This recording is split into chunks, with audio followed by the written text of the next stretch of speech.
Now, the thing about Phlan, as we've discussed before, is Phlan is on the northern frontier of the Moonsea. It's a harsh place. I want you to think of Phlan in a way like Baghdad under Saddam Hussein. So it is ruled like an iron fist. Your everyday normal person is fine and lovely, but just like in Baghdad, I've got many people from there who are friends. You know, you wouldn't walk out into the middle of the street and go, "Hey, I think the government's awful, down with the government." Because, you know, passing soldiers would walk past and go, "Hey, let's have a chat with you, shall we?" And then you may not come back for dinner. Yeah, and then you end up in a dark cell for the rest of your life, which wouldn't be long. Yeah, exactly. So the Black Watch, who are the militia, I sent you guys the Phlan primer. I hope you had a chance to have a read through it at some point. Give you a bit of an idea. The Black Watch, let's face it, they're pretty corrupt, as they quite often are. But above the Black Watch, we've got the Knights of the Black Fist. Now, if you would sort of look the other way when the Black Watch are coming, if Knights of the Black Fist were walking down the street towards you, you'd cross the street. You don't want to get their attention. You don't want them knowing who you are. You just don't want any of it. Okay? Madame Freona's tea kettle is one of the only places in the city where there is never, ever any trouble. Ever. You don't know who Freona knows or who she's in good with, but she's definitely in good with someone. Anytime there's a slight kerfuffle, a Black Watch might stick his head in and go, "Everything all right, Freona?" She's like, no, all fine, all fine. Otherwise, someone will get dragged out pretty quickly. Now, you don't know each other as yet, but you have all come along tonight to watch the bard who is on. Her name is Ethelinda. And I will just show you her on Roll20 there. Ethelinda. Gypsy. Yes. So, in Forgotten Realms, the people you'd call gypsy or like Romany people, they don't call them that because, you know, don't want to get sued and, you know, racial profile and whatnot. So they're referred to as Gur, G-U-R. They have all of the same sort of, you know, colourful history and colourful discrimination that Romany people have in our world. But they are amazing entertainers. And quite often you might meet one who can possibly even read your fortune. Maybe even see the future. But they do like to travel, and they always travel in families. Now, would you guys like to describe yourselves? I know we've got the pictures there. So whoever would like to go first, let me know, and I'll bring your picture up on the screen. Who wants to have a go? Jules, should we start with you? Go clockwise? Yeah. Alright, so I was brought up on the streets. My father disappeared when I was about 11, but I know Madame Fiona really well with her family. They look after me a little bit. But yeah, I wear what I can. Got a couple of swords, thieves' tools, so that'll tell you what sort of role I play. But apart from that, I'm an urchin. I know my way around the back streets, around the alleys, around the rooftops, anywhere where the Black Knights and the Black Guard aren't. That's where I am. Absolutely. If you want to disappear into a crowd or disappear down a dark alley, I can teach you how. Absolutely right. You would have noticed that of your group, she's the only one who did not come in through the front door. Because your relationship with Freona, as you know, goes back many, many, many years. And you typically come in through the kitchen. And quite often you'll see her walking into the common room holding her hands like this because Freona's gone her with a wooden spoon when she's tried to pick up some food. Freona loves you, but she loves you with a big wooden spoon. Keep you on the straight and narrow. All right. No, it's... And what's your character's name? Elana. Elana, fantastic. All right, next we have who? Beck? Okay, so I am Irame. I am dark-haired. What's quite distinct about my character is the intricate black tattoo around her neck.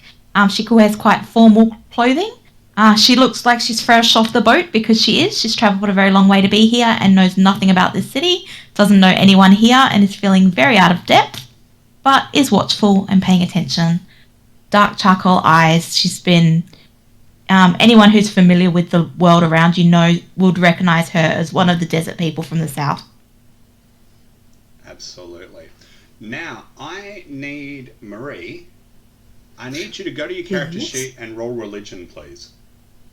Roll religion, if I can find it. Absolutely.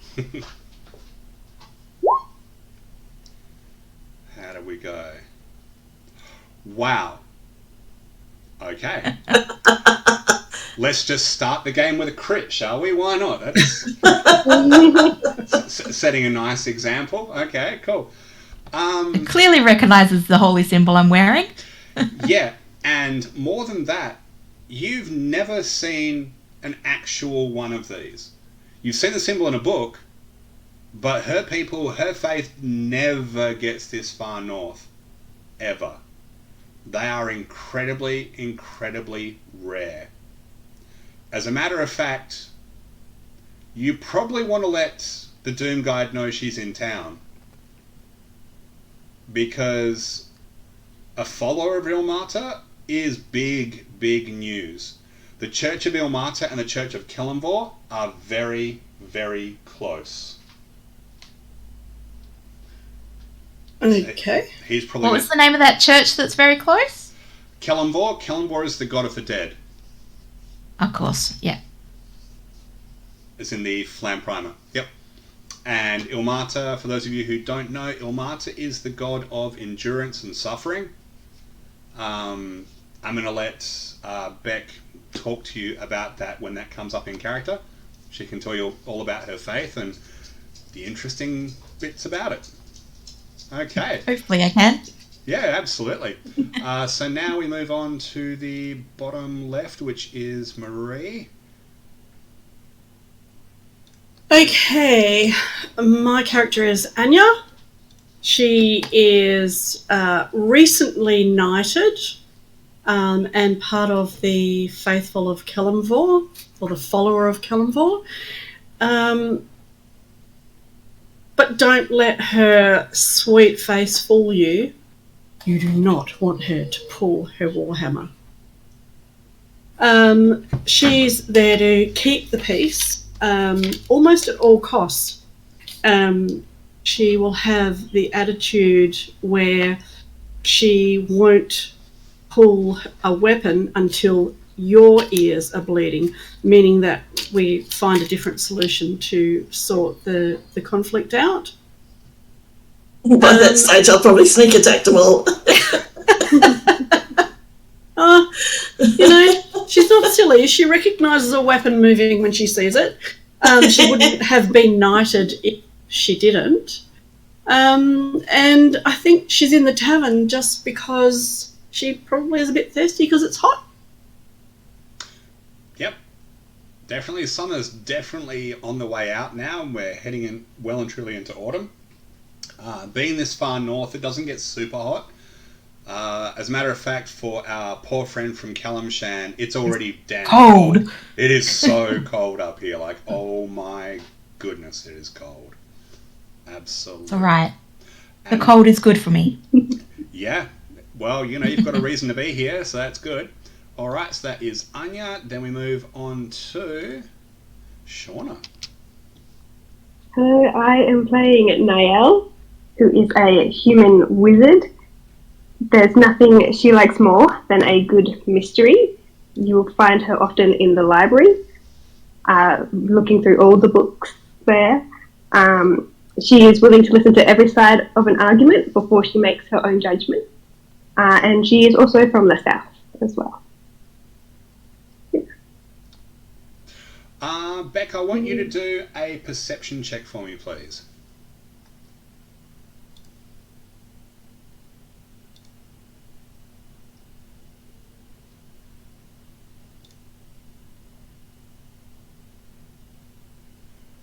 Fantastic. All right. So, Beck, what your character can tell, while you're from Calamsham, which is very far south, go further south still, past the desert, across the sea, you come to the land of Chult. Chult is the equatorial jungle region. You have heard rumours that Chult still has massive creatures called dinosaurs. And their people are very distinctive looking, and you're looking at one of them right now. So, you think you've come a long way? You have. But so has she. There we go. Josh, would you like to say a little bit about your character? He's shaking his head. It's okay, I'll talk on his behalf. Fair enough. You see before you quite a burly man with long stringy hair. You're going to see that from the picture that'll pop up. He has facial tattoos.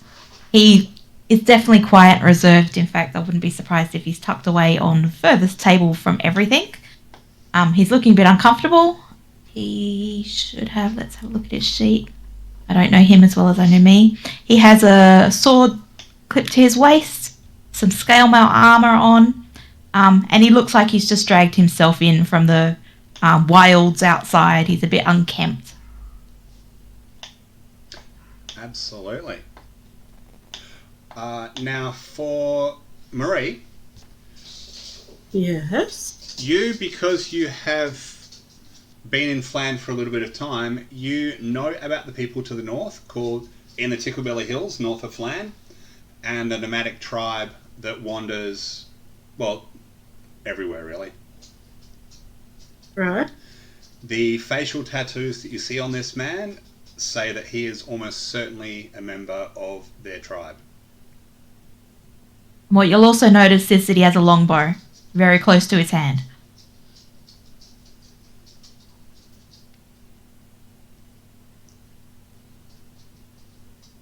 And it looks very, very well used. So, there we go. We've got all the introductions there. Fantastic. So, whilst you're sitting there listening to a song from the bard, she stops and she says, "Would you like me to tell you a story?" Certainly. Everyone goes quiet. What would you like to know I'll say about yes. Phlan? I see lots of people who are new to the city. What would you like to know? Tell me something I don't know. Oh, let me see. Do you know about the Treaty of Phlan? I know about the history, Let me tell you. brief history. Let me tell you then. A long time ago, Phlan was ruled by a council of 10, mostly merchants and nobles. Then a great red dragon came and made Phlan its lair. The dragon was eventually defeated by a group from the Zentarum. You might have heard of their faction before. They value family and they're a meritocracy. So you rise in the ranks of the Zentarum based on your deeds and what you can accomplish. They slew the dragon and took control of the city. They kept the Council of 10, but the man in charge, who went by the interesting title of Hate Master, yes, a follower of Bane, god of tyranny and strife, his name was Saval Dayaran, and he instilled himself as first councillor. Things were going well. He was a very, very hard man, but a very wise man, and he knew not only how to conquer, but how to make alliances. To the north of Phlan is a forest no one will set foot in, the Quivering Forest. The Black Watch have orders to shoot you on sight if you so much as set foot near the Quivering Forest. And the reason is there are 3 things that live in the Quivering Forest. 1 are the forest gnomes. Don't worry, you'll never see them. 2 are the elves of Greenhall. very xenophobic. You'll almost never meet one. But they all have beautiful flowing red hair. And the third thing that lives in the Quivering Forest are the Dark Fae. For those of you who don't know what Dark Fae are, well, you probably know good Fae, like unicorns and sprites and pixies, yes? Now imagine the exact opposite of that. And everything that is good turn evil. They are the worst of the worst. And they are led by a lady. I'll say lady. The Queen of the Dark Fae, known as Jenny Greenteeth. Now what I can tell you about Jenny Greenteeth is she's not mortal. She's not human. She is Fae. But we don't ever say the H word, in case she's listening. Out of character, for those who don't know, the H word, hag. Oh. Never say the H word. The Hate Master made a treaty with Jenny. The Treaty of Phlan, which stands to this day, states that no one will set foot in the Quivering Forest, nor attempt to log it. And if they hold true to their word, should Phlan ever be attacked, the Dark Fae will come to their defence. And shortly thereafter, that pact was needed. The massive Netherese army, a nation where everyone is able to cast spells, even toddlers can cast spells, marched their way, completely destroying Zhentil Keep, the home of the Zhentarim, completely destroying the Citadel of the Raven, the stronghold of the Zhentarim, and marched their way to Phlan. Due to this pact, the Dark Fae kept their word, and they joined the defenders of Phlan. The Hate Master in single combat slew one of the Shadow Princes, and the army was driven off. Shortly after that, he said, this Council of 10 I think is bullshit, and I'm in charge now. And the people of Phlan went, let me see. Killed a red dragon, saved Phlan from being destroyed a second time. We're okay with that. If you want to be in charge, we're okay with that. You've certainly earned it. And it is now his grandson who sits on the Cinnabar throne in Castle Vallejo.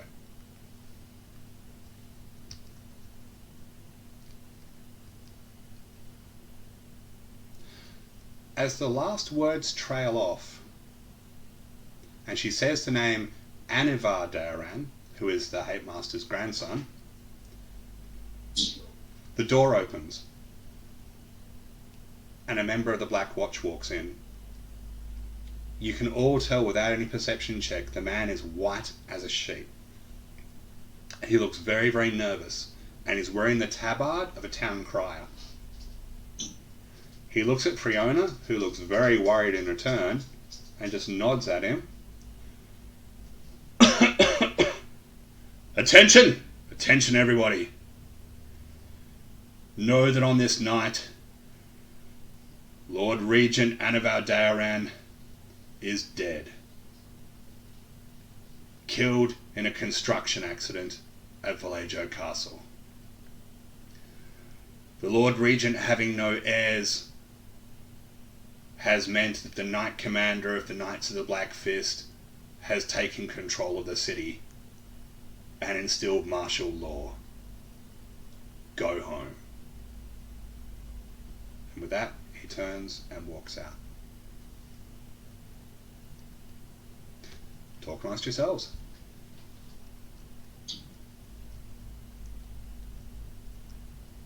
I'm making myself as tall as possible.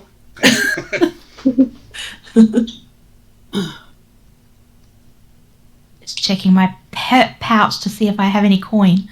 Okay. I have no home to go to, but I'll go up to the counter to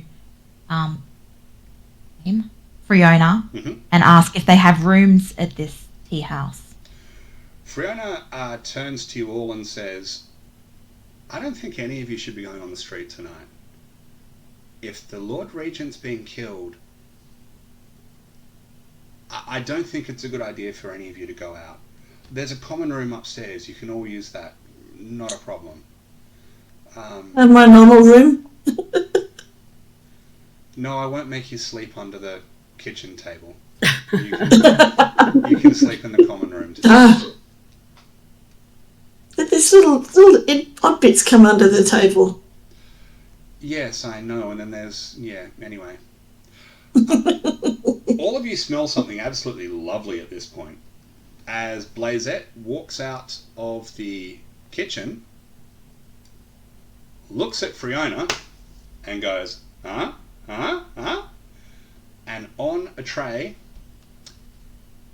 is what looks like and smells like a fresh batch of pumpkin scones. I'm there first. Yeah, and she lays them out on the counter there and says, scones anybody? I'm there before she finishes talking. Fair enough.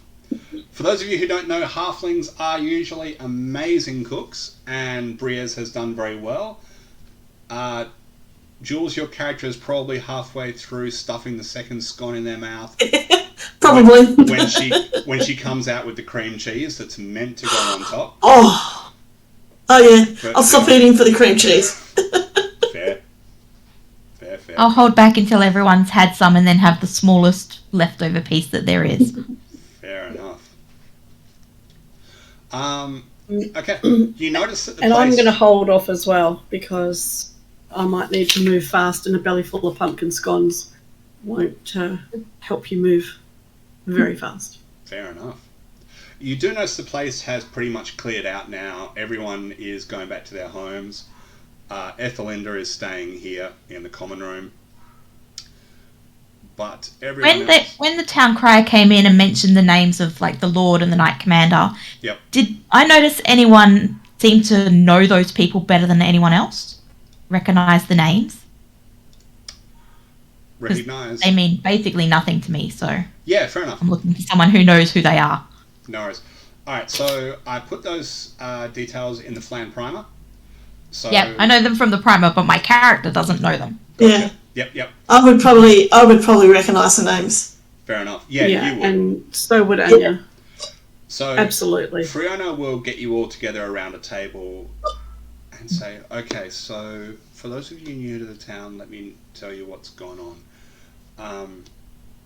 This is not good. On a scale of 1 to 10 of bad, this would be about a 15. Him dying suddenly in a construction accident, I don't really know what to say about that. I don't know what to say. But if the Knight Commander has taken command of the city, that's not a bad thing. He is an honourable man. He's strict and he's hard, but he is an honourable man. Just don't get on his bad side. That's never a good idea. Anya would nod sagely at that. Fair enough. I know a lot. Yeah. What will happen next, Freona?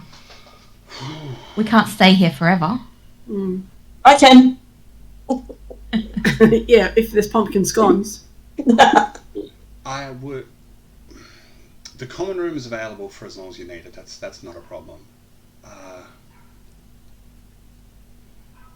Just then you hear a door go click. Freona looks to the left of her, a bit surprised, and then ducks back into the kitchen. Can we see the door that clicked? Which direction it was? It's the one at the back there if you're looking on Roll20. Yep. But when you look down that passageway, because you're all sort of over getting your pumpkin scones, I imagine. Just shift everybody over. Because, pumpkin scones are tasty.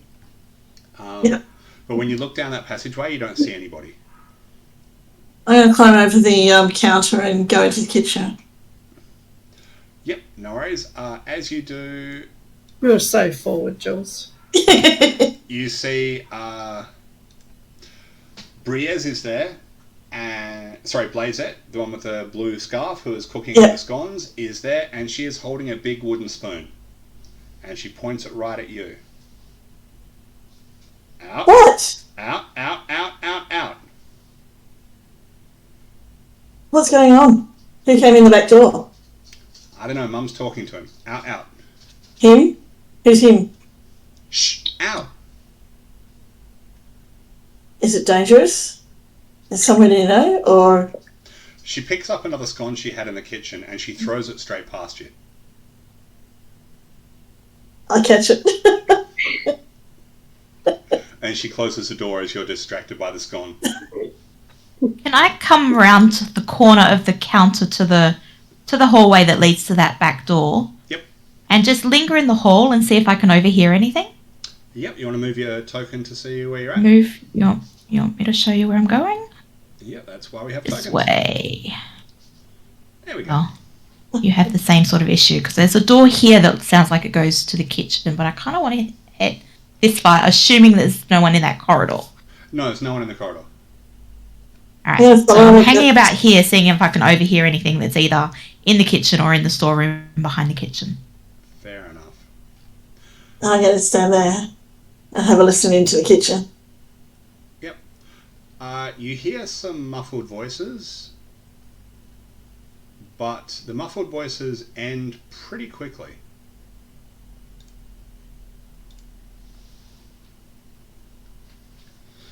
And then Reese walks out to the counter and goes, "Where'd everybody go?" Because she can't see you guys around the corner. Hello? Hello? I've got 3 in there. Where's the other 2? They're down the corridor. Do you need anything? Can I get you anything? Mum wants you to go talk to someone. Who talked Yeah, to be for a who? tick. Hey? Who does Mum want to talk to? Not necessarily.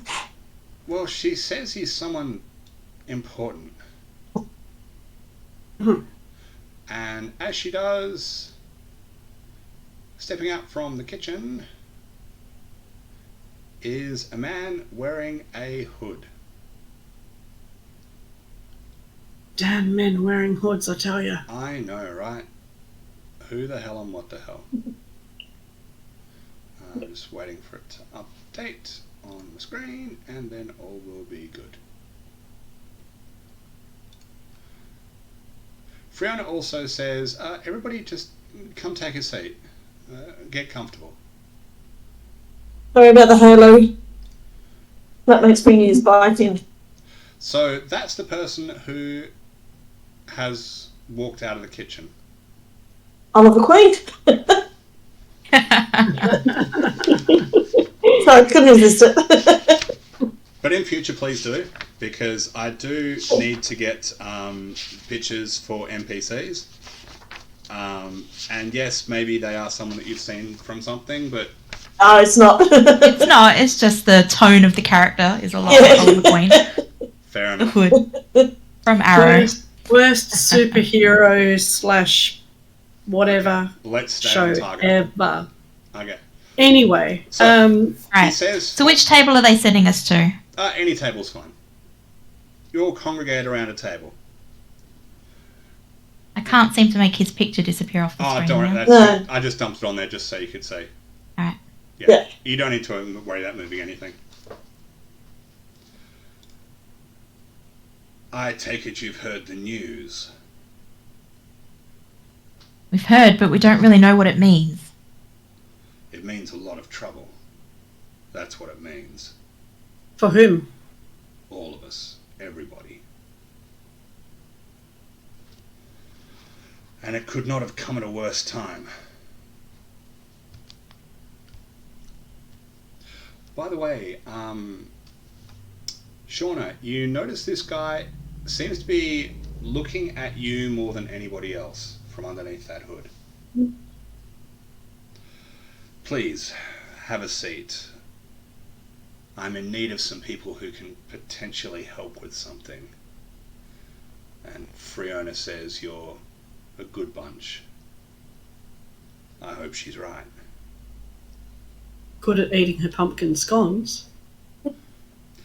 He lifts up his lapel, and underneath you see a picture, a metal pin, and the pin has the indentation of a harp. So for those of you who read the primer, you might recognise that as a harper, a member of one of the 5 major factions. Mm-hmm. Beck, you remember Good the harp? faction. Hey, what? A The good good faction. guys. Yeah, they are pretty cool. Mhm. I do like harpers. Friends, I am a member of the Harper. I need help. And I'm hoping that you can help me this evening. You are in a unique position to be able to accomplish something this evening. And when he says unique position, he looks right at Shauna's character.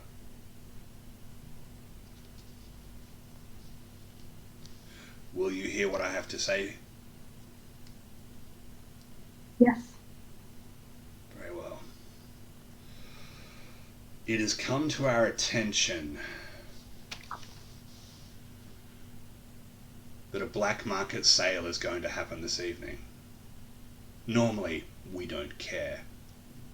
Except the thing on sale this evening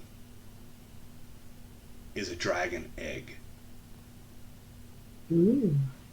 We do not want the black market trading in baby dragons. We do not want the wrong kind of people raising dragons. I hope you would agree. Indeed. We've captured the buyer. He pulls out a pouch and empties it out onto the table. They look like diamonds. A lot of them. We're talking tens of thousands of gold crowns worth of rocks that just got put on the table there. My eyes wide and very loud, very big. Yeah, they would. He looks over at your character there, Jules, and goes, "Don't worry, they're fakes. But That takes all the fun out of it. but they're very, very good fakes." Yeah. I'll say they are. You've never even seen a diamond before. Like, you might have seen it, like, on a ring somewhere, and you've gone like, Yep. holy hell. But you'd never try and grab it because, Yeah. you know, that kind of I'm not score, that good. that kind of score is just going to get you swinging from Stojano Gate. Yep. No way. All right. So he looks at Shauna's character. Still getting to learn everybody's names. Shauna's, what your character name again? Niall. Niall. He looks at you and he goes, "You can change your face with magic, can't you?" Yeah. That's exactly what we need. Right, hang on. Could we interfere with the game? The trade is going down tonight. I need you to change yourself to look like the buyer. I'll show you exactly what he looks like. I need the rest of you to be the buyer's guards. Bastards do that. Sorry? I missed what you said. No, that's probably my background. Yeah. Yeah. Oh, okay. Now, Jules. Jules, what's your character name again? Alana. Elana. Yeah. He pulls out a tiny little pin, hold your hand out, Yep. puts it into your palm. I need you to get this pin on either the buyer or any of his guards. That's all you have to do.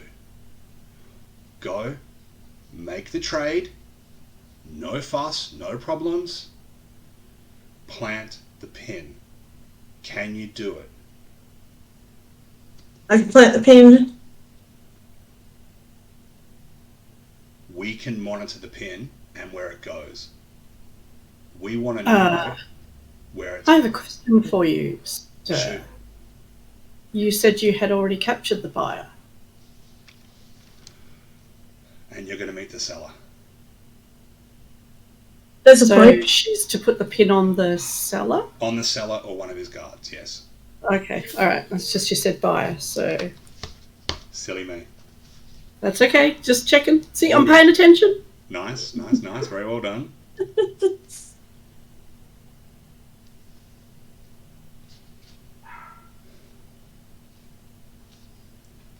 Now, obviously no one's using any real names. Don't worry about that.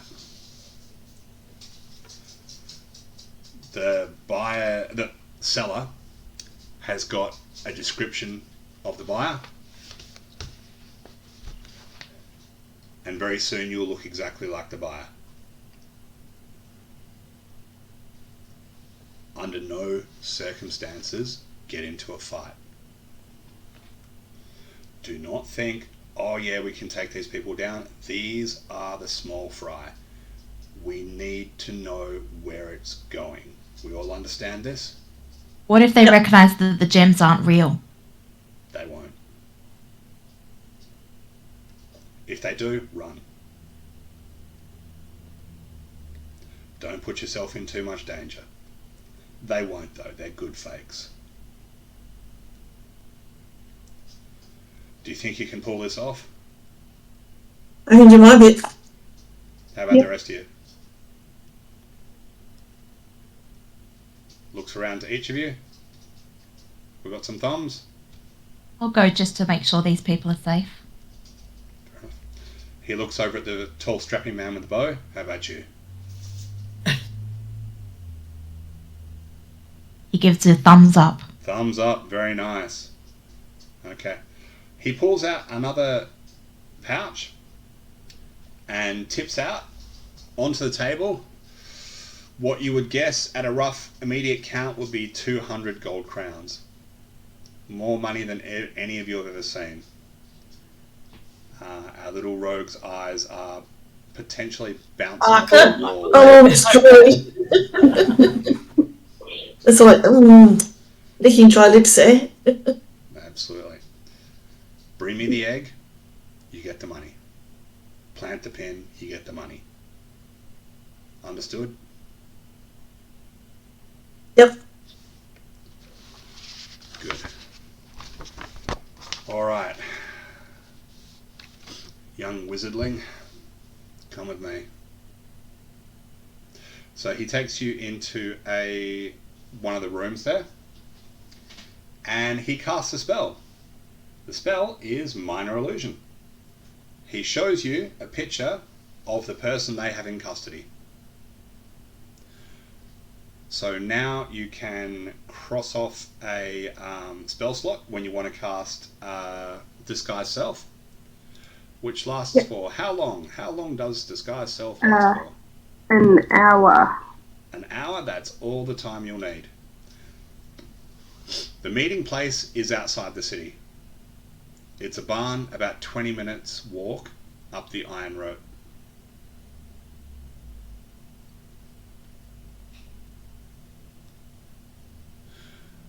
I suggest you go armed. Who doesn't? But for everybody's information, in the city, no one walks around. Yeah, weren't we told that we're locked down? There shouldn't be any movement outside, so how are we going to get up the road 20 minutes?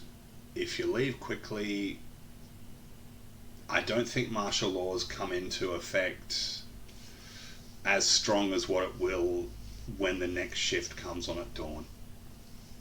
The next shift will get briefed at the castle, their night sergeants will get briefed at the castle. They'll come down, they'll brief all of their areas, and we'll go into a lockdown. But tonight, you should be able to get out and in. Don't dawdle. And you want us to return here when it's done? The barn at the back of the tea kettle.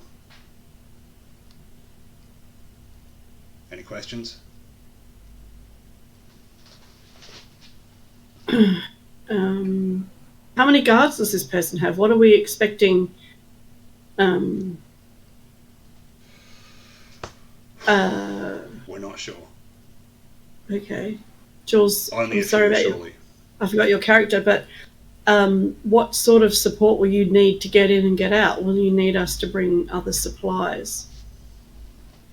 Well, I'm more worried about, it's more about Niall. Because I can sneak in and sneak out.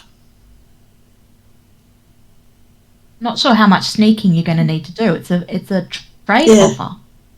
Yeah. Buy and sell. We just meet them, do the trade. When you're handing True. over the pouch, you palm the pin to the person. Yep. Without them noticing, hopefully. Or you put it on one of the guards or anybody. You shake his hand and slap his shoulder and... Exactly. Okay. See how you go. Yeah. But ultimately, what he stresses to... Yep. Question? Victor's got an idea. Victor suggested you could just put the pin in the pouch. Hand it to the buyer in the pouch. The seller. The seller, yes. He may discover that if he tips it out to count his bills. He may discover the pin in there. That's right. Very good idea, though. It is. I considered that as well, but my concern... Nicely done, Josh, by the way. Yeah. My concern is what happens if anything goes awry. Run. We run. Run. We were told to run. We just The run. pouch idea, if you can change the way you look, can you change the way the pin looks and make it look like one of the other gems? But then you just give it away to whoever's... Because he's probably got to pay someone else. And he'll just pay them. Hand the pouch on, indeed. Yeah. That sort of thing usually heads up the chain of command, though, doesn't it? True, very true. Possibly. But if he's having to pay off somebody who's obtained the egg... it might end up in the wrong wrong part of the chain of command. Yes. So the best idea is to get it on him. And have onto a guard as a last resort, just simply because he's going to be the one, making the... He's not going to trust an underling or a clumsy guard with an egg. Not with something that it's as fragile and valuable as a dragon egg. So I would think that he will be, if not directly handling it, he will be there to oversee every single step of the process. So I think that your best bet for this is to get it on him. And I'm sure a thief who has lifted a thing or two from pockets in the past may be able to make a deposit in this case. Well, most definitely. Okay, and so if the walk is 20 minutes, what time is the buy supposed to be happening? How long do we have?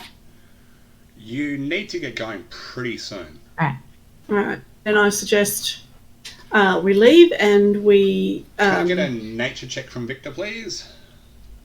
Make any further... we talk about it further on the way if we need to.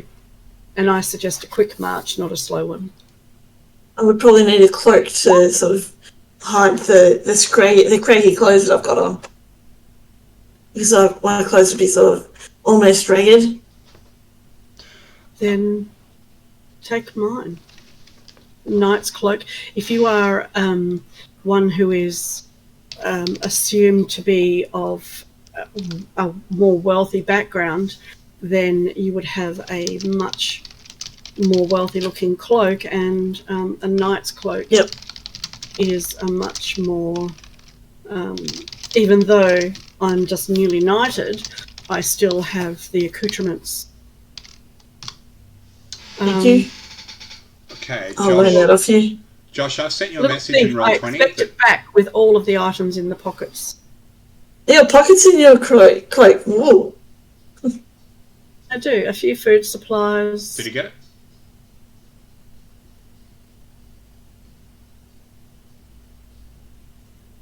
He says yes. He's Okay. shaking his head about talking. Fair enough. No worries. As long as you got the message, that's cool. He did. Cool. Okay, cool. Yeah, so you are probably going to want to, not be wearing your regular sort of stuff. Now, Freona calls Elana into one of the back rooms. Yep. And she opens up a chest, and from the chest she pulls out 2 very nice looking short swords. And a set of leather armor that probably should fit you. Where'd you get this? I've had this for a while. Get down. Take care of them, alright? I will. Thank you. You're welcome. I'll give them back when we get back. Prove yourself tonight, you can keep them. Oh, thank you. Ooh, incentive. Oh yeah. I still need that cloak too. Yes. I think And you shall have it, little thief. your common clothes would include something like a dark cloak. Oh, okay. Yeah. Yeah. But I still think that for somebody to have that kind of coin, they would be more than a commoner. Don't But forget that's the guards. wizard. The buyer definitely, but the guards they hire are just mercenaries. Yeah, Yeah. that's right. In fact, Yep. the cheaper we look, the more professional the buyer probably is, Yeah. because he's not going to be spending his coin on good hand if he can just make us sacrificial Yeah. lambs. Which is why you don't go wearing a velvet and lambskin cloak, but the cloak of a knight might be slightly higher quality. But they're not designed to stick out. They're designed to keep a person warm. Elana, something that you know from your little tricks living on the streets, take a really nice looking cloak and turn it inside out. Yeah. And Yeah, that's true. then it looks 10 times less good than what it was. Yeah. It just looks like a cheap ass cloak that's been stitched together. So that's what I'll do. Yep. Okay, so Freona can lend you some gear, because probably most of your armor and equipment and stuff for our paladin are back at the graveyard, but she can lend you some gear that, you know, doesn't look as obvious. Yeah, everybody else should be fine. Alrighty, you guys good to go? Yep. Yep. I am. Now that I've got my nice new armour. Very nice. Happy days. Alright, so then, I'm going to swap the map on you. We'll walk along and poke Niall, because she doesn't look like she did before. Has the map changed for you guys now on Roll20? Yep. Yes, Yep. this looks like a barn. It does look like a barn. In fact, I was going to say, we've got a front view picture down the bottom. we do. I'm just going to make that a little bit bigger so you can have a good look. There we go. Has that popped up for you now? Yep. Good. Reminds me of something from the Supernatural channels. So you notice on the way out, normally they record people who leave. They do like random inspections, things like this. At this time, the guards are just going out, out, out, out. Like, they're not bothering with anything. It's clear they look very nervous. Yeah. Letting anyone in, do I notice? People who are coming in are getting more scrutinised, but people leaving, City gates, is it? Hey, what? Is this at the city gates or At the gate, yeah. outside? This is at the gate to get out the city. Okay. So you're leaving the city, the same gate that you take to go out to the graveyard. That's a point, so you can stop by the graveyard and grab all your stuff instead. That's easy. Fair enough. Alright, so you see the barn up ahead of you. What would you like to do? I'm going to start walking in the front so that I can do a little bit of a scout before we get there. Fair enough. So Niel, I'm going to say that your spell is about 30 minutes in. So you're about halfway in with your disguised self. Yeah. The man you spoke to has given you some tips on like mannerisms, movements, stuff like that. So yeah. Impersonating someone else, something a little bit new for you perhaps, or not, who knows. Alright, so I'll keep to the side of Niall. good deal. Okay. And I might stand on the other side as well. Okay, well, on Roll20, let's have a bit of a... You can move your tokens around to show me where it is you'd like to be. Well, I assume we're approaching from the front of the barn? Or does the road run along the side of it like this? Yeah, so the road runs along the side there, and then comes off to the right. I presume we're up this end or are we up the other end? So the front door is where those two people are right now. Yep. But Are we just gonna... did someone okay. say they wanted to do a bit of scouting ahead, I believe? That was me. That Yep. was you? Would you Yeah, want we're not on the right angle for that. do you want to do a Yeah. stealth check so you can have a look around the barn? Yep. Yeah. On to the back of the party, Josh. Ah, Shauna, well done. You actually put the disguised self into the chat. Well done. Love you. Good work. Okay, waiting on a stealth check from our lovely rogue, which is Elana. Holy shit. Okay. That's a good roll for a change, guys. That's a good sign. You guys can't actually see the rolls, can you? No. No. Awesome. No. We can only see your reaction to the roll. Fair. Totally fair. Okay, so being outside the city is uncomfortable for you. Yep. As you know, you spent almost all of your childhood travelling from city to city, town and village.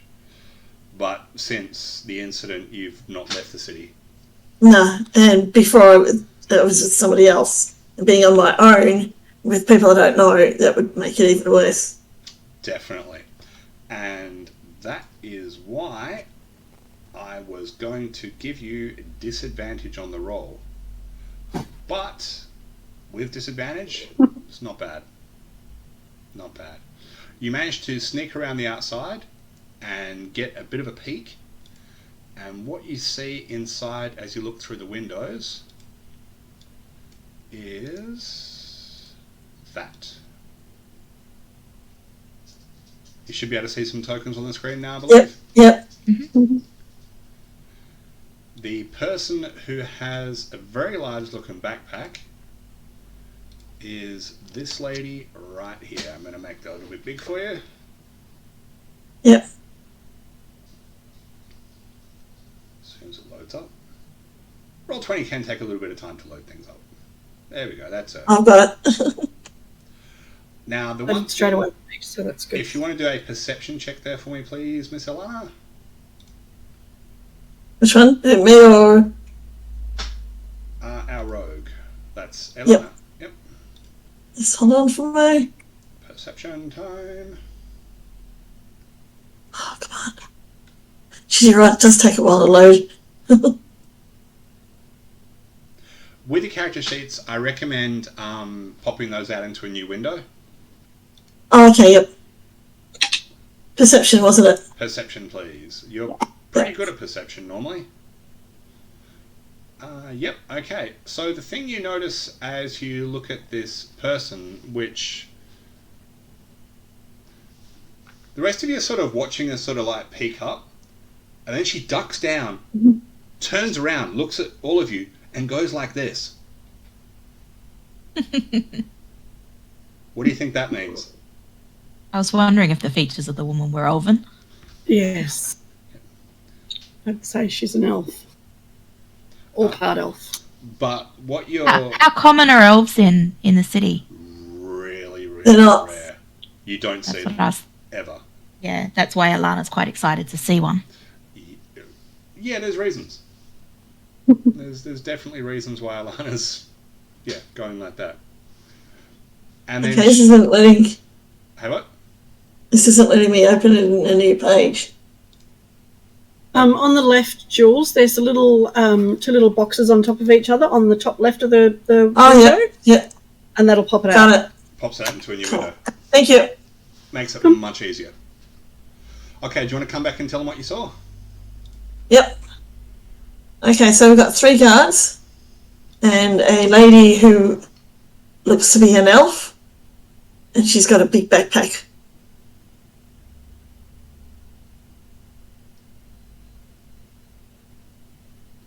Do you want to sort of show how big, roughly?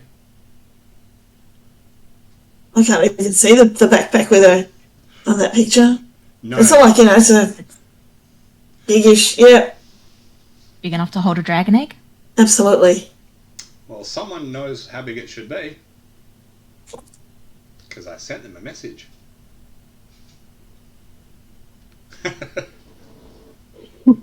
As we scoot over and interrogate Josh. And you can say hello to Tigra. Hello, Tigra. Out the size of a big watermelon. So, yeah, the pack that you saw is definitely big enough to take something about the size of a big watermelon. Good. Yeah, it's that big. Definitely big enough. Nael, did we get the name of the buyer? I mean, the buyer. Seller. The Seller, seller. the buyer. The person you're being. The name you're supposed to be under. No.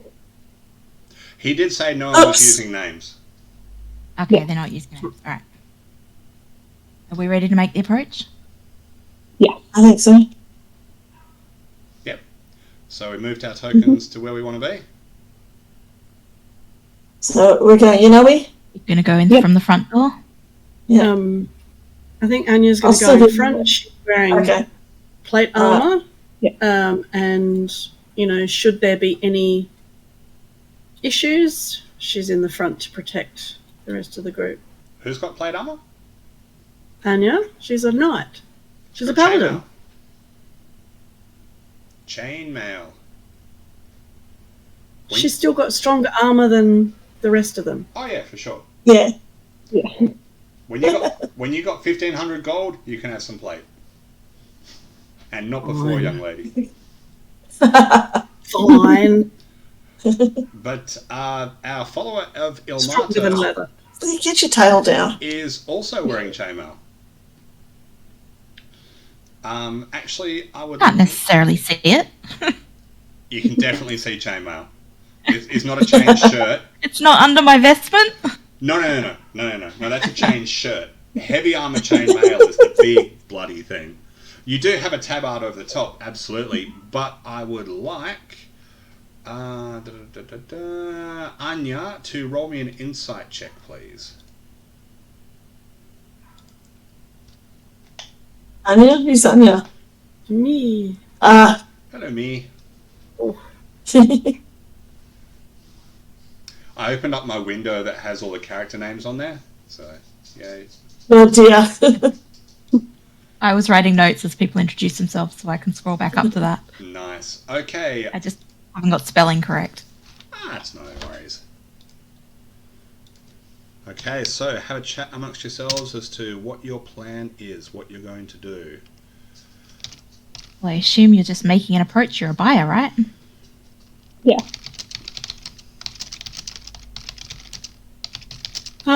I might just step forward as the not as the leader, but as maybe the lead guard or whatever, and say, greetings.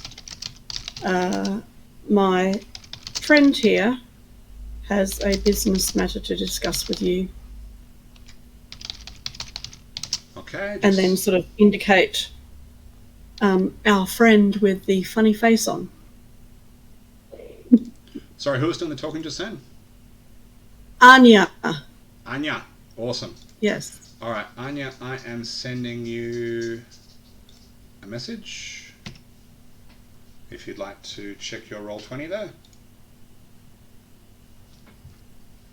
You got it? Yes, no, maybe? I did, yes. Ah, good. Yes. Cool. Awesome. All right, so you have stepped forward. Fair enough. All righty. The sinewy-looking elf smiles at the 3 humans in front of her and says, I told you they'd come. A dragon egg is much too valuable to pass up. Now, let's do this quickly. Here's what you asked for. She holds a very large hide backpack towards you. You throw the payment over to me, and we'll leave the egg here. We'll exit the barn, then you can leave after 5 minutes have passed. No fuss, no muss.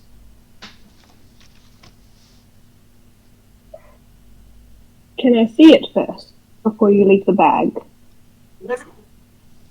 All right. She opens up the flap of the backpack, and you're not going to see it from where you are, she says. You are quite a way away from her. Remember, each of those squares is 5 feet. Yeah. So if folks want to shift themselves around to wherever they'd like to be.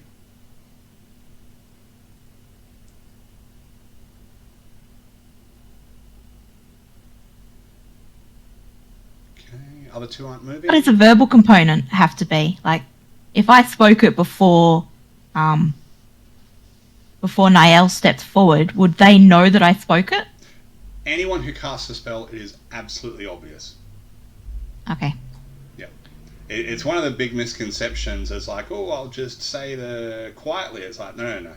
When you cast a spell, it's blah, blah, blah, blah, blah, and boom. It's really obvious. Unless you happen to be a sorcerer with the metamagic feat subtle spell, then yeah, you can do stuff like that. But otherwise, it's really obvious. Casting spells is a surefire way to kick combat straight off.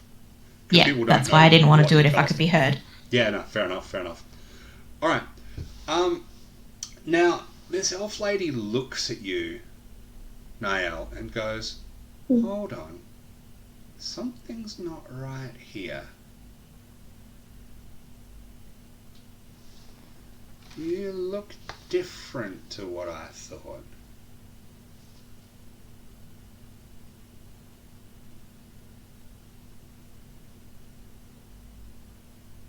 What were you expecting, ma'am? Well, I was told that you had a mole on your left cheek.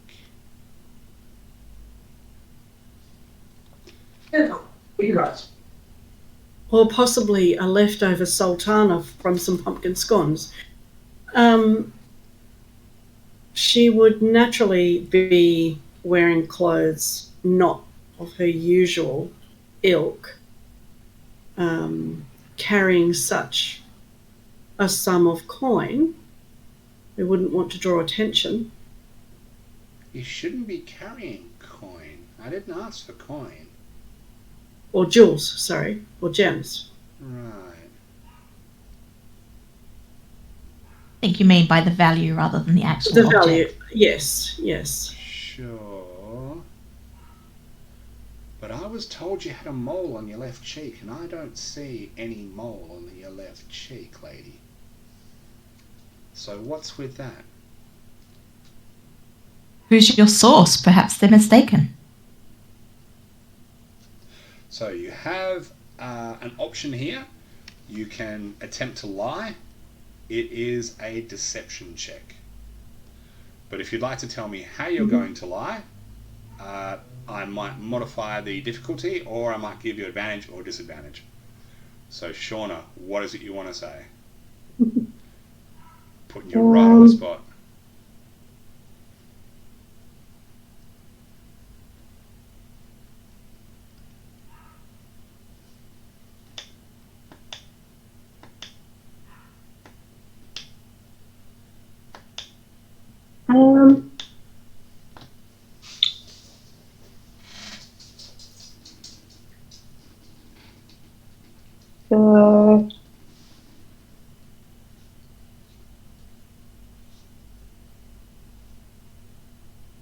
Just thinking about it, I'm going to sidle a bit closer to this No guard. The pin is concealed in one of my hands. Yep. So she's sort of come up to there. Yeah. So I kind of want to tell her something along the lines that the person that told her about the mole was to make sure that she was the correct buyer, sort of thing, if you know what I mean. Like, I wanted. It was deliberate misinformation.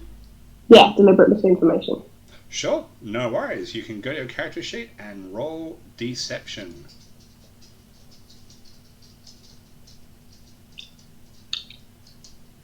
Alrighty then.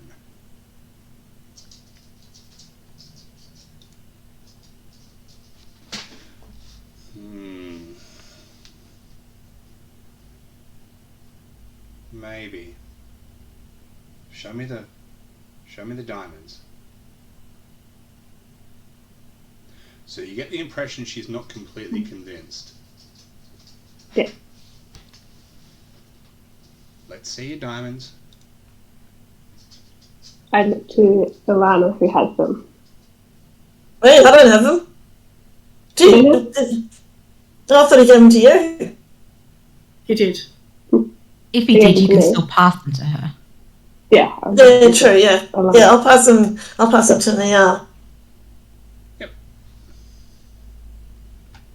Yeah. And I open the bag and show her. And they're all there.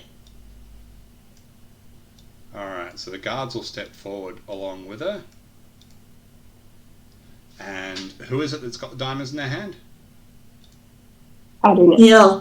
Yep, okay. She looks them over. Yeah. Alright, do you want to do me a second deception check?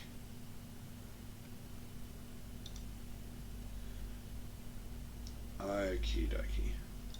While she's doing that, I'll just brush my hand against the around the back of the yard that I'm standing next to, around the kidney area closest to me, and just sort of deposit the pin there. It's almost under his arm, so no one will see it. Sure. By the way, at the start of every module, you get inspiration. For those of you who don't know what inspiration is, it means that you can go, hey, I really, really, really want to make this check, so I'm going to roll with advantage. Okay? You get at the start of every module, not the start of every session. But inspiration is something that, as a DM, I can award to you for good role play, for good ideas, things like this. I haven't given it out yet because everyone starts with one. But I can tell you now, I already probably would have given out 4 or 5. Okay? So. What he's saying is it's a good time to use it. Yes, yes. Definitely. And, would you like to use your inspiration? When you do your sleight of hand check. Anya's just going to eyeball the guard in front of her and then just incline her head sort of respectfully without saying anything. Okay. Cool. All right. So, who are you trying to put the pin on? This one here. Which one? The guard directly next to you? The guard or the guard or the person with the egg? The guard. The guard. Oh, this one right here. Okay, cool. Yep. No problemos. You could get it on her. She is standing next to you, if you wanted to. Yeah, it's a good enough roll, so yeah. I'll try her. Fair enough. Ah. It's a good roll. Good job, Jules. Good job, little thief. I love how you decided that after you saw the dice. I know, it's a bit dodgy. Alright, so she holds her hand out for the diamonds. Pass them here. And I keep hold of the bag and I say, I'm showing you. Remember you said you would drop the bag? The dragon egg? Don't and drop then it. I would give them to you? Well, Right. place it.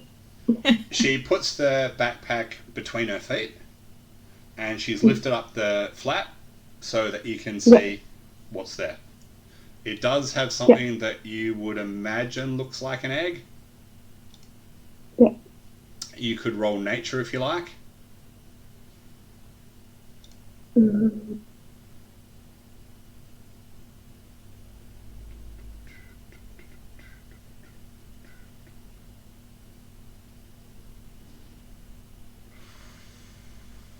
By the way, how are folks with language? Are folks sensitive about language, or language is okay? I'm okay with language. Yeah, language is okay. Yeah, All good no with problems language. for me. Yeah. Yeah. Josh, are you okay though? Yep. Right. So in that case, I'm going to say, well, fuck me, because that is the first time in all the times that I have run this session, that anyone has actually succeeded on this check. So, wow. Because Which check was that? the nature check. Oh, the nature. Cool. Because I tell you right now, the DC, the difficulty for it, is a DC 20. It's Whoa. really hard to make. I mean, you know, I guess when you're Shauna and you just roll 2 crits at the same time, you know, what do you do? What do you do? Shauna, sorry, I shouldn't say Shauna, I should say your character's name, which is Neil. Neil, as you look down at the egg, it's a fake.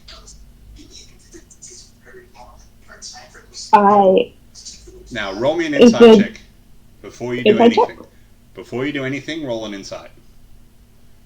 Did you say it's awake? No, it's It's a fake. Oh, it's a fake. Right. So, before you say anything or do anything, just keep in mind the only thing he wants you to do is get the pin on this guy so they can track him back to his people. Yeah. I say make the switch. Make the thing. Yeah. What do you do? I'm going to pull the strings on the bag and hand them over, the diamonds over. Okay. Nice doing business with you. Wait You too. 5 minutes, then leave. Goodbye. Okay. Okay, they walk out the front door.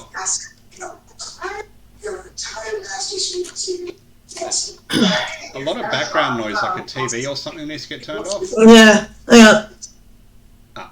Great, thanks. Okay, so they walk out and they leave.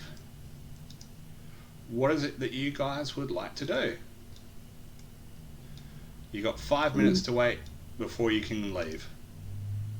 Niall, do you reveal to us that it's fake? Yeah. Well, what do you say? What do you do? Fair exchange. Fake gems for a Yep. fake egg. Yeah. We did the task. We got the We did. But that means the dragon egg could still end up in the hands of someone who's someone not else. good. They I think need it's- to know about as soon as possible. Yeah. I think it was I'm more sure about getting the the. Mm-hmm. So you don't know. Maybe it was always a scam. Maybe it was always a fake dragon egg. And maybe they knew it was a fake dragon egg, but they wanted that pin. You don't know. We don't, and we can't get any more information. Those guys have left. The only person who can give us more information is sitting back in the pub. Yep. Harper. That's right.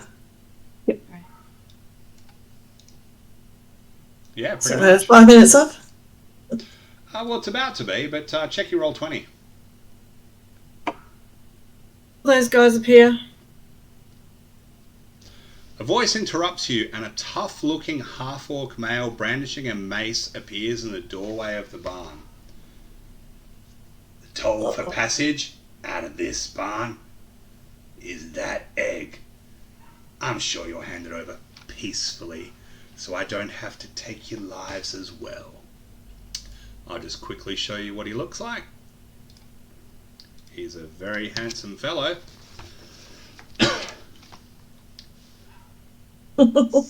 Definitely is. To other. I think we should just run, Elana, because that's what we were told to do. Elana, There's I need you to roll perception for me, Alana. Alana? Yep. Okay. Ilana, I don't think we can run. They're blocking the door. There's a back door. Is there? no, there are windows. No, there are windows. Windows. However, Ilana, you notice something. Give me a tick, I'll send it to you. Yep. Why is that not working? Goddamn. How big are the windows? Could They're big enough to be able to are they get big through. enough to crawl through? Oh yeah, definitely. Just 2 seconds.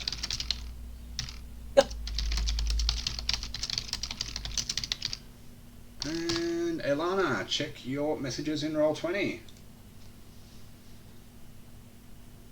Yeah, I think we should run.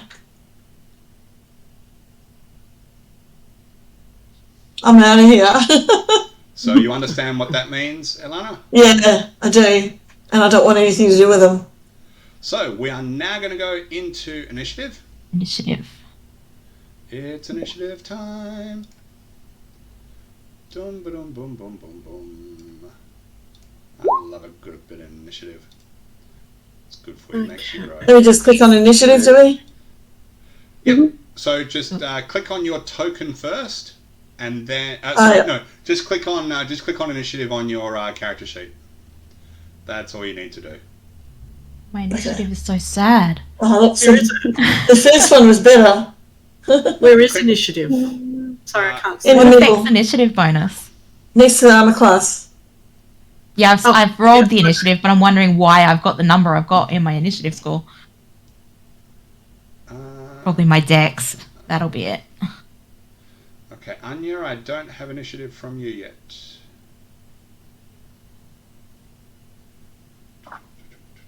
I clicked on it, but how do I do this? Ah, there So we go. click on the word initiative from your character sheet. My first roll was Yeah, I did that. 22.16. And it Yeah, says I wanted to send the result of this roll to the turn tracker, but no valid token was selected. Click on your token Oh. first, then press initiative. Token, as in token. On the screen. Okay. On the map. Yep, your picture, Yeah, and then press Yeah, initiative. got you. Yeah. that's it. There we go, and then it adds automatically to the turn tracker, which is Yep. very, very handy. Yeah. Okay, then I can sort that descending. Right, so it looks to me like that big ugly dude's going first. Oh, jeez. He goes 1, 2, 3, 4, 5, 6. He walks right up to the very big person with the bow.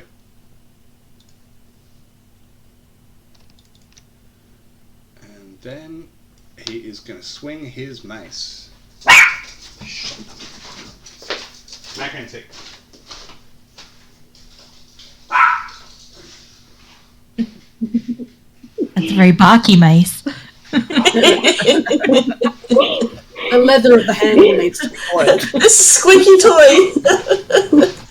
Sorry, needed my cheat sheet. Needed my cheat sheet. Okay, so Josh, and your character's name is Victor. He is taking a swing at you. Actually, a couple of swings. So the first swing is a 12. Does that hit you? No. No. Happy days. And the second swing is a 17. Does that hit? Yes. Fair enough. Okay, so Victor, what happens is this big looking dude pulls out a mace, which is basically like a metal ball on a stick, and he swings it right at your left knee, right on the side of the knee, and it goes crack. You take 8 points of bludgeoning damage Ouch. to the side of your left knee. Yeah, that had to hurt. And then he goes, "Gimme the egg." Alrighty. This guy right here. And how do I lower my health? Should be on your character sheet. Beck, you want to help him find his health on his character sheet? And also, I can adjust your health on your token. There we go. Okay. Alright. So now the guard by the door there.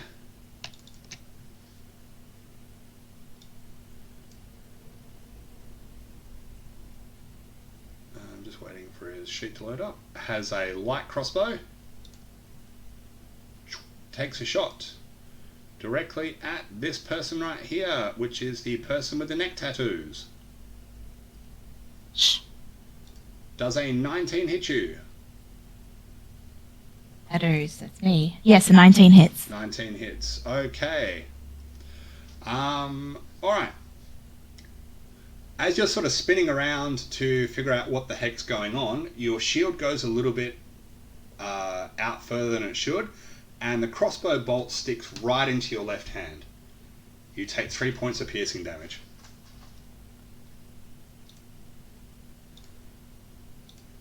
Niel, it is now your turn. What would you like to do? I would like to cast Sleep. Ooh, okay. Where would you like to center your sleep? How do I show you that? So if you go anywhere on the map and just hold your left button down on the mouse, it'll ping like that. About Yep. the one that's 4 squares away from this one. Yep. So I can still get these two. Great. So you should. What's the range on sleep? It says creatures within 20 feet of a point you choose within range, which is 90 feet. Fantastic. So within 20 feet, which is 4 squares. So if you cast it on that square right there I'm pinging, you can get all 3. Yeah. Yeah. So you've done it in the chat already. Have you used your inspiration yet? No. Okay. I would have given it back to you for using the character sheet feature very well. Alrighty, so that's that. Okay. This person right here just falls on the ground and starts snoring. Nicely done. It does only get the 1 though. Did you want to move anywhere, or you're set where you are? I'm happy where I am. Okay. Next one is that guy right there.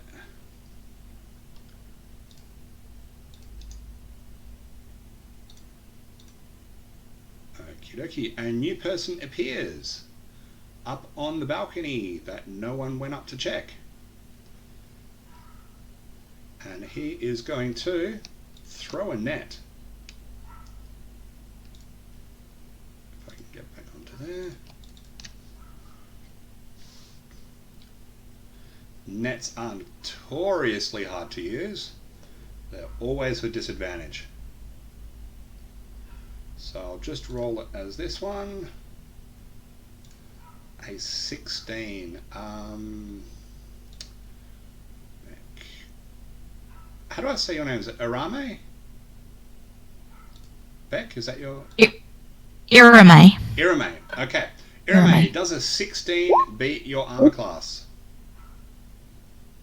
No, it doesn't. Ooh, very nice. Okay, so basically it lands about near your left knee is a net that's come from above. It's like, what the hell? There's more of them. Anya, what would you like to do? How far can I move? 6 squares. Alright, I am going to move up to stand beside our poor cracked-kneed Victor. Yep. And sort of hold up my hands at the green dude and go, whoa, whoa, whoa, whoa, whoa. Let's just calm things down. You didn't give us a chance. You want the egg? you didn't even give us a chance to hand it over. So how about we just take things down a notch, we hand you the egg, you let us leave, I'll toss our large friend here over my shoulder, and we can all go about our business, sir. Fair enough. Keep in mind, guys, that combat rounds go for 6 seconds. So if you're going to do a talk, make sure you can try and slot it into that time. All good for this time, of course. All right, so I'd like you to... I'm never going to be able to fit it into 6 seconds. Sorry. It's just... I'm telling you that. Within a round, that's what you can get out. Maybe what you want to say goes over multiple rounds. But talking is a free action, so if it goes over multiple rounds, it goes over multiple rounds. But... Anyway. I'm guessing you'd like to do a persuasion check? Yes.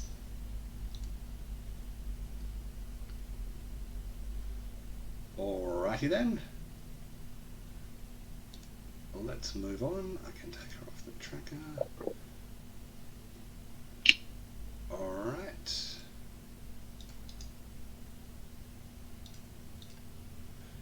You see someone else up on the other side of the railing there. But you notice this person does not do anything.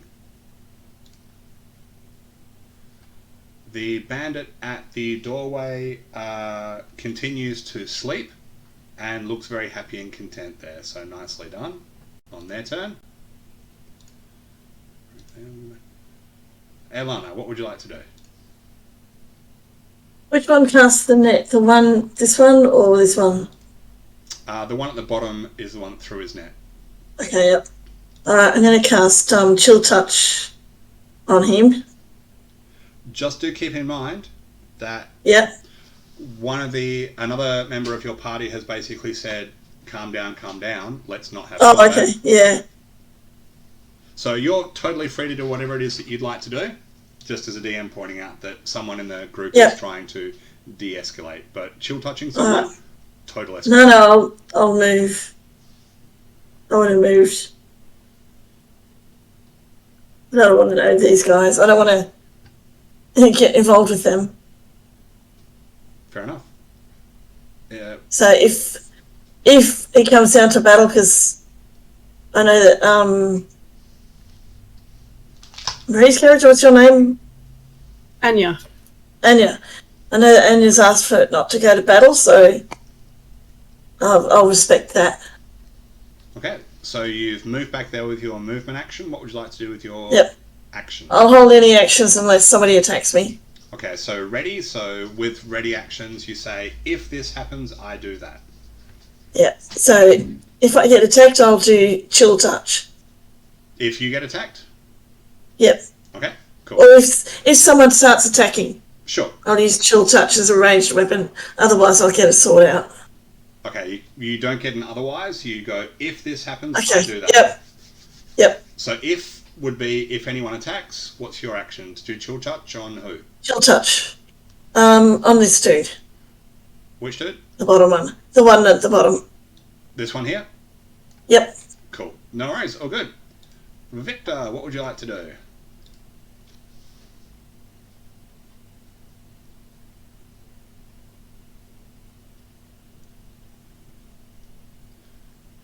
We can't hear anything.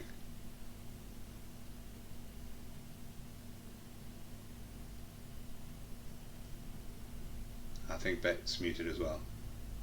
Yeah, just a minute. Okay.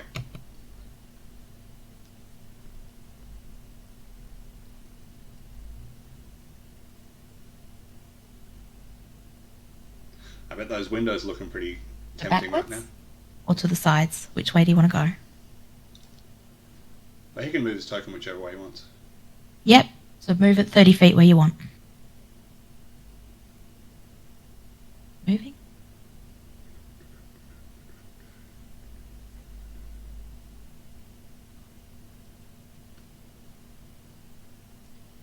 So you're moving away from the half-orc? I think Beck's just gone to help. Cool. Yeah. That's sort of swapping back and forth between the screens. Yeah. 20, 30. What do you want, Josh? his browser wasn't letting him do anything. So. Oh right. Okay. You can get problems with Roll20. Any times you get a problem with Roll20, hit refresh. That's your first option always. That work, Josh? Refresh? Check your internet. I've moved him where he needs to move. Is there anything else you want to do on your turn, Josh? No, that's it. He's just moving back towards where the rest of the party is. Okay, for his action, is he using a disengage or is he just moving back? Disengage so that he doesn't get hit. Fantastic. And are you going to hold an action? Disengage is your action. Disengage is his action, okay. Yeah. I thought it was a bonus. Good. Okay. I'm gonna look something up. So, Irame. Irame. Just keep I'm just correcting me, looking I'll up get it about eventually. the healing kit. Yep. Because I can use that instead of a cure wounds, can't I? You bet, yeah. Alright, so that's what I'll do. I'll use the healing kit on Victor, who's actually stepped perfectly into reach for me. Very nice. Healing kit, do I just click that? It says output value attribute something. Where'd you click on? Herbalism. No, not herbalism. Not herbalism kit? Go to... it's okay, just roll a d6 plus 5. So where do I do that? Okay, so if you look on the... You've It's a got dice. I see it. Yeah, the dice there. Yep. Click on that, and then it'll give you options to do that. D6 plus 5 roll. Oops, I think that went to everyone. That's okay. That's exactly what he lost. It is. Is your So- character sheet working now, Josh? You can add yourself 8 points back. I just did it wrong. All right, so thanks. no worries. What you all notice is that... Shit, is it Irame? Yes, Irame? Yeah, you got it right for once. Irame looks at Victor's left knee and goes, oof. From her healer's kit pulls out a little hammer, winds up and cracks it. There is a bit of a scream from poor Victor, but the kneecap pops right back into place. And whilst he's screaming, you shove some herbs in his mouth that makes it go numb. So, nicely done. Good action. Are you moving anywhere or are you staying where you are? I'm going to stay where I am until... Got her name? Okay. Anya. Until Anya can at least... until it seems like Anya's going to head back to us.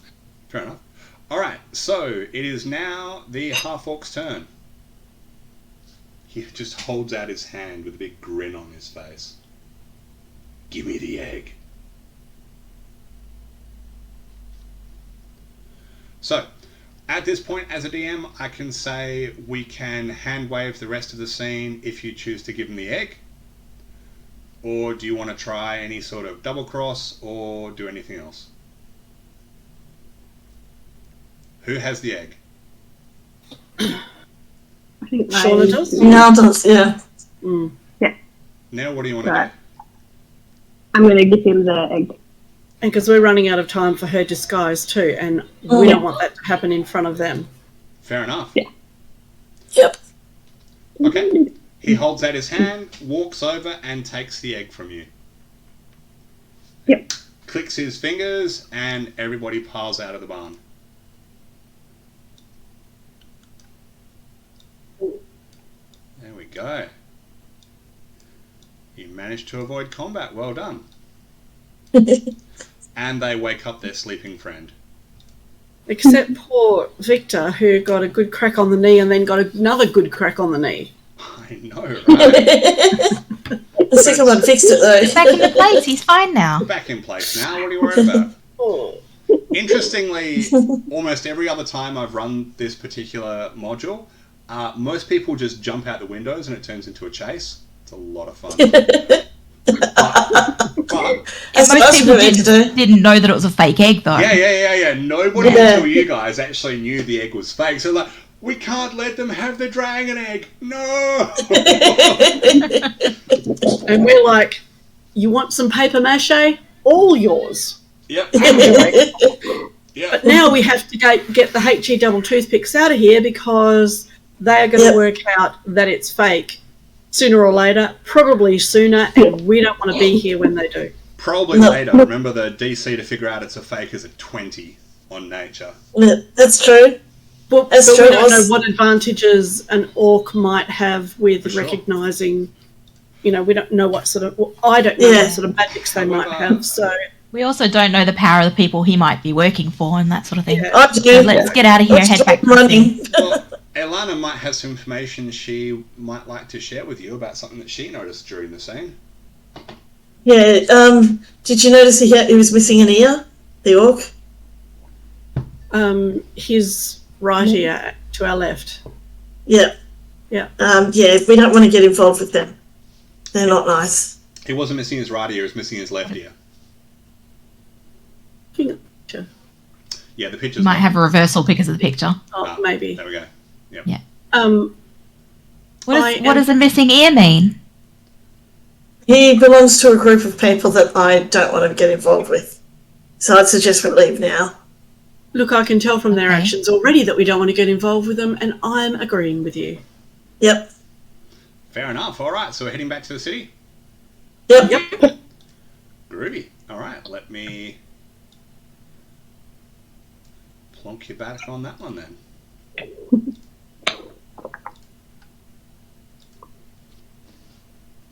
Because I don't relax until I get back. Yeah, that's fair enough. I love my hit locations sheet. It's a lot of fun.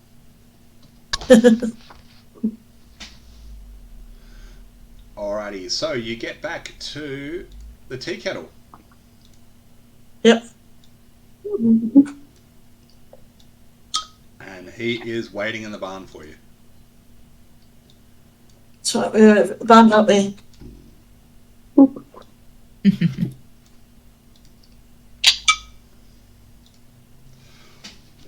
And the first thing he says is, "Where's the egg?" It You was didn't a ask fake. us to bring. Yeah, you didn't say we needed to bring the egg. We only had to do one of the two jobs. She got the token onto him. You lost the egg. It was a Lose fake. the egg. It was a fake. How do you know it was a fake? I know eggs, and that was a fake. And we didn't lose it. It was taken from us. Roll persuasion, please. On Ooh. person Neil.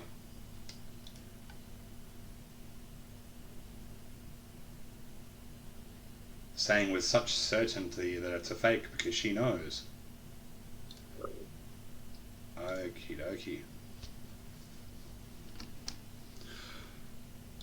He isn't really sure how to take it. You planted the pin, right?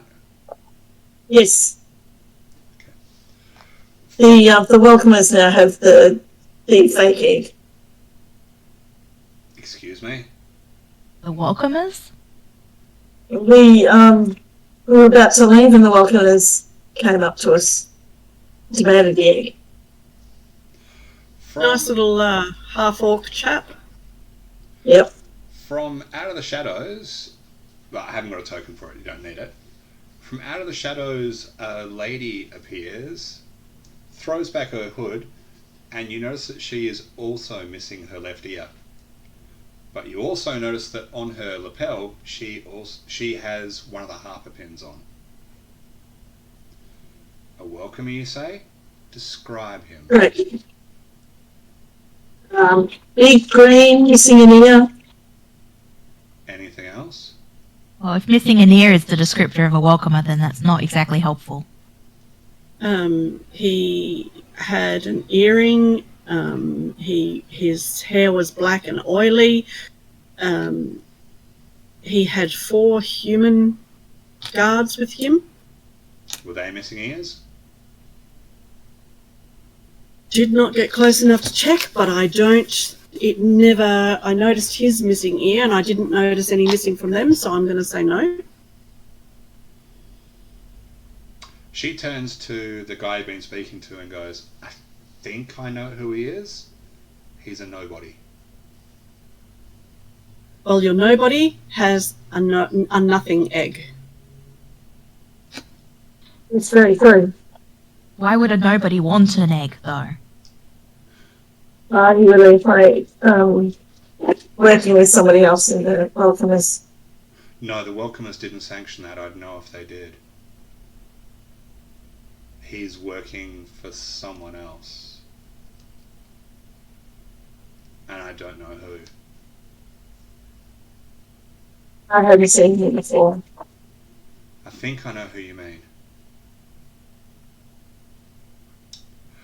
Not so much stepping out of the shadows as opposed to just appearing out of air, is a person wearing a blue robe holding a crystal orb.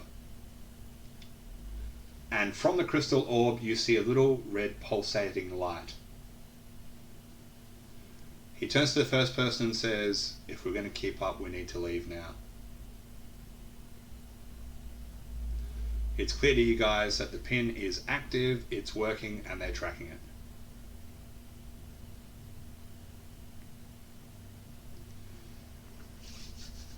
The man you've been speaking to stands up, passes the pouch of money to Niel, and says, you did good. Any chance you might be interested in joining the Harpers? Possibly, yes. Good. He hands you a copper coin, copper Harper coin, which I'll send you a picture of later. You notice that his is silver. Yeah. Anytime you want to talk to one of us, he goes over to the wall where there's like a, you know those old beaten brass plates that they used as mirrors sort of thing? Yeah. Yep. Move it from this hook to that hook. And wait. Okay. One of us will find you and contact you. I imagine you'll be here or the library. Yeah. The library? Your new friend here is a sage at Mantor's library. Well done everybody. We've seen an increase in all things related to dragons. We've also heard of more dragon sightings in the Moonsea region and elsewhere. Keep your eyes and ears open for further information on dragons. It might well save your life. Niel, no matter how trivial you think it is, report to us. You might have a tiny piece of a puzzle you think means nothing, but when we put it together with the pieces we have, it could be the missing piece we need. Okay. Well done. Before you go, sir, what was your name? Yours. Mine. Your name is yours? I'm Irame. No. Yours. It took me a moment too. I thought he was telling me his name was yours. Y-O-R-Z. Yours. Y-O-Z. Y-O-R-Z. Yours. That's very confusing, sir. It's very confusing, but it's a good name. And the lady and the gentleman with the orb? Friends of mine and now, points to Niel, friends of hers. Not yet friends of yours. Friendship takes time. The person with the orb, it says, we have to leave now, or they'll be out of range. Thank you all. Good night. They jump on horses and they are gone.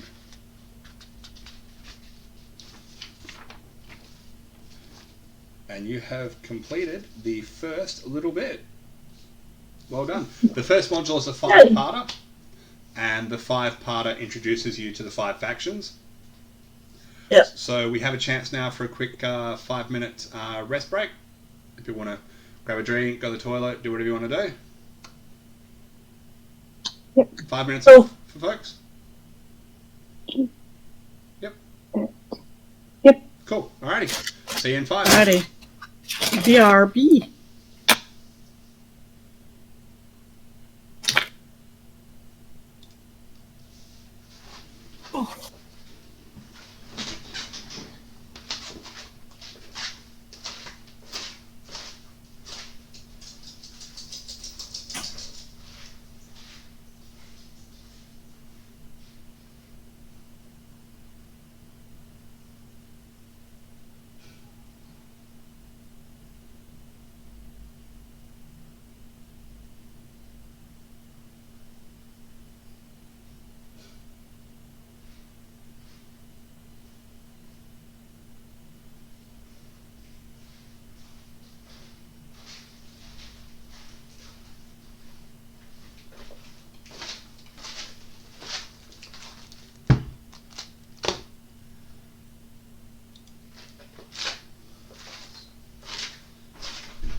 Charlie go to bed? When did Charlie go to bed? I missed it.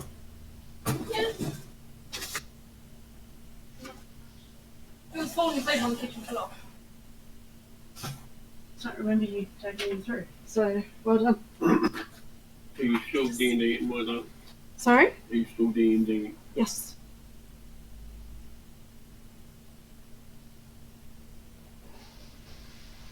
Yeah, he was lying on the kitchen floor, almost asleep.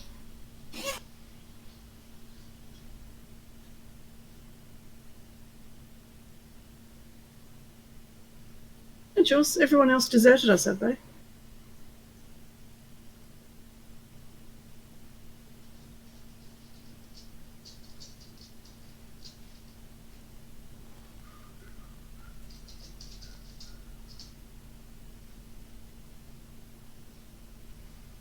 Agree.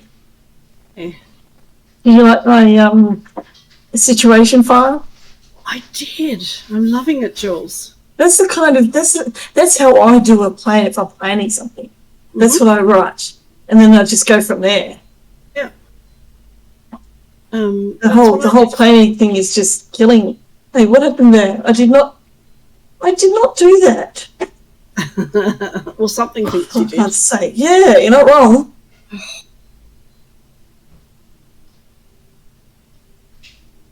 No, I don't want the tutorial. Shut that down. Oh my God. So, how are you liking it? What, the game or the... The game. Or the- The game. It's different, isn't it? Very different from Rebecca's style as well. Yes. Yeah.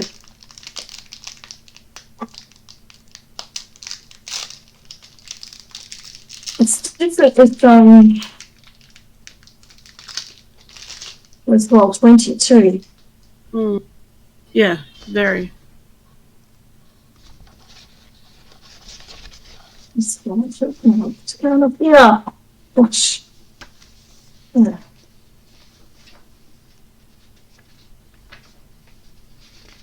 Oh, somebody's finally got to me.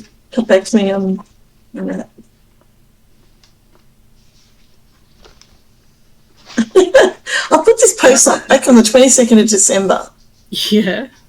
about Nina and Sam and how they were stuck in police custody and they had to get out of police custody. I think it was you suggested that, or somebody suggested that.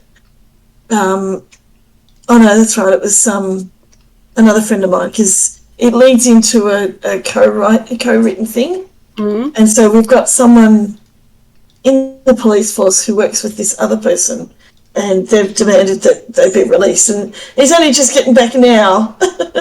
Oh, read about the man from Jura, and it'll give you ideas. It's like, well, hang on, it's actually gone and done and dusted, and the story's actually finished. Alrighty. I hope you guys are enjoying so far. So far, Yes, so good. Send you a quick private message, Jeremy. Yep.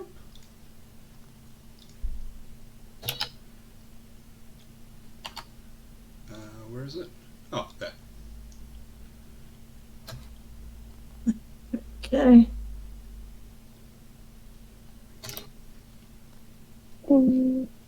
Hello. Can you send it to me in Facebook? Because Facebook? Yep. the streaming window is blocking most of your message. I've got to love that.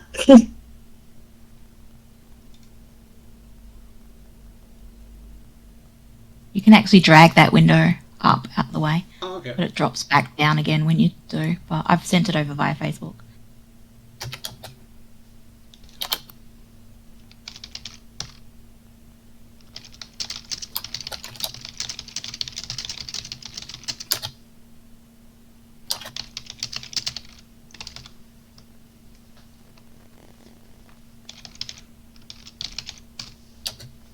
I replied. So going back to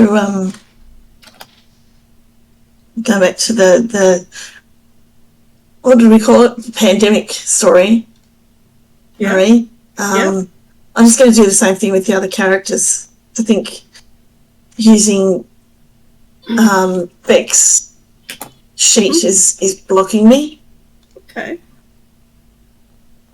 I really wanted to do it via that, but I don't think it's going to work for me. Yeah, I'm not sure that I use like the actual character classifications that she uses. I'm sure that somebody else will read it, or Beck or whatever, and say, well, that's who this is, that's who this is, that's who this is. But I think I'm less organised than, I don't know, less of a planner than that. I'm definitely less of a planner than that. Okay, let's get back to it, folks. I'll hit the ding. There we go. Ding. Just going to give everyone else a heads up. Josh is actually going to head off. Yes. Say goodbye, Joshy. Bye, Joshy. See you, Josh. Bye. I meant him. Yeah. Bye. There we go. Sorry about your knee.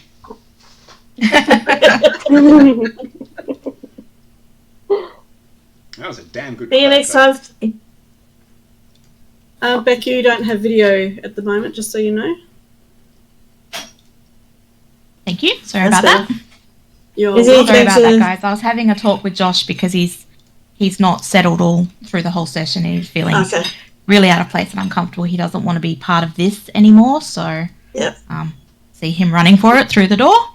So sorry about that, but happy to find a new player to take his spot. And Victor is technically still in the room. Just Josh is not going to play him for now. Okay. Right, so Victor will be heading off as well. Yeah. We'll still be able to find somebody else to take his place, won't we? Yeah, I'm happy for you to find whoever.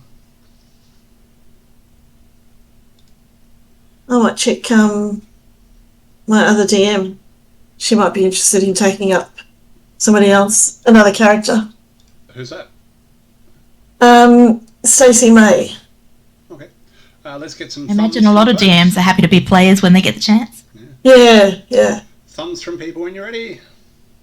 Yep. Shauna, was there a thumb from you? Yep. Yeah. For some reason, it freezes the Discord feed camera. It's really weird. Oh, I see the problem. Because, of course, now everyone's shuffled a bit because someone left the chat. Yep. So I just... Of course. Oh, look, there's halves of me everywhere. Oh, yeah. I was you. just noticing I got that. dinner. See if I can fix that up a smidge. And then see if I can shift you over a bit. Home baked potatoes. Baked potatoes are pretty good. Mine is pasta and chicken Kiev. I don't know what we're having yet. So. I've got chicken and it's... I've got pork. I've got pork. Glance across at my husband because I don't know what we're having for dinner yet. Let me hit the bell so we can begin. Yep. Okie dokie. I'd always like to ask my players, usually at the end of the session, but because we're at sort of like a 1 of 5-part mini session, I always ask, did you enjoy and what were some of your favourite bits? So I might do it for the first one just to get some ideas. Maybe I can start with Marie. Did you enjoy the first mission there? Yeah, it was interesting. Your play style is much different from our previous DM, so it's interesting finding like, because I'm the absolute noob of the group, so That's okay. It's finding all of the things because it all works a little bit differently and stuff like that. Sure. So finding all the little bits, that was interesting. I'm glad that my hey, calm the HE double toothpicks down worked. Very nice, very nice. And yeah, so far so good. Good. Happy. Jules, did you enjoy the first session there?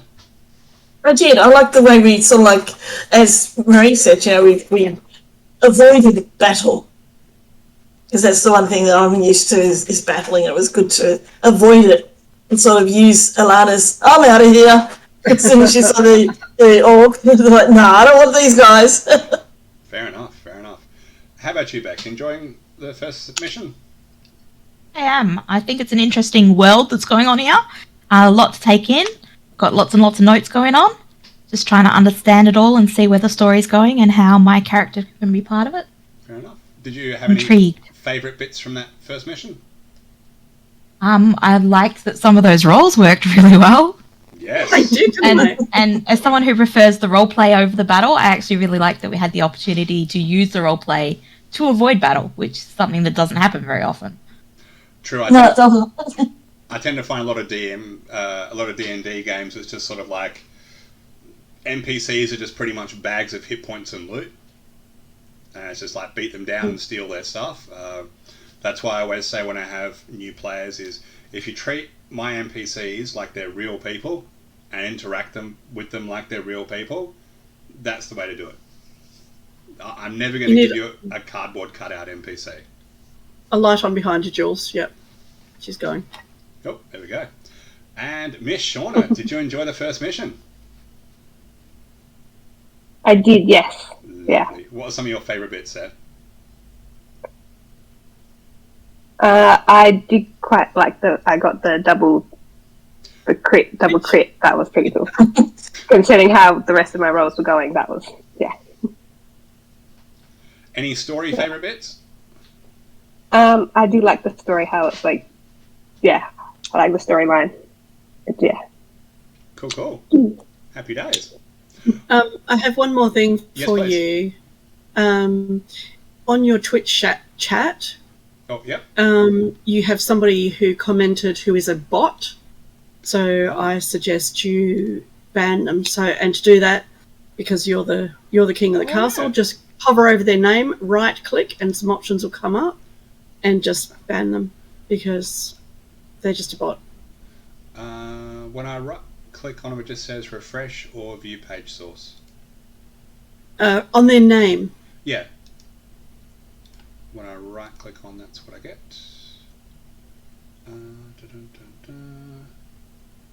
can't see what else to do with them. Oop, shit. That's right. We'll sort them out later. They're not posting anything horribly offensive, I don't think.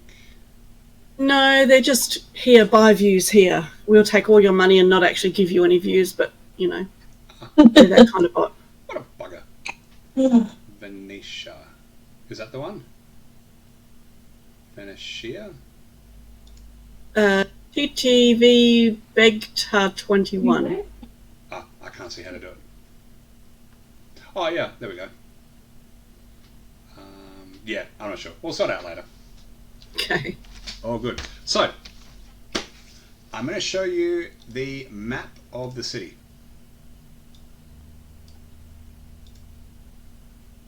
Okay, so you should be seeing that now.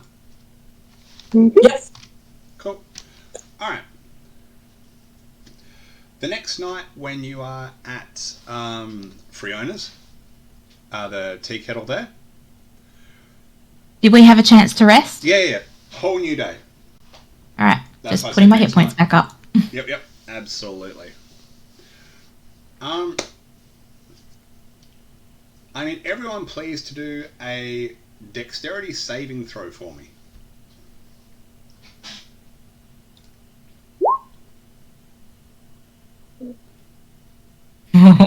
Wow. Oh, God. Holy crap. I suddenly wish I blessed myself, but I didn't. So, Wouldn't have helped anyway. Elana, Yeah. who was probably sitting under a table anyway, stuffing food Yeah. into her pockets, is the only one who is not thrown violently against a wall and to the floor as there is a massive explosion, followed by another one, followed by an even bigger one. So when you hit the ground after the first one, you actually get clearance off the ground for the second one with the amount that it throws you. What would you like to do? Hide under the table. It sounds like the factions are playing. Well, I'm going to get off the floor Yep, fair and enough. see if I can figure out what it is that's creating the explosion. Did it come through, did it destroy wall and things like that? Windows are smashed. Okay, well, I'm going to pick myself up off the floor, dust myself off, and ask if anybody needs any help, any healing. Was anybody cut, injured? Mostly everyone was just surprised. People are rushing for the door to see just what the heck's going on. I'm actually going to the kitchen. Yeah, I'm heading for a window to see what's going on. Jules wants to go and clean up in the kitchen by eating all of the food. No, I'm going to check on whoever's in the kitchen cooking to make sure they haven't burnt themselves. Mm-hmm. They are okay. It's Blazer again, but she comes out. Now, what you guys keep in mind, these walls, these city walls, are about 30 feet high. Okay? Oh, yeah. The ones that I'm pinging. All right. Okay. Yep. Everyone do me another deck save.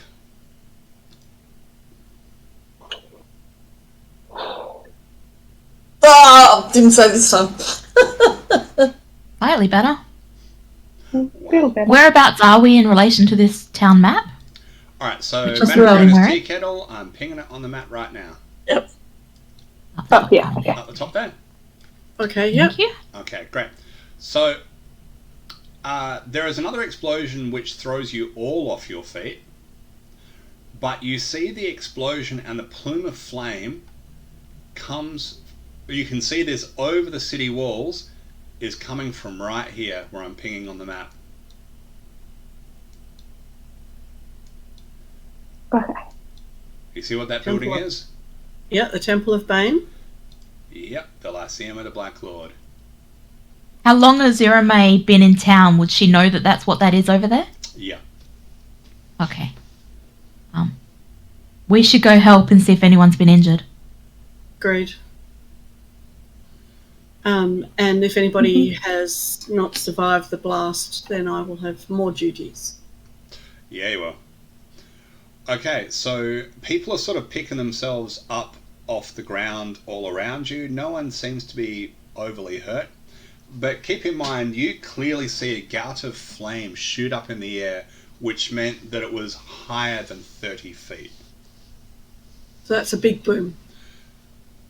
A gout of flame. Like a breath weapon kind of gout of flame? No, like a explosion. Okay. Yeah. And keep in mind, that was the fourth one. In other words, all the other three came from there as well. Based on the impact that it's had on the building, has all of the impacts come from the same general direction? Well, you can't tell because you were inside for the first three. But everyone just has their full attention over on that way. Right. You Heading hear that way. a lot of people talking as you're going down the streets. You see some people running in the opposite direction. As they should. Yeah, because... Because that's what normal people do. Well, you know, I mean, like, if it is the Temple of Bane, keep in mind, most of the Knights of the Black Fist worship Bane. The ultimate bully. And if someone's come along and blown up their temple, you can imagine what they're going to be like. Yeah, life's going to be unpleasant. So you managed to run down to where the bridge is that goes across the river there. Mm-hmm. And it has a wall of troops, not letting anybody through. Blackwatch troops? Yeah, shields down, spears straight out. Okay. Are they facing us, guarding us from coming into the district? Correct. And there's also a group on the other side of the bridge you can see who are facing inwards. So basically they're just sealed off the bridge on both sides. Block the bridge, okay. Yeah, Nobody in, nobody out. exactly. And they look pissed. I don't have any underground means of getting in there, do I? Well, interesting you should say that. Because you've heard rumour that you can cross, but you'd have to go in the sewers in the docks area. Ugh. And you know How much do you guys really want to go in there? Not that much at the moment, but we'll keep that in the back of our minds. Perhaps we Why should. can't we- So I don't really. Why can't we just offer our aid through these guards? Yeah, I was going to say perhaps we should speak to these guards first and see if they can tell us anything. Happily, I'll take along with you. Hey, what? Okay, so what you see from the guards who are Black Watch, as in not Knights of the Black Fist, you don't see any of those. But you do see Black Watch, and they're the guys with the shields and the spears. They're looking at you and they say, you should leave. You should leave now. Because the Knights of the Black Fist are going to be on their way from Vallejo Castle and the gate, and they are going to be coming here very soon. I would not want to be here when they get here. What Yeah, I'm happened? going. The Lyceum of the Black Lord just exploded. It's totaled. I am a knight of Kalimvor, and one of my solemn duties is to assist those who have already passed from this life. Is there anything that I can do to help? It would be we have healers that would absolutely call down their last knowledge of healing to help people, but if they are past help, it is our duty to see them properly and appropriately into the next life, and to make sure that their remains are dealt with appropriately. Is just anything that I can help with. Fair enough. By the way, who used their inspiration from last session? Me. Just you? I think Beck did too. Or did she? I don't remember using inspiration. No, Okay. never mind. I think, Shauna, did you use it for something? No? Okay, cool. Alright. One of the Black Watch sergeants says to you, under any other circumstance, you would be the most welcome person here. But when the Knights of the Black Fist get here, they're probably going to go on a killing spree. That's good enough for me. Let's go. Well, in that case, I don't want to be here when they get here, and I have to be. I take your point, and I will back away and suggest my companions back away so that we are out of their line of travel, but I will remain close-ish, perhaps down the wall a little, in case my services are needed. Yeah, fair enough. I'm hiding. Yeah, fair. Also fair. For those of you who don't know, putting on heavy armor takes about 5 minutes. You can halve the time if you've got someone giving you a hand to put it on, and that's the reason why you got there before they did. You see running down the street a group of 20 Knights of the Black Fist in heavy armor. When they get to the bridge, all of the Black Watch just basically run, and the Knights run across the bridge. The Black Watch on the other side of the bridge, when they see the Knights coming, they run away as well. Right, it seems I'm like it would be hiding. wise to hide, so I'm hiding. Yeah, I don't If think we're even gonna the cover city all their guard don't want to be pain. around. No. Yeah. Go. Yeah, pretty much it's like, okay, here they come. They've seen me. I'm waving. They know I've done my job. I am the hell out of here now. Yep. Okay, where you guys want to go? Wherever I can hide. It's clear to you that the streets are emptying and emptying fast. It is Going to the nearest doorway.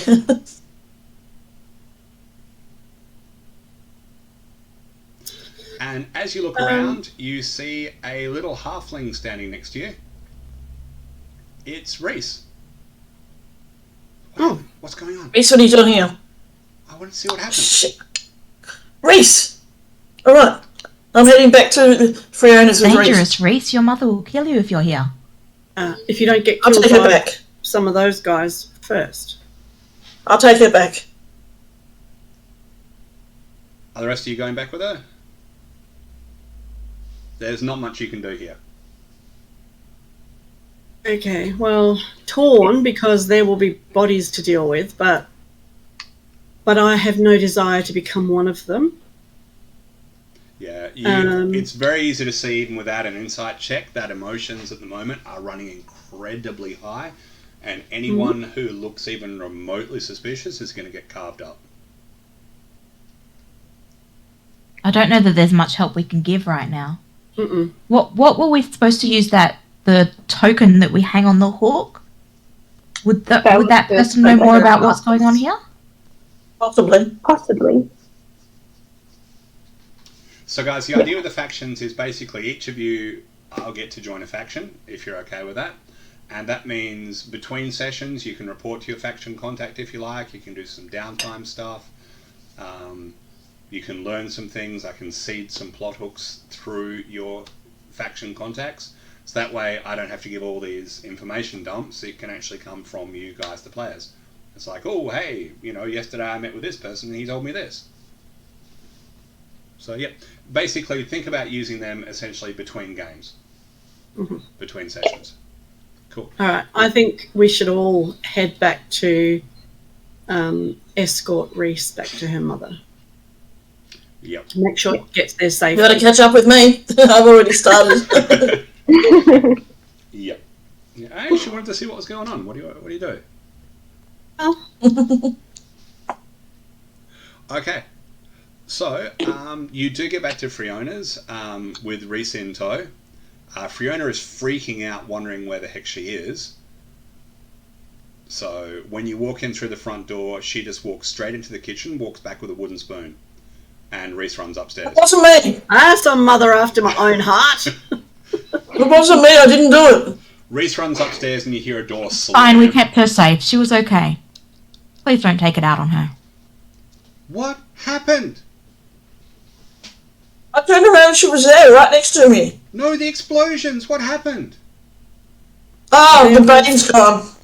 Yeah, there was an explosion at the Temple of Bane, at the Lyceum of the Black Lord.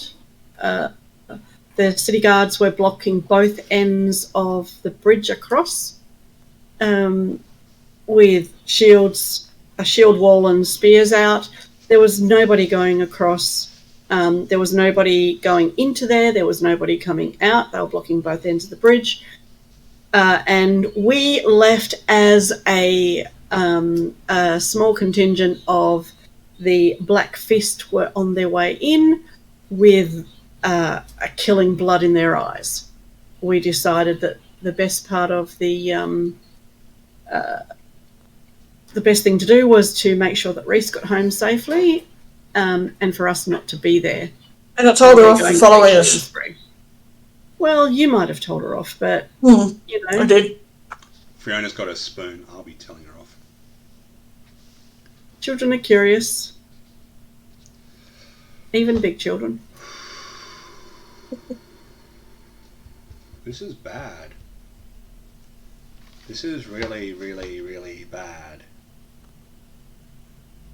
Oh my god.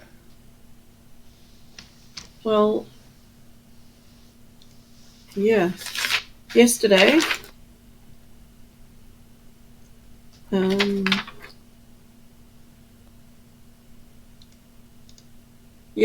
Lord Regent was killed, died. Today, the Lyceum gets blown up. It is bad. But are they We're just going. Oh.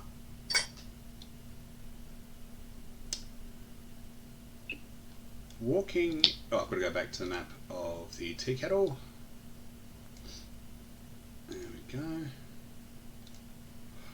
Walking into the tea kettle is a person that Our lovely Kellenberite knows well. Anya, you know the person walking in there now. Just waiting for it to upload. Basically, at the moment, Freona's just boarding up the windows with whatever she can, and hanging the sign that says closed. Yep, and I would help her too. And same here. Yep. Alrighty. Much as it's... That is the guy who has just walked in.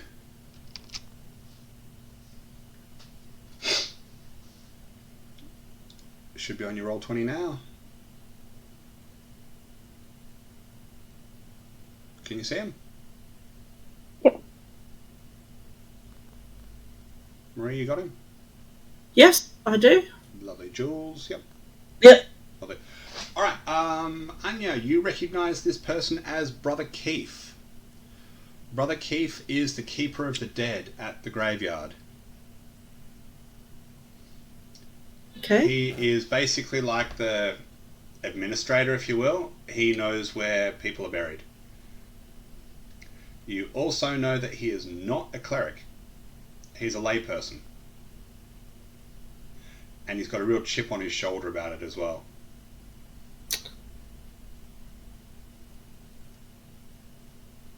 He's got this attitude in a way of like, you know, yeah, you say you do this because you love Kellenvor, but you get spells. I do it and I don't get spells. So who's the real follower?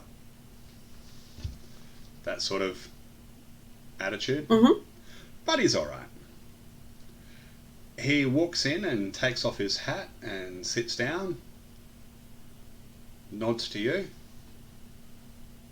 And Anya would nod back. He says, "Do you know what has transpired?" The how and the why, no. But I can tell you that there has been 4 explosions, the 4th of which we did see were at the Temple of Bane, right in the Lyceum of the Black Lord. So I'm assuming that the other 3 came from there as well, or happened there as well. We saw the city guard with a shield wall at either end of the bridge with spears out, not letting anyone in or out, but they ran at the sight of a contingent of the Black Fist bearing down on them, clearly with the bloodluster. That's all I can tell you at this point. You should come to the graveyard. It will be safe there. I have need of you anyway. Of course, brother. All of you.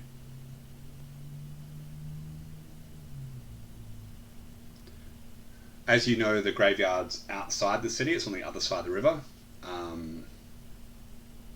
Might not be a bad idea to actually be outside the city walls while all this is going on. Because you get the distinct impression that once those things are going to go bad inside the walls. Once those Knights of the Black Fist get to the Lyceum and see what's happened, they're probably just going to go door to door, kicking them in and looking for answers. Mm-hmm. So. And can we take our good lady host and all of her daughters with us? Freona wants to stay here.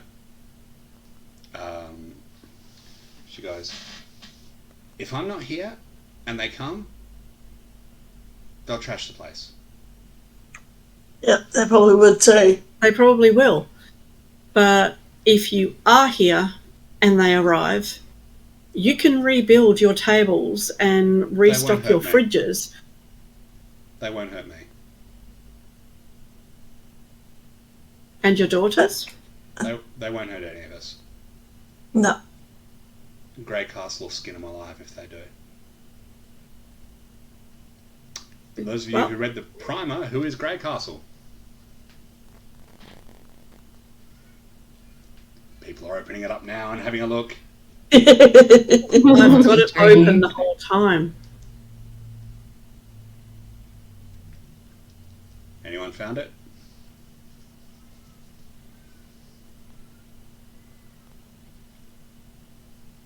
As they look frantically through their notes. Order of the Gauntlet, Emerald Enclave, Lord's Alliance, He's Zentara. the Knight Captain. Who got it? Shauna? Honor. Well done. Yeah. Knight Captain. Yep, there he is. Yep. She. I went past her. Yeah, she. I went past her. I went past it as well. So Freona's saying that she's safe because Grey Castle would skin them alive if they did anything to her. Yep. So you always wondered why Freona's was the safest place in the city? Now I know. Now you know.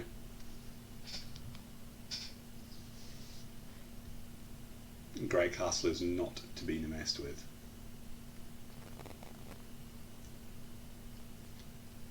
So Fiona's going to stay there with the daughters. They'll be safe.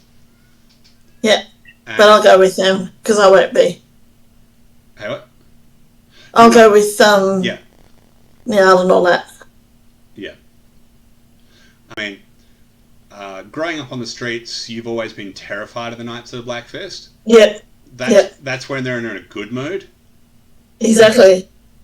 And now, In a bad mood, coming door to door, then I don't want to be there when that happens. no, that's bad mojo. Bad juju. Bad juju. Bad monkeys. Yes. Yep. Okay. So you get to the gate that takes you out of the city over to the graveyard. Mm-hmm. I'll just change you over onto that map again, which is the city map, which is this gate right here at the top of the map. Yep. And when you get there, you notice the guards, the Black Fist, Black Watch. There are no Black Fist there. The Black Watch are going just go. Yeah. They are certainly not looking to hold anybody inside the city. They just want just leave. Yep. Kind of makes you I wonder. find that very odd. Yeah. Because surely No. they're trying to find the people who did this, and the best way to do that would be to lock down the city rather than let everyone out. Yep. But I imagine when the Black Fist get there, these guys are all going to be like, "Oh, I thought you were on shift. No, weren't you on shift? Oh, no." Yeah. And I guess they would be aware of what the Black Fist will be doing. Yep. There'd be no taking to No prisoners. a room and interrogating. They will be hacking and slashing. Yeah. That will be their interrogation. Oh, there'll be interrogation right there on the street. Yeah. While they Got something to tell me? No. Next Yeah. one. They might not be that quick about it. People have a lot of teeth, Mm-hmm. fingers, and whatnot. Okay, so you get outside over to the graveyard, which looks as beautiful as it always does.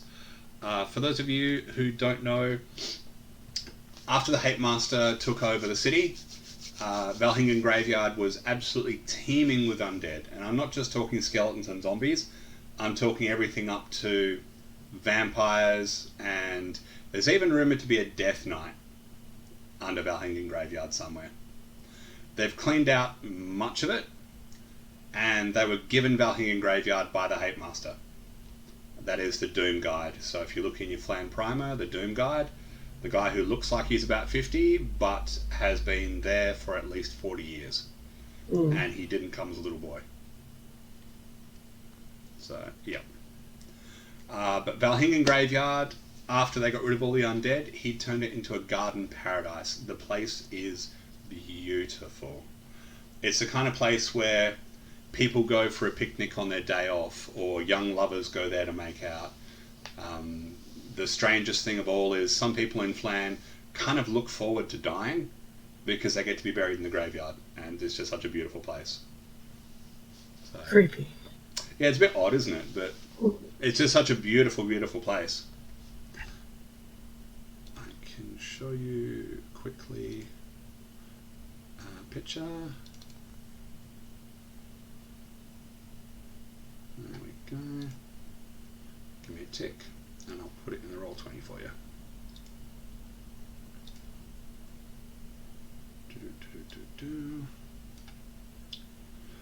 The image I'm loading up into Roll20 now, the Doom Guide, who is the head priest there, he has a small office in the graveyard, and as soon as the image loads up, you'll see what his office looks like, and the surrounding gardens. As soon as it loads. Yay, it takes forever to load, but what do you do? Yay for Australian internet. Oh, my wonderful internet hearing goggles, you know? People watching this in years' time, they're going to be like, what was wrong with his internet? Why wasn't it working really good? And it's like, he's from Australia. Well, I don't say anything about it, because if I say too much about it, it'll drop out completely. Yeah, got to knock wood. What area do you live in? I'll do this. Knock on wood. Yeah. Knock on wood. Yeah. Mine's got cobwebs. Yeah, fair enough. Yeah. I'm on holidays, so my brain's slowly atrophying. It's lovely. I don't have to use it again for another 3 weeks, and that makes me happy. No holidays for me. My brain's always working. Well, this is sort of work for me, but it's work I really enjoy doing. There Too we much, go. Okay, so it should have loaded up there now. Yep. Finally. Mm-hmm. Pretty. That should give you an idea of what Valhingen Graveyard's like. Pretty nice. Yep. Yeah. Absolutely gorgeous spot. Okay, so... Lots of places to hide in. Hey, what? Yeah. Lots of places to hide in. Absolutely. It's more than you know. More places than you know to hide in. There definitely is that as well. So Brother Keith takes you into the main sort of cathedral area, if you will. It's nothing too flash. And he sits you down and he goes, the timing is terrible, but perhaps you can help with a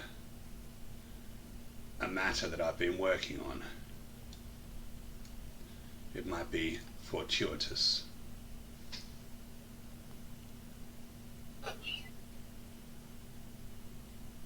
By the way, there is normally someone at the gate of the graveyard who is currently not there. You'll get to meet him in a future adventure. I have a question. Yes, Something please just popped into my head, and it's a bit of a rollback, but Yep. weren't we paid for the job that we did going and putting the pin on? Yeah. Yep. How much money did we get? Now, So it's 200 gold crowns divided by, well, I guess with Josh gone, oh no, he's here at the time, so it'll be divided by 5, so 40 each. Okay. The next one will be divided by 4. I would have turned down my cut, by the way. Goes to you anyway. They insisted, did they? Whatever you do with it is what you do with it. It's one of the things I really love about the Adventurers League rules is there's no taking from other people. You can't steal from another party member. You can't take any of their stuff. There's no arguing over who gets this, who gets that. At the end of the thing, everything just basically gets sold off and divided equally. Every magic item you find, everybody gets a copy of it. Ah, it's a shame though, because that takes away the whole bartering and the role play of bickering between each other about who gets what. Well, and it means my character who doesn't want money can't turn it down. Well, you get it on your sheet, but if you go, hey, I don't want it, you don't have to do anything with it. Or you can always give it to Freona. Yeah, you can give it to someone else. That's perfectly fine. Start tithing. Yeah, fair enough. So we'll talk about magic items when we get into them. There's not going to be any magic items in this first. Sorry, I'm sorry I interrupted that. I just No, it's good for you to know. But basically, when you find a magic item, there's one for that module, and when you finish the module, everyone gets access to a copy of that item. But for each module you go on in Tier 1, which is levels 1 to 5, you can only take one magic item with you. So the others are basically in storage. That's how they deal with that. Yeah. So you're not sort of like knifing each other because he got the magic item I wanted. So anyway, Brother Keith says, as the overseer of all permanent residents of the Valhingen graveyard, like that, permanent residents, as in people who are dead, I am in charge of disinterment as well. That is, removing bodies as needed. It has come to my attention that one of our long-standing residents of the cemetery, Azandria Weltran, was not, in fact, human, but a polymorphed green dragon. Interesting. For those of you who don't know polymorph... What was that name again? Xandria. Xandria.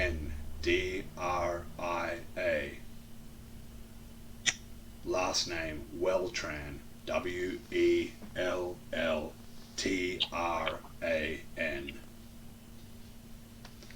And for those of you who don't know, polymorphing means to change your shape. Some dragons can do it, not all, apparently.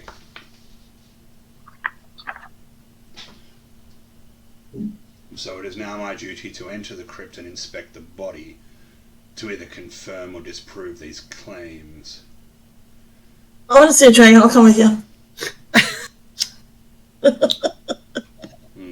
It will be the bones of a dragon, because even though it was polymorphed when it died, it's still dead, right? Correct. Still want to see it. What's that? I want to see the dragon, so I'll go with him. Well, the bones, anyway. Yeah. The information may not be correct, but it's important we find out. Are you all willing to assist in this? Yep. Not sure how I can help, but I'm happy to help any way I can. We're back in a moment.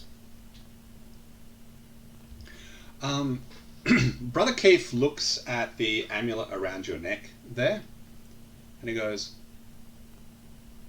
Ilmata? Here? Yes. How? Why? I'm meant to be here. I'm not sure why yet, but I came by boat. Your church knows you're here? I've been sent. Have you met the Doom Guide yet? No? I will arrange it. He's busy, but I will arrange it. Your kind don't come this way. It's Why not? far. It is far. It has been a very long travel. Your kind mean great suffering is either here or coming here. It is not a good sign you are here. I think it's important that we can ease suffering anywhere in the world. Of course, of course. You are welcome at the Church of Kellenborg, any Church of Kellenborg. My thanks. The followers of Ilmata are greatly honoured amongst our church. Oh, please, do not honour me. I just want to help as I can. Fed salad and cream. The true Ilmatari, excellent. Sausage and meat patties. Welcome. Come with me, everybody. Build your own. You can build your own. Okay. Once you're finished dungeoning. Someone got TV on or something? Oh, never mind. Alright. So, he takes you down below the cathedral. Through... You're walking probably a good 30 minutes. Sometimes downstairs, sometimes upstairs. It's all over the place. You are completely lost. You have no clue where you are. Even me? Who? Me. You've Will I never be lost? You've never been here before. The graveyard isn't technically No, but I part could. of the city. Are you good at I keeping a would be sense of able direction? to. Yeah, that's what I mean. Yeah. You've been turned around so many times you got no clue. Okay. Yeah. Yep. But after about the third time you went up, when you're pretty sure you're still down, you're like, where the hell are we? Are we even still underneath the graveyard? Are we under the city? You got no clue. But the rumours you've heard about the catacombs being vast are not exaggerated. They are huge, Hidey holes. pretty much. And does it appear well kept, well maintained? Every inch. Yep, every inch. Okay. It's the I'll duty. keep my eye open. I'm going to keep my eye open for alcoves. You would never touch a thing in here. Oh, no. Just for hiding holes. Oh, I see. Fair enough. Yeah. Okie dokie. So, let me have a look. Alright, so, the Crypt of Xandria is a nicely appointed stone and marble building, roughly 20 feet square. This is underneath the ground. He produces a key and unlocks it. The interior is equally fine. The walls are carved and painted with various scenes showing a lovely human woman in different locales, looking towards a snow-covered peak, standing in the rain of a thunderstorm, sitting in a comfortable room by a roaring fire, holding a venomous snake in a garden, working with bubbling vials in a laboratory, and many others. The lid of the marble sarcophagus in the centre is carved with the likeness of the same beautiful human woman in the prime of her life. Now the unpleasant part. You two, he points to the two strong people in the group. Help me with the lid. Of course, brother. Okay. So, I'm trying to work out who he meant by the two strong people in the group. I don't know anyone else's strength, so... it's the you paladin mean and the us? cleric. Yep. Alright, The god squad. I am the strongest. Yep. The god I'm squad of among the muscles. There we Alright. go. Alrighty. So as you manage to pry the lid off to the side, a quick investigation shows that these are definitely not human bones.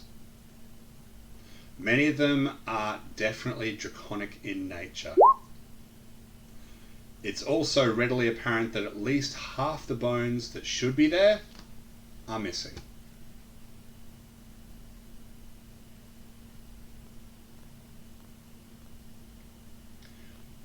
But also resting amongst the bones are 5 tiny gems. A red ruby, a green emerald, a black opal, a white diamond, and a blue sapphire.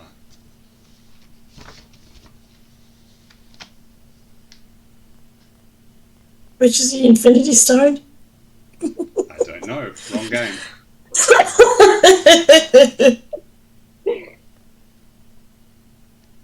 What does it mean that half the body is missing, do you think? Was this moved here after the woman died? Are there any signs of other disturbance in this room? That scraping sound that you're hearing is a stone slab going across the doorway. And then shutting. Shutting us in. And then you all hear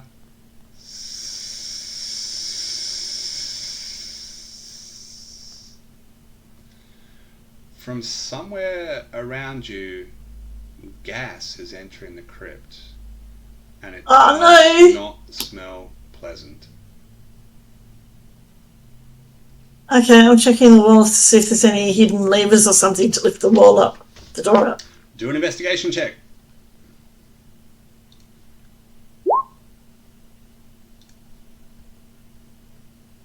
Investigation time.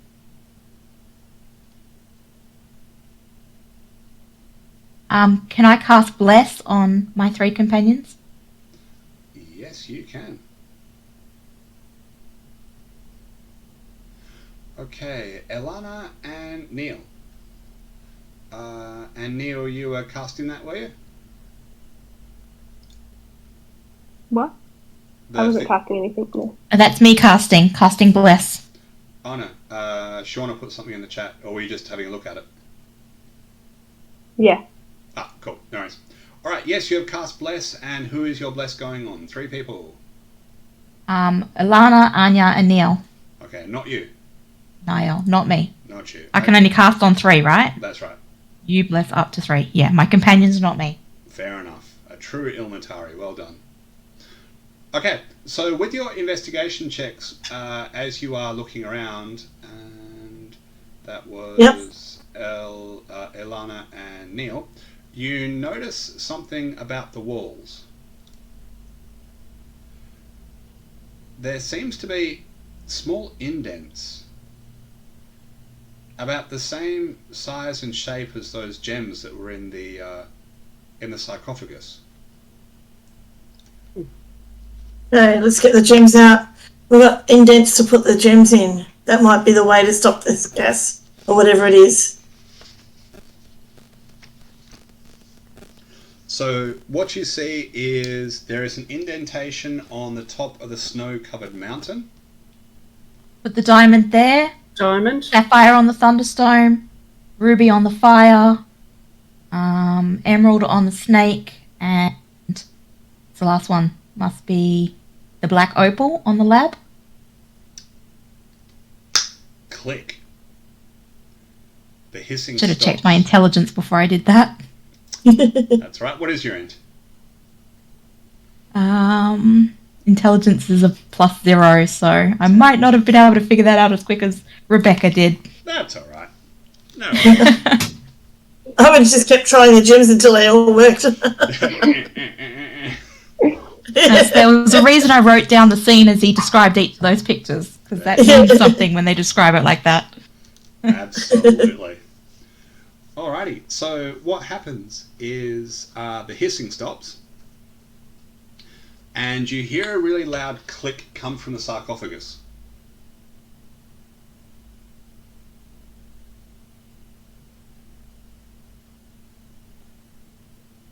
Alana, can you check out whatever that was in the sarcophagus? Sure can. So another investigation? Yep. That's even better. Nice. So as you're sort of like leaning on the sarcophagus to sort of look in, because you're not all that tall, the sarcophagus moves. Like it's on a hinge. Like it's a door, not a solid piece on the floor. Yeah. Do you Or wanna like keep pushing rolling it? away. Yep, roll it over the way. Yep, you absolutely do. And you see a set of stairs beneath it.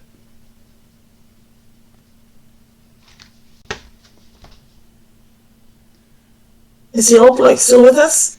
He is. He's coughing quite a bit.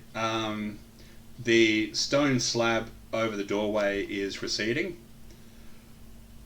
And he says, I am no priest. I have no magical power, but I beg you to investigate what is below and let me know. Yep, we can do that. Of course, brother. Of course. That's what we do. I'm going down the stairs anyway. Okay. Well, I mean, graveyard and dead people is pretty much Anya's wheelhouse. So Exactly. she's not interested by all the stuff that's happened, but not phased about being in there at all. Okay, the Roll20 map should have changed now. Mm-hmm. Yep. So you should just be seeing a little bit, right? Yep. Yep. Just the corridor in front of the stairs that we're heading down by the looks of it. Perfect. Okay, I will just grab your tokens. Give me a sec. Is that them? 1, 2, 3, 4. Copy. And paste. Are you pasting or are you being a difficult thing? Frisky now. There we go. Yeah, that's us. That's you guys? Yeah. Hey, I recognize you guys. Alright, so the passage opens into a chamber that is down below. Where would you like to go? I'm going to poke my head around the corner. And Is you it see that? light or dark down there? Do we need to light It a is torch? pitch black. Anya has a torch in her, several. Can So cast she- light. Yes, cast one of you light. does actually have the light cantrip. Yep. What colour In light that would you case- like to have? Right ahead.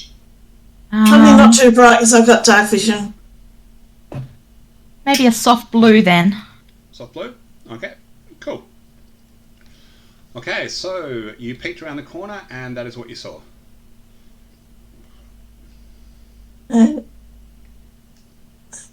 So we just move if we want to. What's that? I think as we go, it would be wise to leave some markers. We don't know how far this passage extends, and the catacombs are almost infinite.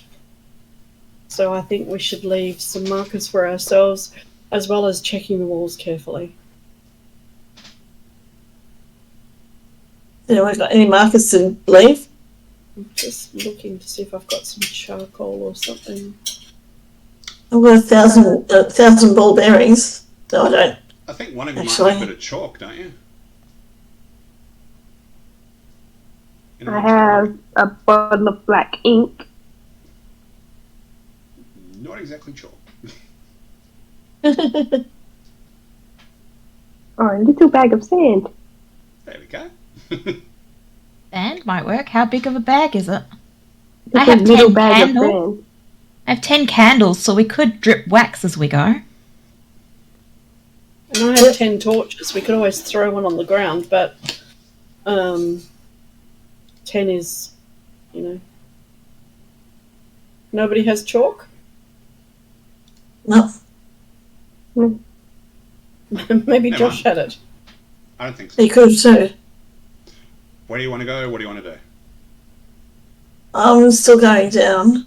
Yep, I'll reveal what I you can think we see. follow the passageway. At the moment we only have one choice, and that's to go forward, doesn't it? Pretty much, yeah. Yeah. Okay, I'll reveal some more for you. That's my 30 feet. In checking the walls, have we found any levers, hidden doors, other inconsistencies in the stone? Okay, so with regard to things like that, a perception check is just basically having a general look around. If you wanted to actually check a section of wall, like a 5-foot section of wall, that's an investigation check. But that's section by section by section. And just note that sort of thing takes time. Yeah. Yep, So that's right. 1 minute, Okay, well, one roll. let's just keep Yeah. our eyes open and our Yeah. ears open and keep moving forward. How's that? Fair enough. So far, all you're seeing Um, is just Is the floor level or is it on a slant like it's going down a hill? does look like it's going down a bit. Just this spiraling makes me think we're going to be spiraling. Spiraling out Same. of control.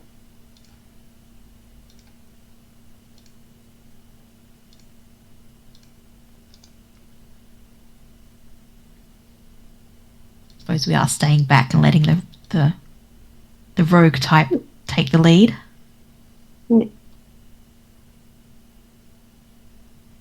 think someone just stepped on the rogue type. They did. Hey, that was me. It's Okay, let me pause you there to reveal some more stuff. Won't be long. Okay. Were you giving... We got this up here. Anya, were you giving Alana the lead? in particular. Yeah, I sort of took the lead half. She certainly can. It doesn't. Anya is this. This is where she does her job. You know, she brings bodies back to the graveyard to be properly interred. She has spent time in the crypts and the. It's just I imagine in the armor you're wearing, you don't move quietly, and I so wouldn't. usually we let the quiet person check first. That's true, but she would be a little bit because I guess familiarity breeds contempt, and she would probably go, "This is just old hat. I know we're exploring, but this is all just old hat to me." Well, it's just that I imagine this crypt hasn't been opened in a very long time, and there could be anything. Be Probably true. cautious. And I wouldn't be just saying. Pushes the rogue in front of her. Well, let me tell Anyway, you. I've come across a room with a looks like a throne in it. What are the 3 things? Well, let me tell Those you. skeletons. The passage opens into a chamber. 3 odd humanoid skeletons. Now, why are they odd, you might ask? Well, let me show you the picture. You see it? Not yet. Ah, they're not human. They're not human. They are They're- not. Ah, there we are. They With are draconic skulls. draconic. Stand at attention. Dragon balls. Stand at attention holding swords. At the back of the chamber is a large throne-like chair, currently empty on a mahogany dais. Don't trust it. Mahogany Anya's dais. pretty sure she hasn't seen anything like those skeletons before. No. So do we leave them behind us and continue on, or do we get rid of them here? I think. I don't like the idea of having them at our back, Yeah. especially since we know that this place was overrun with undead at some point. Indeed, and our brother has, or my brother has, asked us to investigate. So, and to try and find out what's happening. And these obviously non-human skeletons need to be investigated. Are there any kind of markings or symbolism that I can see on the dais throne thing from back here? Suppose I'm not quite back there. No. I'm kind of here. No, you're way too far back. If you wanted to get like a good look at things like engravings or whatever, you need to be up next. You want me to check them out for traps and things like that? Yes, Well, but go it's carefully. always a good idea to check the traps. I'm just not sure Yeah. that a trap is per se what's going to happen here. No, that's right. But at least we'd know whether it was trapped or not. That's the thing. Yeah, always a good idea to check. So start with them. Let's show them. Well, let me guess. As soon as I go out there, they come to life.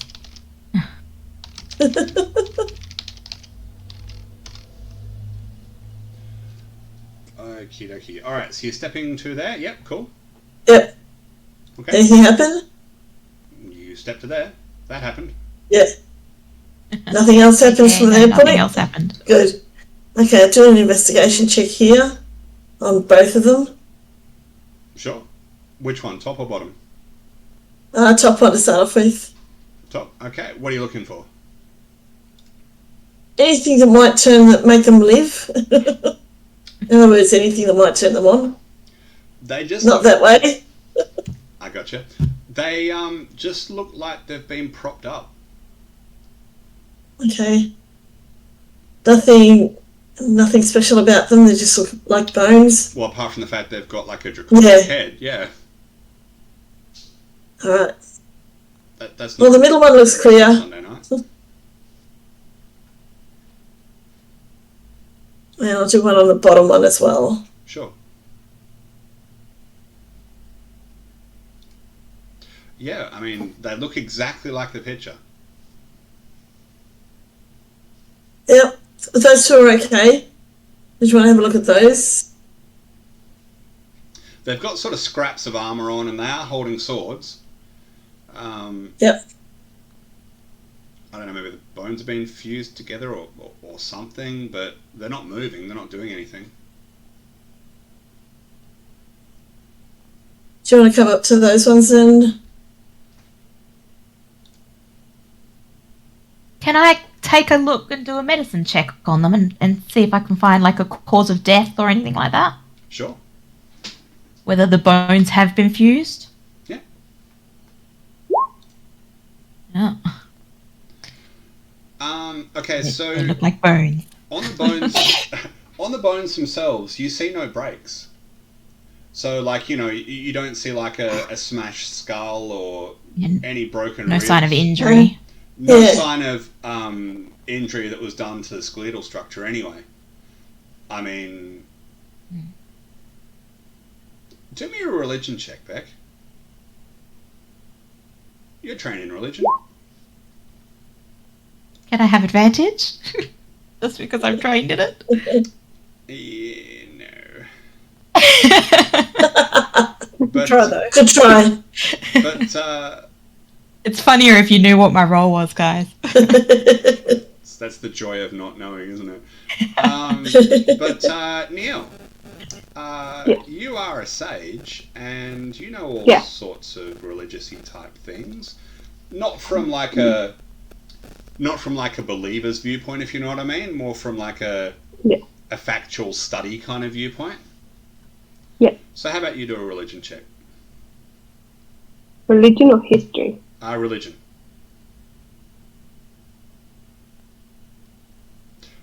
Okay.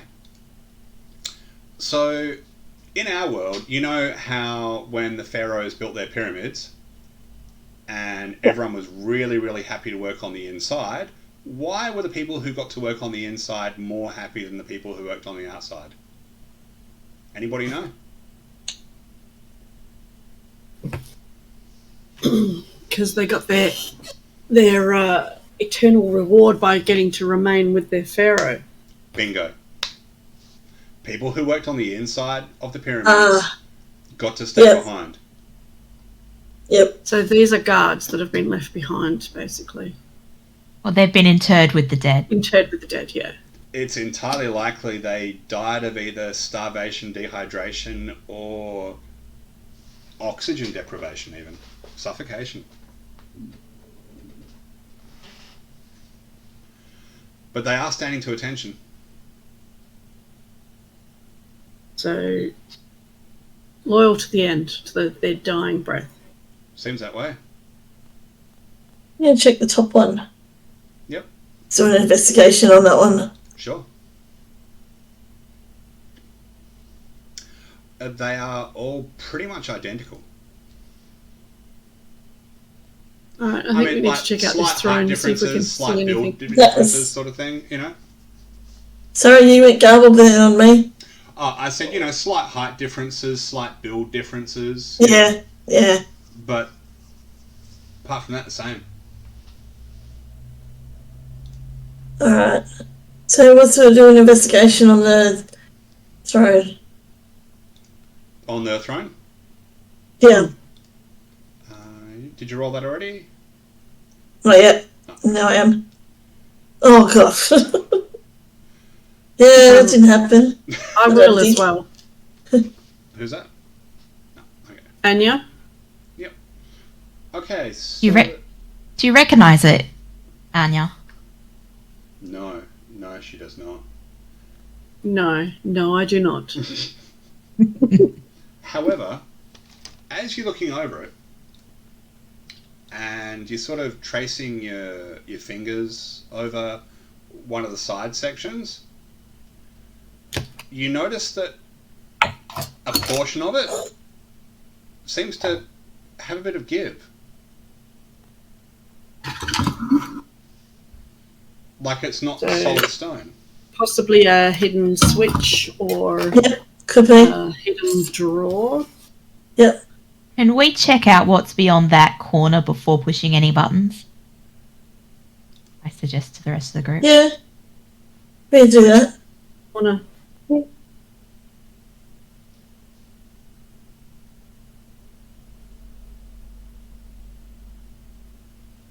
You mean further south?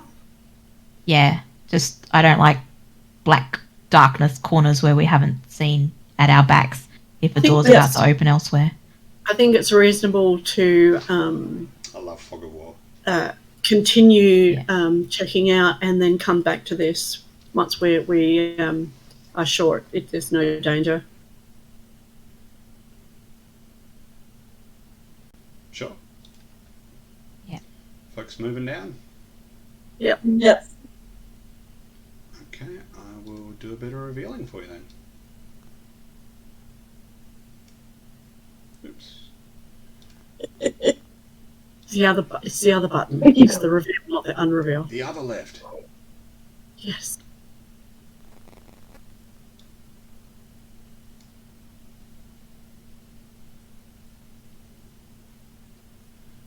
From where you're standing, you can probably also see that.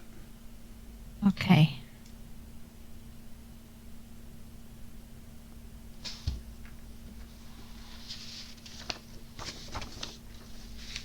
Oh. Guys are brave. I was going to ask what they're seeing first. It's sort of a lab table. Well, let me tell you. This chamber has been set up as what looks like a small laboratory. Tables around the room are covered with beakers, vials, tomes, cauldron, and pots full of alchemical agents. In the middle of the central table, which is the dark brown one right here, at the bottom. I can ping on it. There we go. Is a note next to a blue clay pot.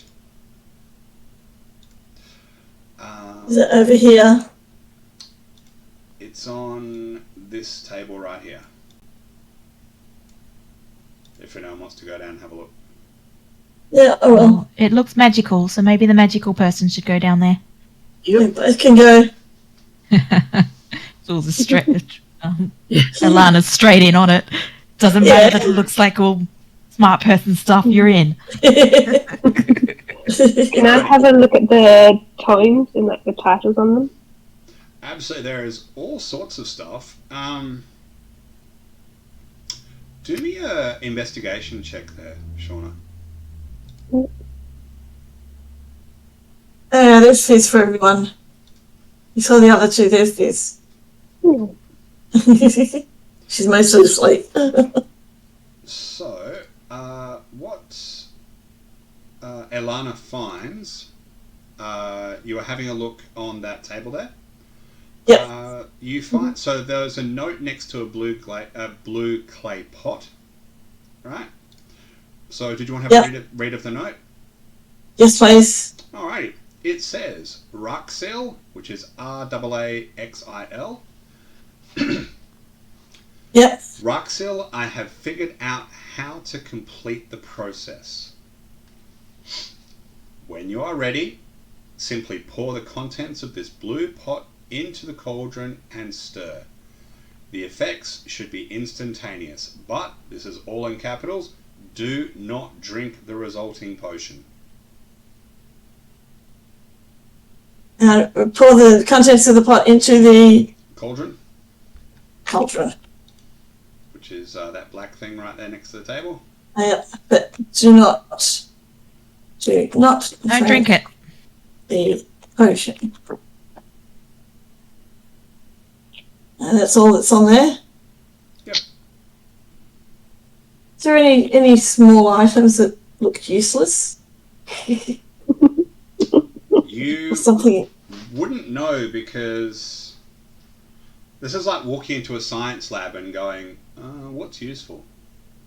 Oh yeah, I yeah. personally would have no clue. Like anything shiny. True, yeah. Anything take my eye is shiny, as Beck says.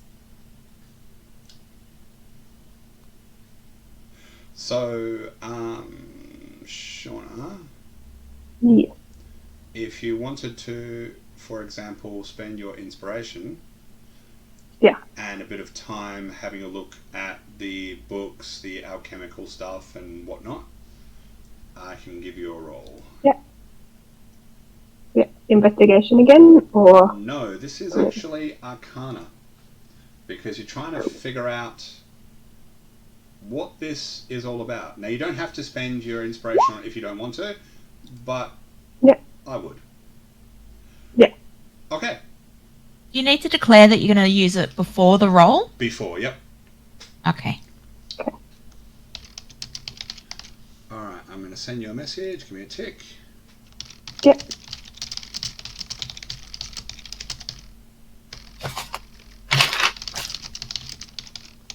I'm going to take the note, by the way. Sure. And the blue jar. What? Yeah, I might do, yeah. Might bring it over. You might want to take it to Mael and show her. There you go. Message for you. Mm-hmm. Hey, Neil, you might want to have a look at this. At the Put moment, that back down. yeah, at the moment she's sort of like, shh, shh, shh, shh, I'm trying to work this out. Shh. Okay, yep. And then, yeah, put that Don't down. touch anything. I start touching things just with fingers.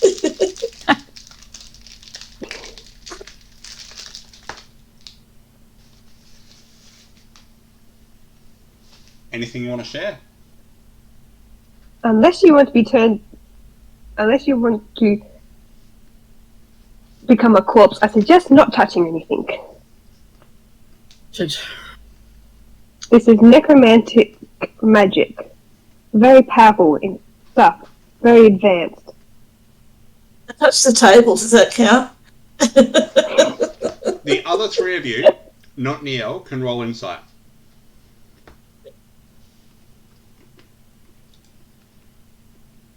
Oh, God.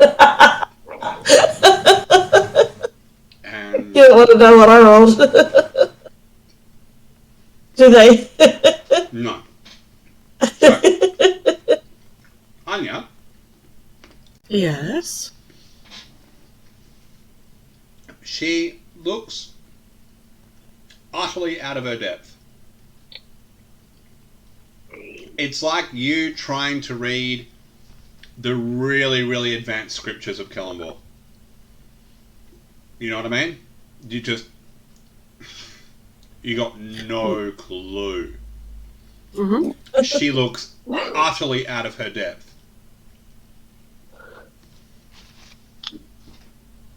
Really not a great roll. And Beck, No. she looks afraid. Maybe we should leave this alone. Mm-hmm. I'll take a step back.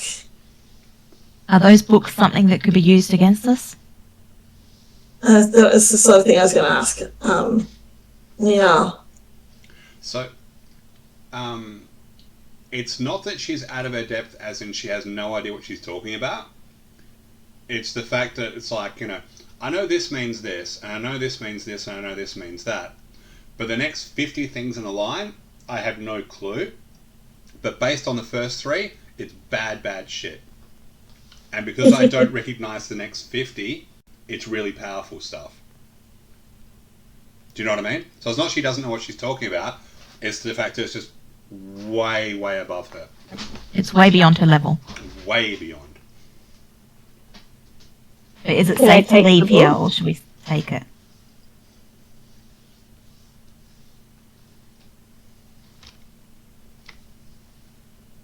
I'm Up not to you. touching You any get to of it. choose. Are you planning to take it? I'm not touching any of it. Okay. I can remember things, can't I? That sort of stuff. Carry on. That would be. My question is it dangerous to leave here for anyone else to find? It isn't a sealed tomb. But we've just opened the tomb. It's not sealed anymore. People are going to come in after us. Well, you close it behind you. Yeah. I thought we were clearing it so that Brother Keith could come down. Well, you're investigating. Roll insight for me, Beck.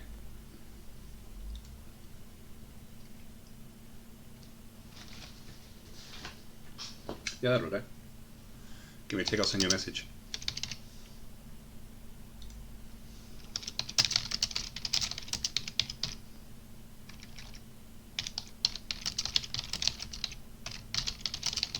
just remembered one of the laws here. Maybe we shouldn't touch anything. Put it back. Because this is technically a tomb.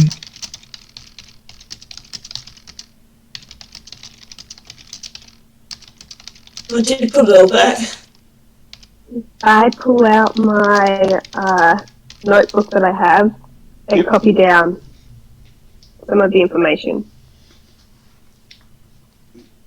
1, 2, and 3, not a problem. The next 50, you got no clue. Yeah. It's seriously, it's just like, blah.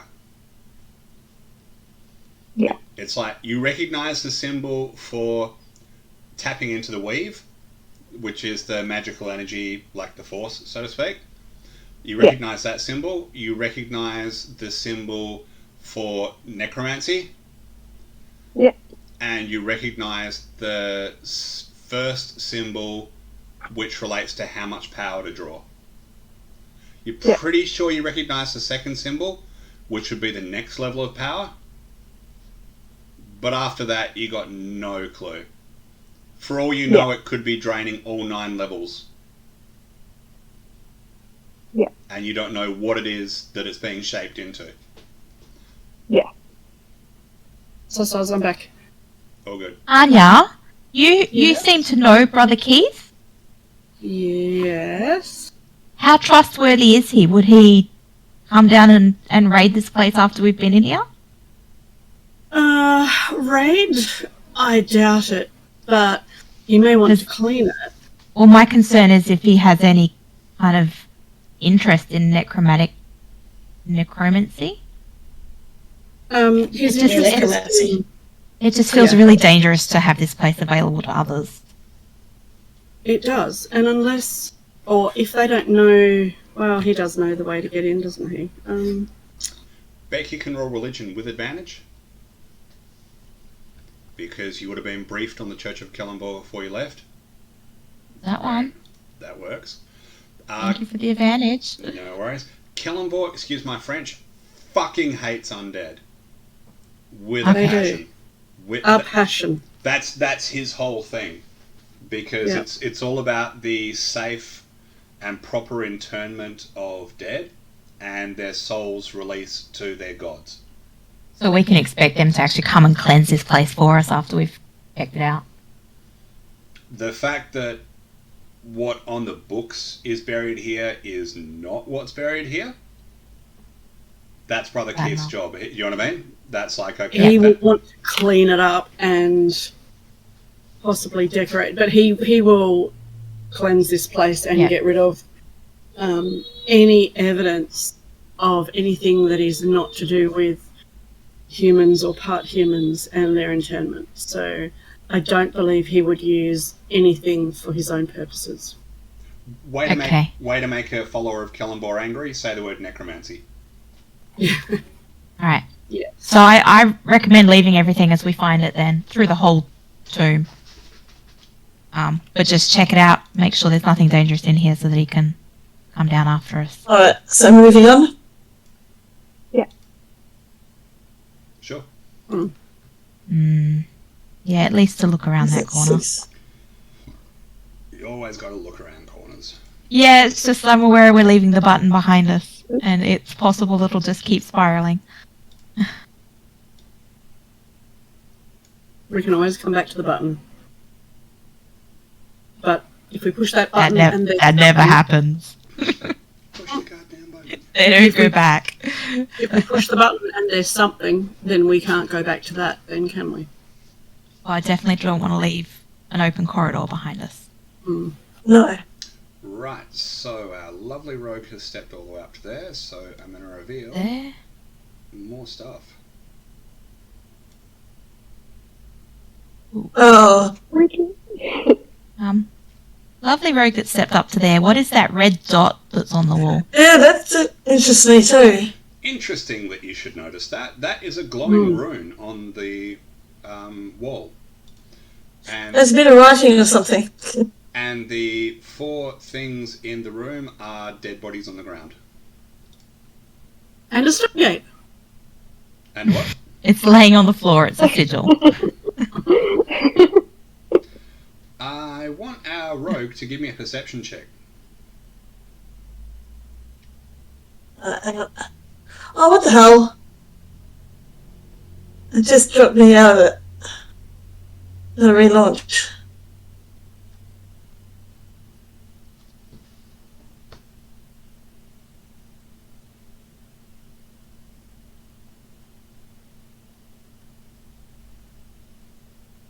Almost there. Alright, I will give you the description of the room. Is anybody else moving up to have a look? Very quietly. Fair enough. Alright, so this chamber's walls are painted to look like the inside of a dragon's lair. The scenes depict piles of treasure, robed acolytes bowing in supplication, bound prisoners being served up as a meal, etc. All the paintings focus towards the alcove in the south wall. Now, we've got that perception check. If you follow that south wall along, you might see a glint of something. Like... Yeah, like glowing mushrooms or crystals or there we something. go. Whoa! So Stepping right up to the body. let me reveal something for you there. Oh! Ew. So, just everyone stop. That's gold, isn't it? Everyone pause. Pause. Alrighty. So no one move. Don't move. Don't move and I move once. So, hey, shush. Alright. So, in addition, so all the paintings focus towards the alcove in the south wall, where a pile of gold coins form a perfect nest for a large dragon. In addition to the paintings, there are 4 large glyphs, one on each the north, south, east and west walls. The southern glyph is within the alcove. These glyphs glow slightly in the dark of the rooms. In the northwest corner of the room, I would like our wizard, who can now see it, to do me an arcana check. Yep. Beautiful. That's like a Stargate.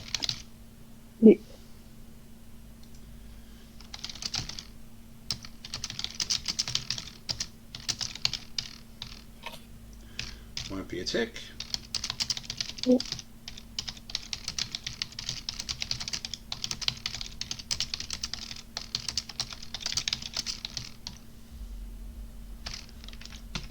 Okay, Shauna, check your message.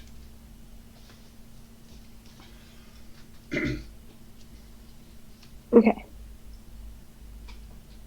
So that in the northwest corner, there's something etched onto the floor in a circular pattern. If our wizard wants to share anything, she can. That's an active teleportation circle. Mm. It's not very old. Not very old, as in days, weeks, months, years. You're going to need to head on up there and get a close look at it if you want to see. Sounds like I shouldn't Are these touch the... bodies on the floor, do they look kind of the same kind of draconic that those guards were at the throne? No, The dais? no, these look human. Can I go up to one and have a closer look? Sure. I'll just deal with the wizard there. She is now there. Alright. Yep. So the teleportation circle. Yep. It's been Next to it. etched into the floor. The lack of wear on the etchings implies the circle was created very recently. A thick metal rod inscribed with sigils stands in the middle of the circle. Lying on the floor in different parts of the room are 4 dead bodies, which you know about. Although the bodies look roughly humanoid, they are stitched together from various parts, including some that appear to be draconic in nature.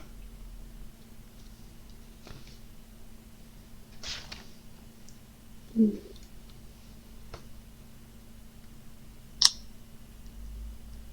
know what those are. Do they look new or old? As in recently The body? dead or... Yeah. I'll do a medicine check on them if you like. Sure.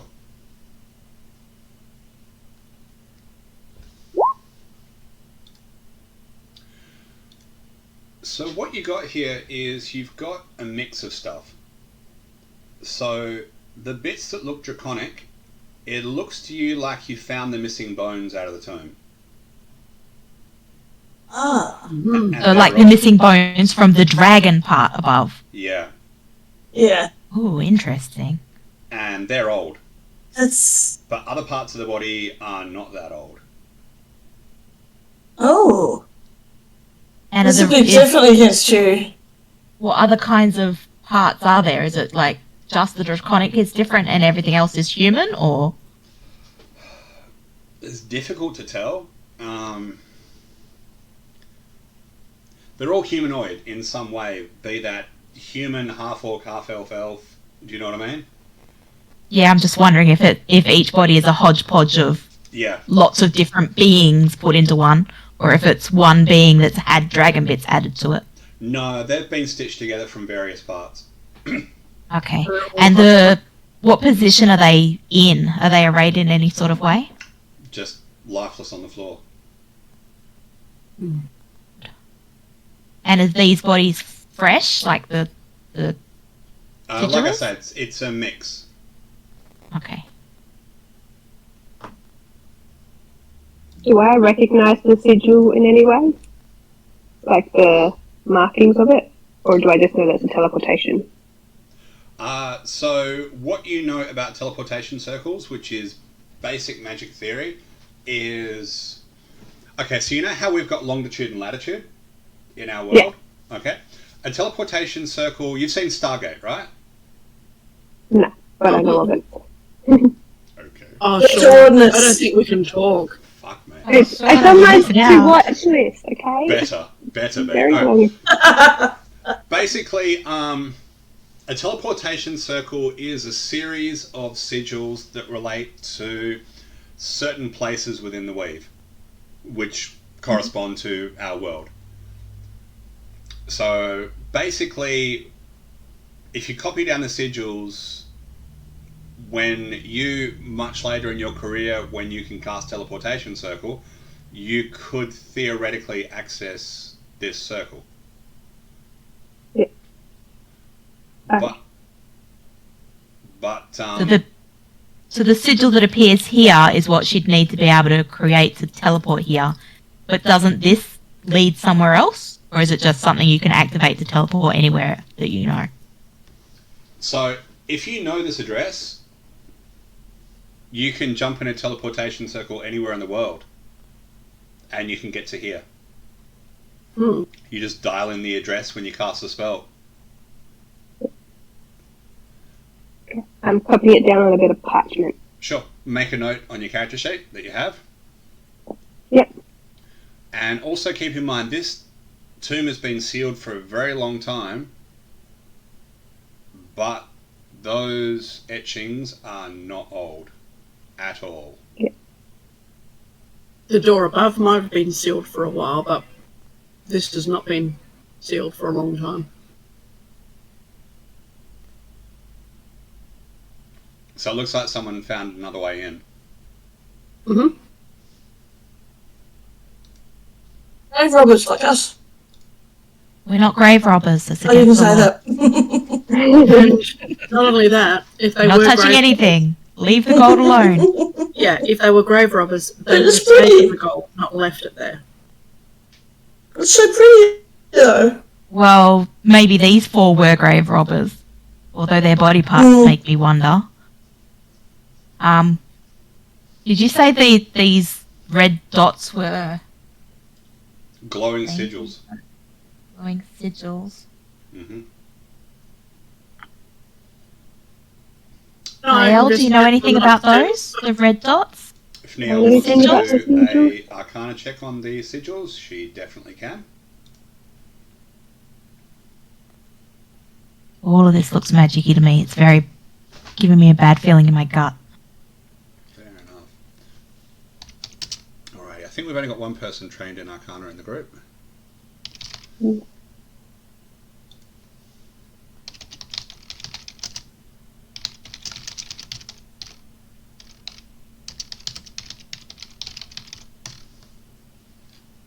There you go.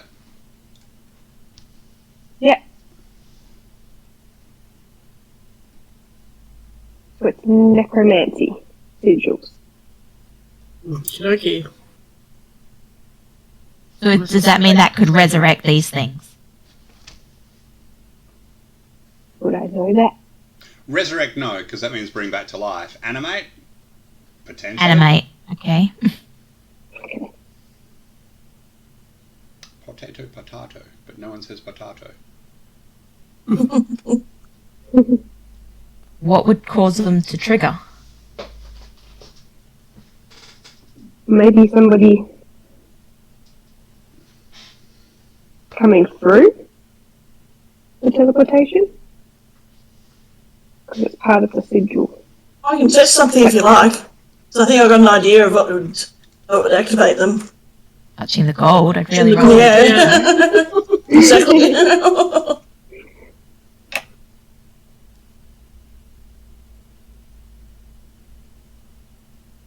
I'm not sure that I want to deal with a part draconic undead.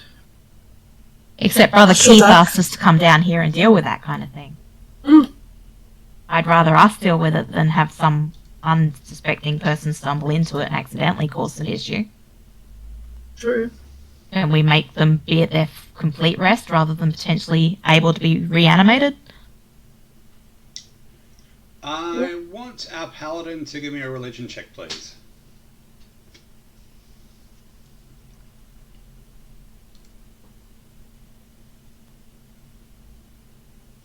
Miss Anya. Jeez. That's all you need.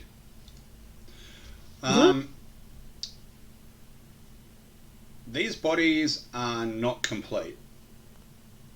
How is it these bodies can find peace and rest if they're stitched together like this? Mm.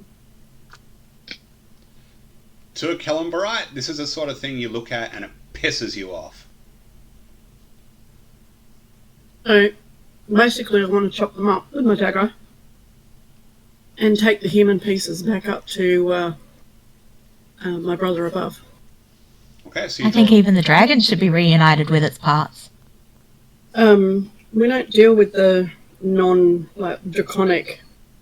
I would leave that to. I would defer to Brother Keith as to what he was going to do with that.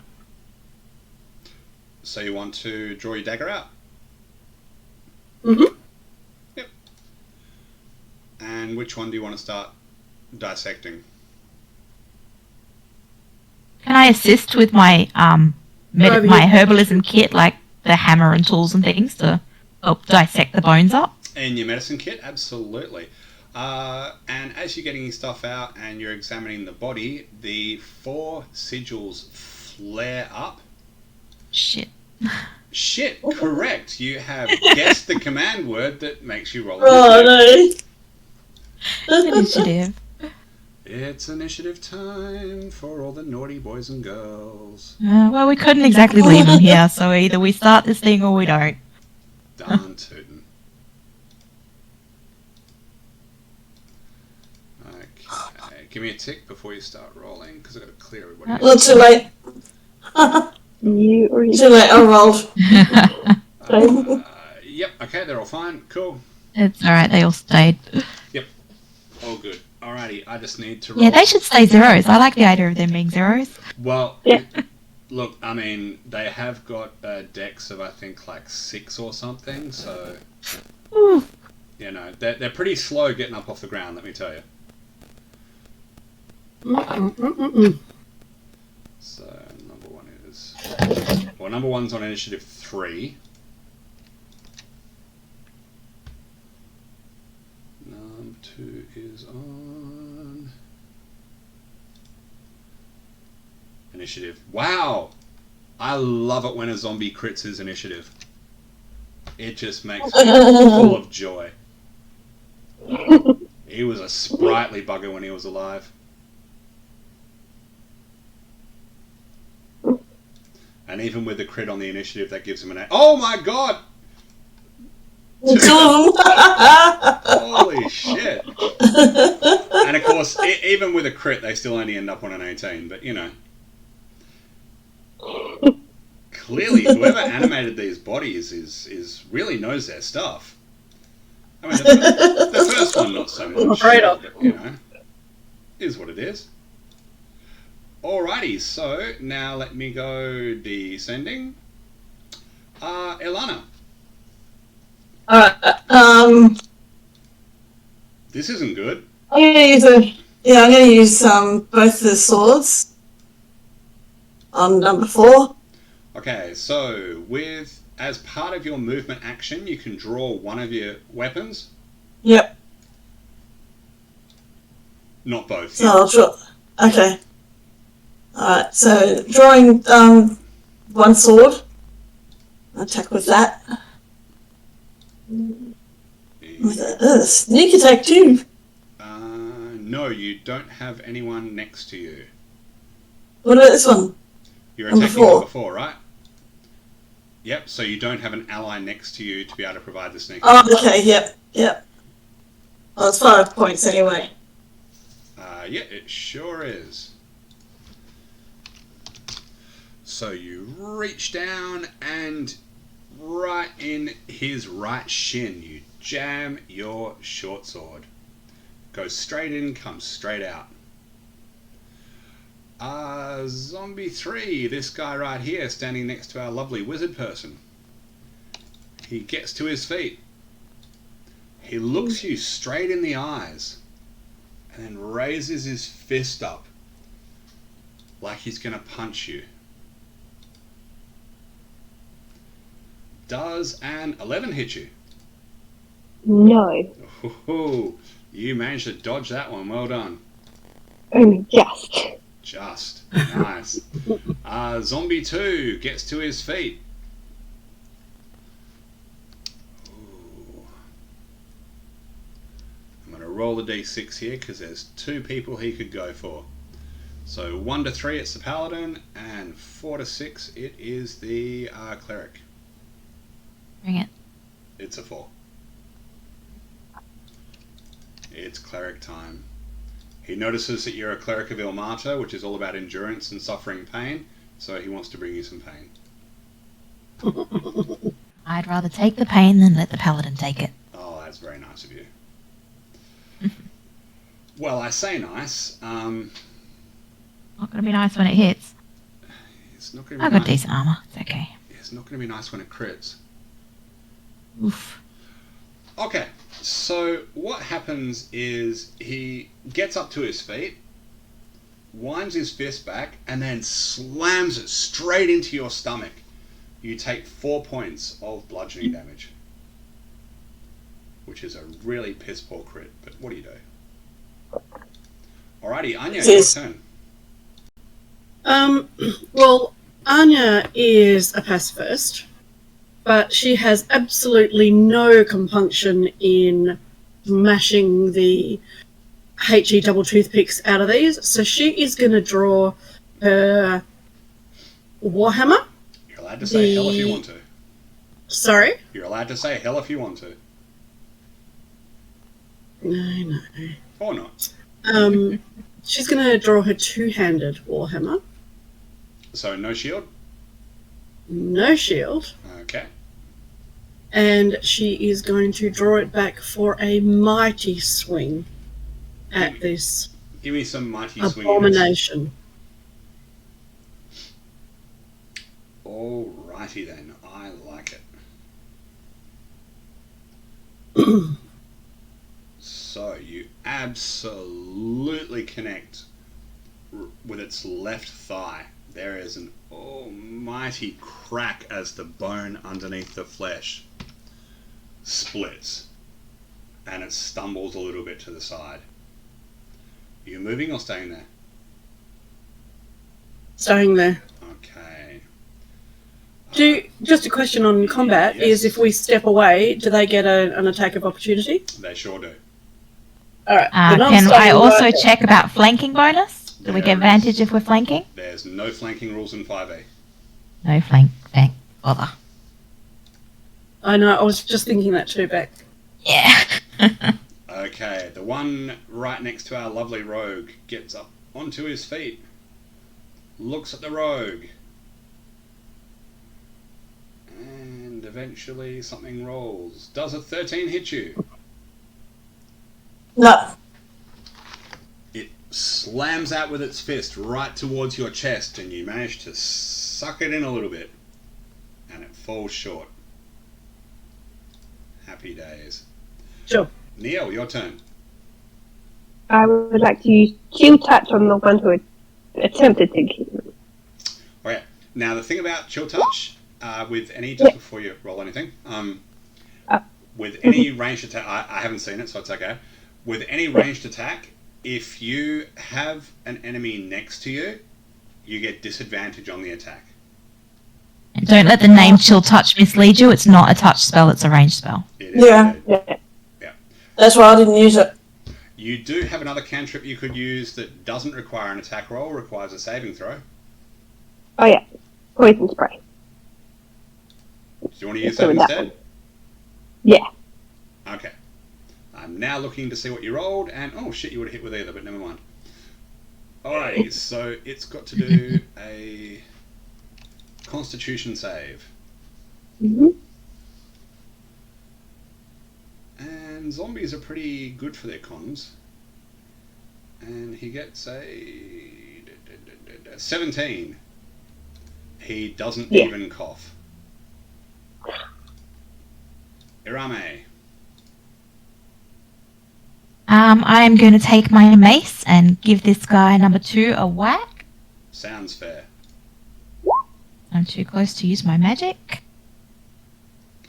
That's the hit, right? Oh, you And so betcha. then I click the damage part to do the damage. Yeah, it's already done the damage. If you Oh, it look already underneath. did the damage. Yeah, Alright. it's got right there. So I'm just working out where you hit. Left upper arm. There is another almighty crack, and you're pretty sure you've broken that bone as well. Oh, sorry, Bone. Zombie 1, the guy who hasn't gone yet. He staggers forward. Oh, hello. And he's going to try and punch our priestly lady in the face. Maybe we should change that. We've got just the right people to do birds of prey. But I think a 13 misses you. Definitely misses. Wonderful. Elana, your turn. Okay, using the move action to draw the second sword, You betcha. I'm going to do two attacks with swords. Yep. This is number 1, which might be a miss. Number 1 hits. Oh, good. For 8 points. And the offside one. Yeah, that was even better hit, but less amount of damage. It all adds up. Yep. And that's me. So you come out with your 2 short swords. One goes into the left lower arm and one goes into the left upper leg, and you stab it out at the same time. Both of them hitting. Doing quite well. Yes. Now, our zombie person who's right next to our wizardly lady is likely to get a punch to the face. As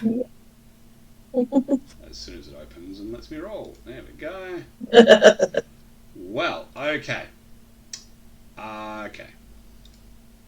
Just let me roll a d20 here. 12. Wow. Okay. So. Neil. Neil. Yes.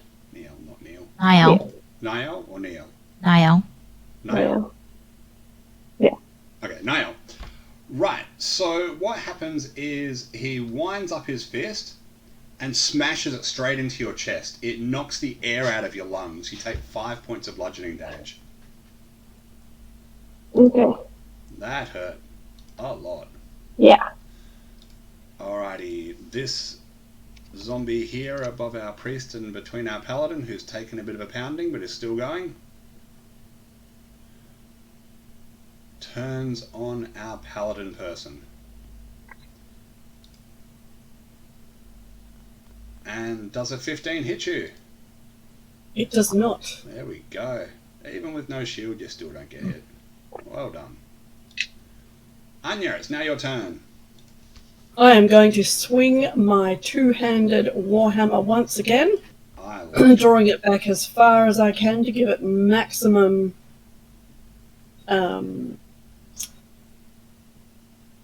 maximum impact, and swing it at his head, if I can. I love it. Okay, just give me a tick. I've got to roll something for him.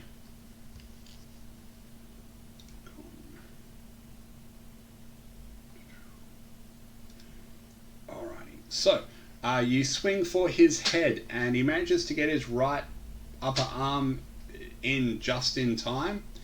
And you hear an absolute almighty crack. He slumps a bit and then straightens up. You can do a religion check here for free because of who you are and your training. Me? Lovely paladin, Anya. Yep, okay. Anya, seeing what you've just seen confirms what you had thought. This is a zombie. With relentless endurance. You betcha. And you know what stops relentless endurance? Heads chopped off. Or caved in, their brains smashed. Well, yeah, I mean, like, all those things naturally stop stuff like that. But, seeing as you did quite well in your religion, I will tell you, as soon as it reloads, Undead Fortitude is the name of the game. If damage reduces a zombie to 0 hit points, it must make a Constitution saving throw with a DC of 5 plus the damage taken, unless the damage is from a critical hit or radiant damage. As Beck goes, I'm not in a good spot for my radiant spells. I know. And on a success, they drop to 1 hit point instead. So when he did his Constitution save, he got a 21, which is why he didn't go down all the way. He sort of faltered, but then stood back up again. Anya has no spells. Of course not, you're a paladin. Mm-hmm. Well, So, not yet. can I help you? Alrighty, the zombie next to our lovely rogue person. A swing and a miss. Struck out for your left shoulder and completely missed you.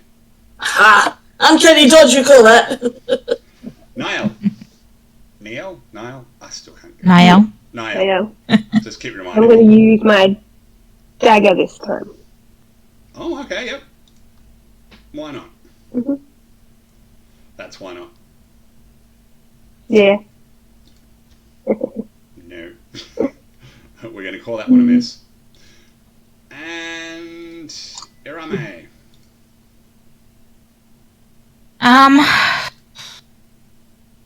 Now remember, Sacred Flame makes them do a dex save.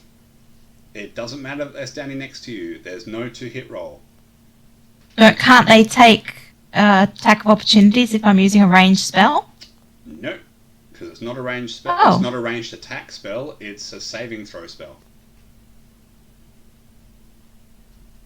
So they don't get anything.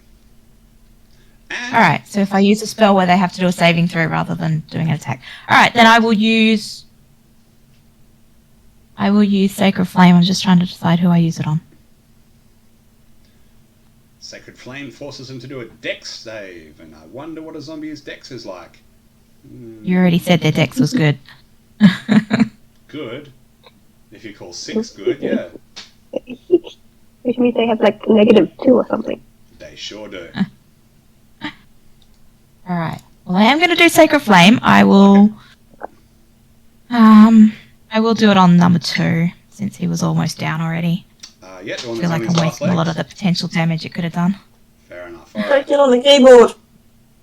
Let's see if the slow-moving zombie can pass a DC 13 dex save. The survey says...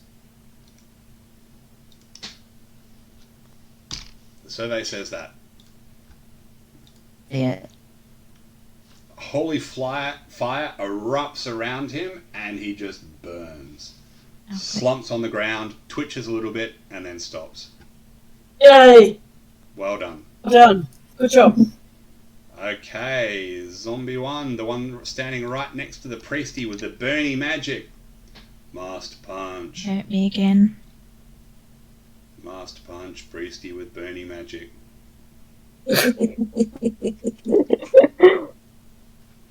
Righto. So, as you are holding your holy symbol in your right hand, because you do that to cast your sacred flame, he Also got a shield up. I know. He punches right for it and gets you right on your right wrist. Not the hand, but just above it, and it hurts. It hurts a lot. Take 3 points of bludgeoning damage. Elana, it's your turn. Okay, using both short swords again. You betcha. Does that one hit? Yep, sure does. Cool. And the second one? And then that one hits too. Nice. So total of 14. Whoa. Yep. So the first one is 9, which means a save. Give me a tick. Con save. Never mind. Okay. I want you to hang on to that second attack of yours. Because you shove your short sword right into its stomach and twist around and pull out. And when you pull out, all of the stitching around its middle area comes apart with it, and it sort of collapses into. So it is dead, and you do have your other attack that you've already rolled. If you wanted to step to a different one, we can apply it to that instead. Yep. If I step under, if I step here, yeah, can I still attack him? Yep, and we'll use that attack there, so he takes 5 points. Yep. I like it. Nicely done. Excellent. Oh my god, I just saw where you hit. Right knee. Ouch. You are striking some savage places. Okay. Yes. Zombie 3. He wants to punch this wizardy person. I mean, why not? She's right there. She only got an AC of 12. Come on, people. Slam. Oh my god. It rolled a 1. Yay! That's about as much miss as you can make. Do you do critical fails? Does it hurt itself? No, none of that in 5e. Anya, it is your turn. That's DM flavor. I am going to I think step you pulled a up muscle. to zombie 1 and swing my two-handed warhammer at zombie 1 It's hammer time. In Bring it hopes- down. in hopes of finishing him off. There we go. Very nicely done. To the right upper arm. 8 points. Oh, that had to hurt. Hurt a lot. Okay. Nat 20 in there, guys. Yeah, but it Well was, done. the 20 was if you had But it's a advantage. which you disadvantage, yeah. didn't. Yeah. Yeah. Niall. I'm saying that right now. Still alive. She's going to poison spray. I Poison spray. like it. They have got really good constitutions, but it's a good cantrip. Does lots of damage too if it works. Yeah. Well, potentially lots of damage. You have to roll better than what you did. Oops, Yeah. why am I rolling initiative for it? I want a constitution save. It gets a 12. Ha! Does that pass? No. No. Oh. So it takes 4 points of poison damage. Mm-hmm. To the face. Nicely done. Arame.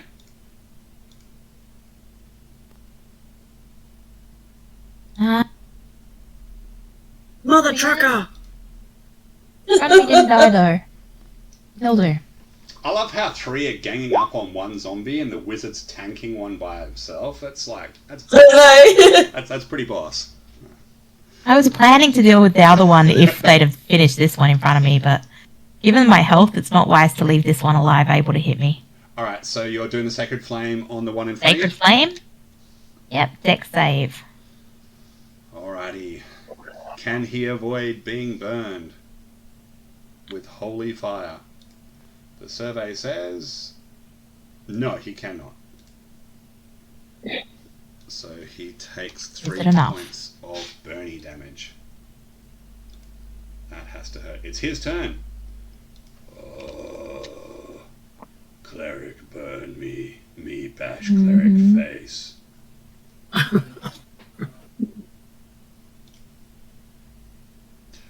Holy shit. This guy does not like you, Beck. Left upper arm. Smack. He got your right upper arm before, and now it's the left. He's going both sides now. 3 points of bludgeoning. Yeah, the disadvantage of using that tells you where it hit thing is it doesn't take into account that that is a knocks me unconscious. How does a knock to my arm make me unconscious? Oh, that's easy because it's your left arm, which holds You've your passed shield. out from the pain. It's your left arm that holds your shield, and when he hits your shield went right into the side of your head. Knocks me out. Out you go. And she's down, ladies and gentlemen. Slumps to the ground. Oh, and I can can't heal get people. done. And I can't get sneak attack on him now. No. Elana, it is now your turn. How inconsiderate. Oh, no, you do get sneak attack because you You got can. under. Yeah. Oh, good. Even though she's down. Companion, Oh, yeah, yeah. Yeah, as long as with 5 feet True. of your target. So, Yep. first attack. Doing one at a time. That's a hit. It does... 14 points. Give me a sec to make a roll for him.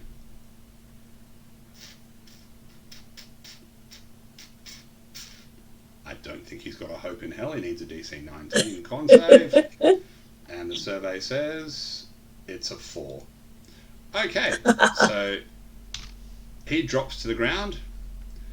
And I'm using my move action, using a short sword off hand, Yep, attacking this one you betcha. for 7 points. No, you don't get sneak attack twice. Oh, don't I? Okay. Yep. Alright, 4 so points. 4 points. Minus 4. There we go. 7 right to the right upper arm on that one. Lovely. Alrighty, zombie. This zombie really wants to smash out this wizard's nose. It's been lining it up this whole time. Wants it good. Dodge, dodge, dodge. And it gets a... Ooh, okay, fair enough. Does a 16 hit? Yeah. It sure Hello. does. It sure does. And your right elbow goes snap as you take 6 points of Ooh. bludgeoning damage. I'm unconscious. Oh Your no! elbow sort of like popped out like that. You were laying on the ground screaming, and then you just passed out from the pain. Yeah. And let me put you on the ground. Okay, the zombie's happy now. Anya, it's now your turn.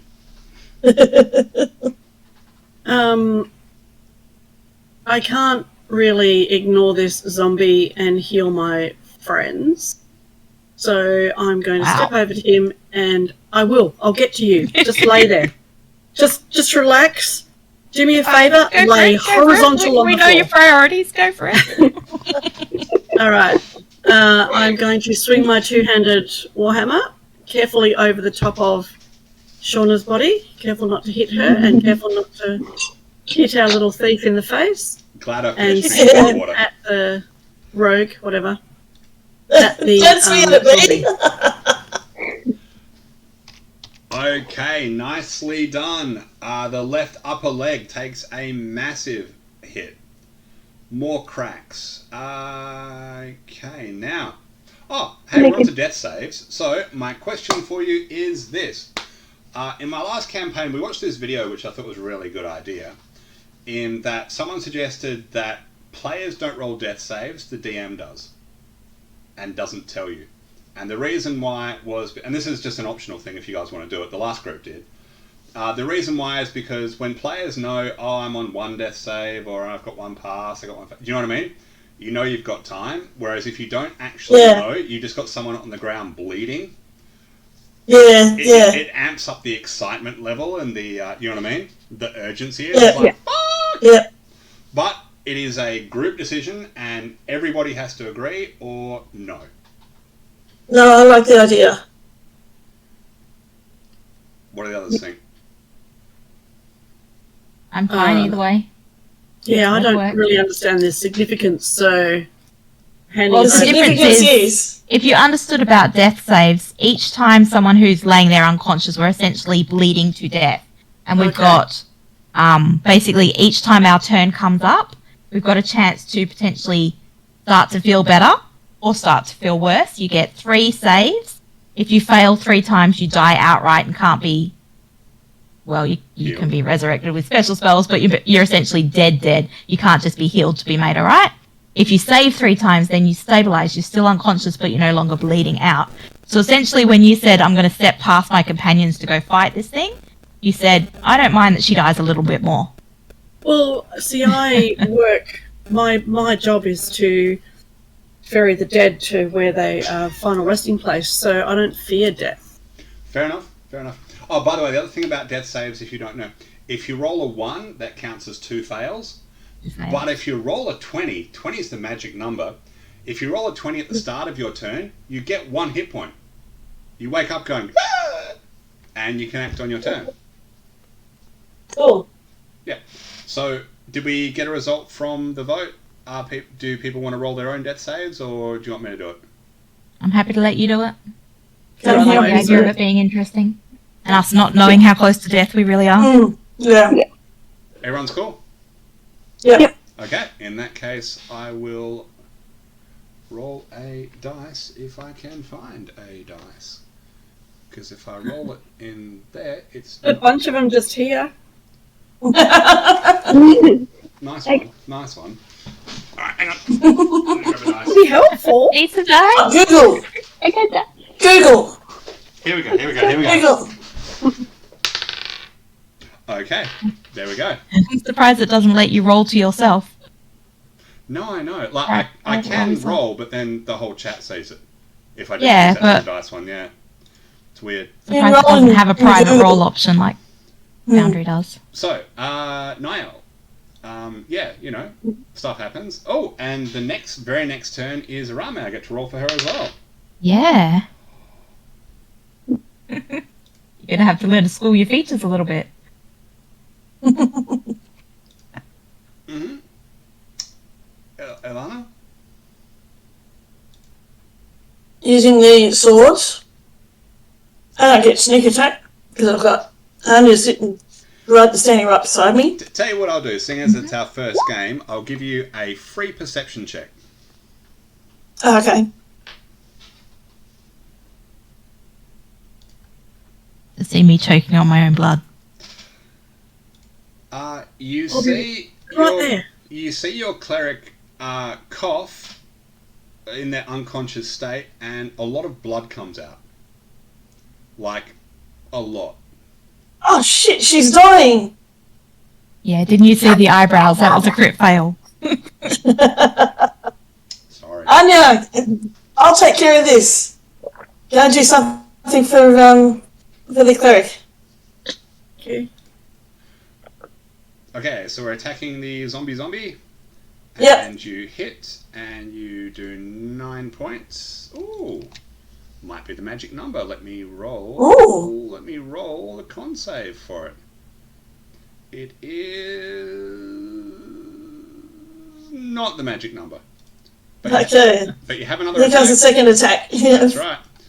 Another hit. Another 9 points. No, only 5. Remember, you don't get... Oh, you're 5. Yeah, 5. Yep. And that requires another con save. The DC is 10. And the survey says...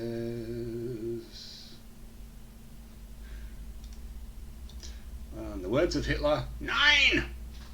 It fails. Yay! Well done. The last one is out. But we are not yet out of combat. Because people are on death saves. Anya, Yeah. Death saving. it is now. Okay, good. All right. Now I have a question. Right. Shoot. In my character sheet, Yes. I have lay on hands. However, it's not in my spells. It's not a spell. It's a paladin ability. Okay. Well, then I am going to go trot right over there and lay my hands on the person that's just Beck. I'm putting my hands on you, babe. Okay, All so right. you can give her between 1 and 5 points. How many points have I got? 12. So these are points from me, are they? No. So your Paladin Lay on Hands ability, you get 5 points of healing per level. So at level 1, you have 5 points of healing you can use. And you can distribute it the way you want. So you can give all 5 to one person, or you can give a couple to one and a couple to the other, or however you like to use it. Whenever I play a Paladin, I only ever give someone 1 point. Because 1 point, 2 points, 3 points, they make no difference. 1 point means you're up and alive. Okay. Essentially, it's the difference between one save being able to give someone 5 hit points, it's barely anything, or being able to save 5 people from death. Correct. Yeah. Okay, well then I can save 2, so I will give her 2 points. How's that? Yeah, sure. So So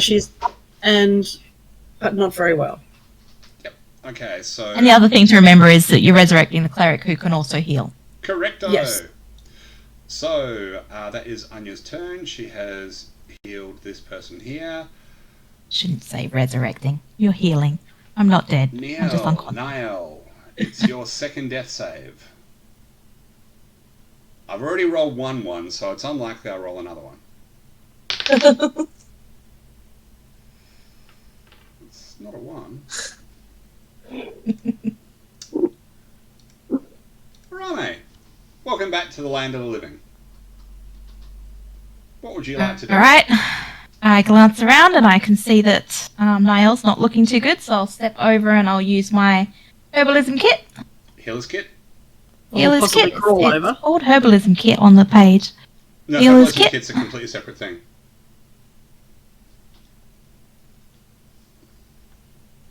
So you just need to roll a d6 plus 5. A button for it. The dice box. I'll dice over here.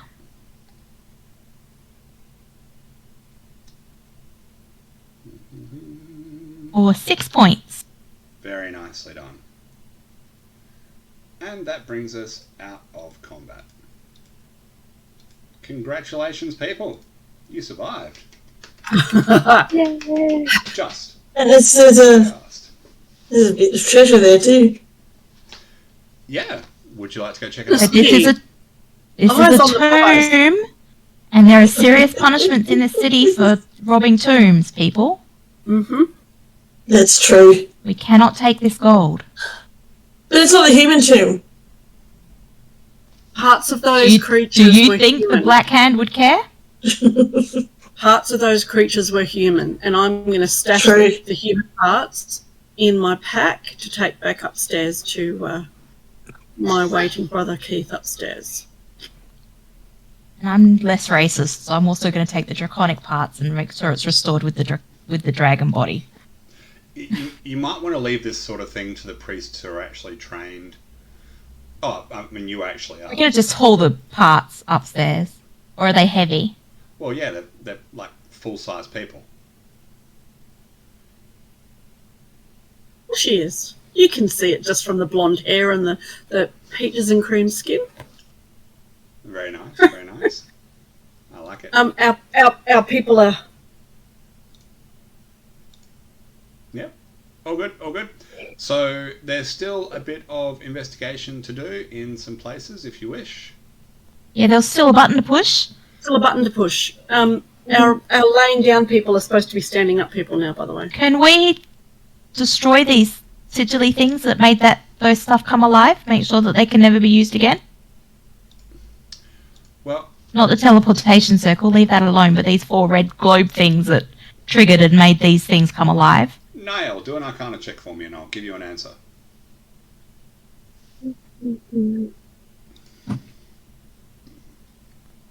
Very cool.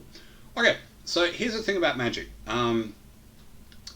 Yeah, imagine it's like a glass vial, right? Yeah, you could smash it, absolutely right. But what if the vial's full of acid and you smash it right next to your foot? Yeah. Like, Oh, you can stand back and radiant blast them all. You can flame them all. I think that work? something like that is best left to those more familiar with neutralizing necromantic procedures than us. And you know who that would be? That would be the Doom Guide. Yeah. He will be very interested to see what's down here. And I think we need to go and push that button. Yep. Make sure they see where it goes if it opens something.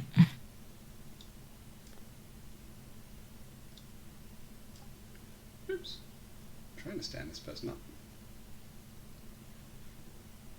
where's the button again? I've forgotten.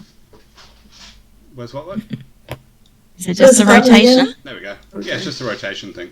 Was it just a rotation? Yep, I stood myself up then. Before we go, how are you looking, Niall, health-wise? So did you just give me 6 health points? I gave you 6, so you're still -5 according to me tracking you. Can I ask about my healer's kit? How many of them do I have? 10. Each healer's kit that costs 10, so 5 I've used gold 2. will give you 10 charges. Every time I always play someone who's got the healer's feat, I tell everybody to buy 2 kits and strap them to themselves. Because I'm not a My damn charity. character sheet says I have 3 herbalism kits, but you're saying that's not the same thing? Healer's kit. You shouldn't say 3 herbalism kits. It says herbalism. What the? Your Roll21 and your PDF one? Yep, in the Roll20 app. Oh, yeah. Don't worry about that. Well, in the Roll20 browser that opens up from this thing here. Don't worry about that. So assume that is... do I have 2 of them or do I have 3 What's it say of on them? your PDF copy? On your character sheet? Yeah. I think you've got 1. Okay.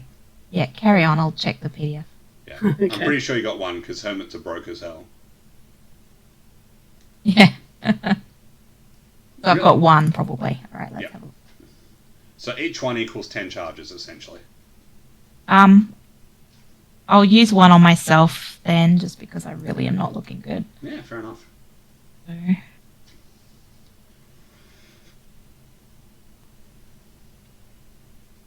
issues. My rolls have been terrible all night. Not bad though. I think that brings me up to full.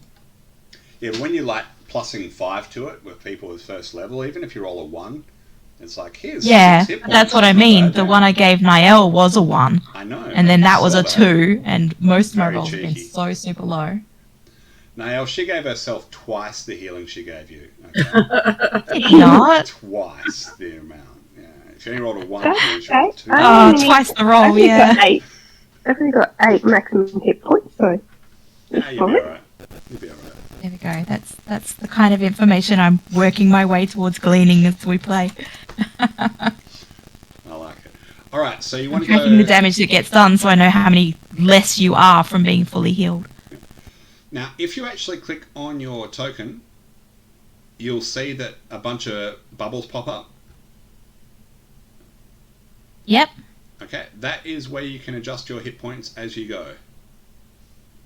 So the green one is hit points, the blue one is your AC. Ah, And the red one? It's just a spare one if you've got something. Okay. The red one's Bloody. really good for turn tracking. So if you cast like a concentration spell that lasts for a minute, which is 10 rounds, yeah, you can use the red one for that to keep track of it. Oh, okay. Clever idea. Yeah, I really like it. Alright, so... Alright, are we heading back to the chair? Yes? yep.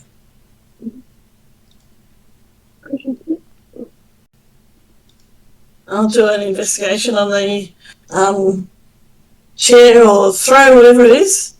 Yep. What? Is it a good one? I'm actually going to stand back Yeah. this way. Where's our wizard? She's like loitering. It wasn't In a wall or something. Or stepped under a person. There we Sean, go. we're there you losing are. you. Yeah. It wasn't moving, so I had to refresh. There Ah. we go. There we go. Alrighty, so... Okay, I need you all, please, as you are checking over the throne, to roll initiative.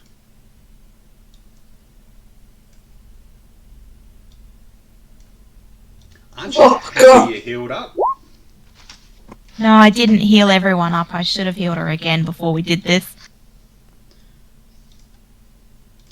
Don't heal How her many too times much. can I she'll use feel my lay sorry. on hands? You've made me paranoid about my 10 charges. I've already used a few. So your lay on hands is 5 hit points that you can distribute however Okay. you like. Yep. Okay, well then, does anybody need, I've got 3 points to give. Does anybody want them? Well, on your turn, Don't- you can do whatever you like. But Yeah, I'm just- and don't waste them because we don't know what we're about to go into from this point. Yeah. That's true. We've got the rest of the day to get through. And 3 draconic skeletons who suddenly are unimpressed that you're messing with their boss's throne. Did you push that button when this happened? Me? Nobody's Yeah. pushed the button. Okay, so you're still just checking out the chair. Yeah, yeah. We're just standing in front of the chair waiting for everybody to Mm. be ready. And I wonder what we did differently this time. I Or maybe investigated the the crystals chair. animated them. the person who is the fastest is the skeleton above the paladin.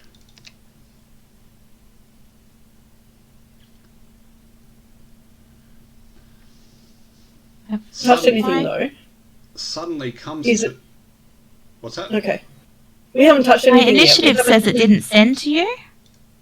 Send to who? Oh, you have to click on your... Oh, right. It says you wanted to send the result of this roll to the turn tracker, but no valid... Oh, okay, I've got to push me. Click on the token Yeah. first and then your initiative. Token first and then me. There we Same go. roll. Cool. And I'll just reshuffle them. There we go. Okay, so the skeleton has missed you, but there was a question, I think.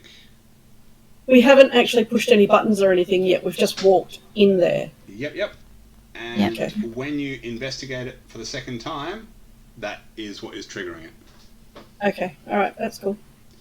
So he misses you with a short sword, and it's now your turn. Anya.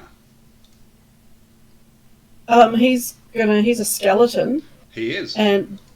but clearly not human, so again, I have no interest in preserving his remains. You betcha. So I'm gonna swing my big fat double-handed warhammer at him.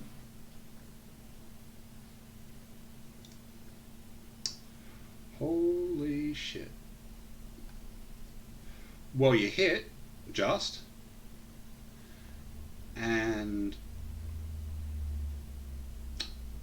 Okay, yeah. Alright, so you hit, and you take out his right knee, which takes out the entire right leg and drags the rest of the body down with it, and when the skull hits the ground, it just explodes.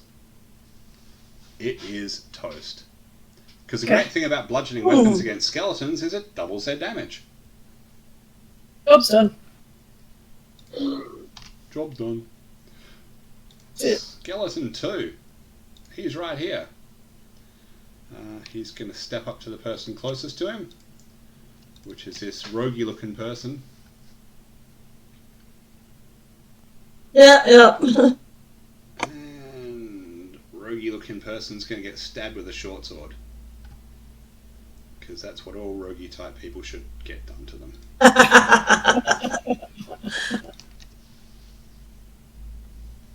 If I can open it up, that is. Yeah, you laugh now, but... Holy shit. Okay. So... Elana, Yeah. you know how you had a really nice intact left shin?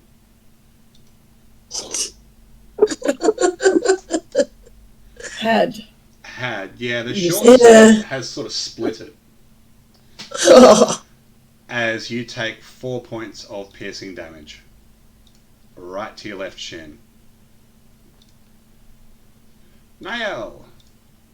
To the knee. So I'm going to take a step forward and then use poison spray at the one in front of me. Okay, I like it. So he's got to do a Constitution saving throw, DC of 13. I 13. must say you have mastered this whole Roll20 thing very well in such a short amount of time. She's sending everything to chat. She's doing fantastic.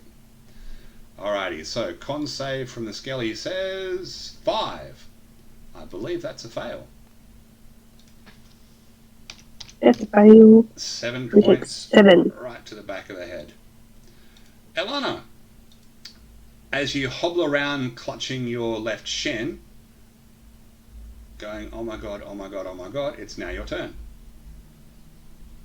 I swing wildly with the short sword at the one that hit me, Okay, and I should get sneak attack with this because, you betcha. yep, The one in the middle, right? yeah. That is a hit, doing enough to destroy it. Take that, you asshole! I know, right? And you I think I would have gone. Yep, so then Arame. Jeremy, Yeah. Jeremy. what is the rule about line of sight? Do I need to step sideways to see past my companion? Where are you? Or step down, really? Step south? No, you can see them fine. Or can I shoot through them? So anytime if you're shooting with a ranged weapon attack or a ranged spell, if your line of sight clips any square, friend or foe, they get a +2 to their AC. But if you're doing something like Sacred Flame, there's no attack roll, it's a saving throw. So it doesn't matter. Yeah, so it's only an issue for an attack roll. Yep. Alright, Sacred Flame what it is then. Sacred Flame. Okie dokie. Toasty! Let's see how he goes. He's not as bad as a zombie. Something about having no flesh makes you more agile. And the survey says 11. I'm going to guess that misses. DC 13. So. That fails, absolutely. And you blow him to Kingdom Come. He's gone. Kaboom. Well done. Good job, guards. Well done indeed. So about that button, we're pressing it. Bloody oath. Bloody oath. Well, do you want to strap a bandage around your knee or something? Hang on, guys. Ah. Alana, you got hurt, didn't you? I did. How much? 4 points. Yeah, I wasn't listening properly. Alright, let me just fix you two up, okay? I will do... How much are these kits to buy? 5 gold. Make everyone buy their own, thing you Beck. gave me. Yeah. Yeah, we will when we get back. Alright. I will healer's kit both of you, and I think I've set it up to be able to press this. Alana's just sitting on the ground holding her left shin going like, no! Okay, that's not going to work, is it? Yeah, that was a... No. That's not working. No. That's not going to do it, because it's a D6 plus... Correct. Roll a D6, roll a D6. One. No. I love that song. Should have told you which order I was doing them in. Doesn't matter, they're both fully healed. Very nice. Oh, thank you. Very nice indeed. Now, Elana, as you watch your shin through the power of Ilmata get fused back together again, thank goodness. Oh, That that feels better. That hurt. Uses of that kit. Thank you. So, the button, where we're pressing it? Yep. Now you can press it. Alright, so I press the button. Okay, do me a deck save. Someone forgot to check for traps. Perfect. Yeah, that happens. I also should have thought to bless you, but Well, you bless failed. it's the free one. One of them's the cantrip. I need you to that give me wouldn't a help. con save, please, Elana. Ability checks. Okay. Guidance is for ability checks. Oh, balls. Oh no. This is hilarious. I mean, for me, it's hilarious. Yeah, TPK because we're standing too close, hey? No. So Lana, like, gets her shin fixed. It's like, oh, thank goodness. All right. Click. Oh, bugger. Ting! A little needle shoots out, and it's sticking out from her forefinger. And she starts screaming. You take 2 points of 2 points of poison damage. Can I have a quick check to see if there's poison? Oh yeah, there's definitely poison on there. It's green and it's gooey and it's been there forever. Ow. Ow! Ow! Pull it out! Well, it looks like it. I'll pull it out. What do I know about poison? Is that something that I need to do anything special to heal? Or will my healer's kit deal with poison? Healer's Or kit. do I have to use a cure wounds? No, healer's kit deals with practically everything. You've got all sorts of things in your healer's kit. There's like, like poison. You might like just tie a quick tourniquet at it and then like spurt all the blood out. All sorts of different things. Yeah, so I can heal that sort of thing. And what do I know about the damage it does? Is that the sort of thing that she's taken the damage of the poison already? Yeah. Or good it's point. something that'll continue to on-go? No. It was just a instant. Alright, instant shot. pinprick for 2 points. Yep. I'm sorry, I'm not using a healer's kit for 2 points, honey. Suck it up. Oh, shot. Somebody's taking it up.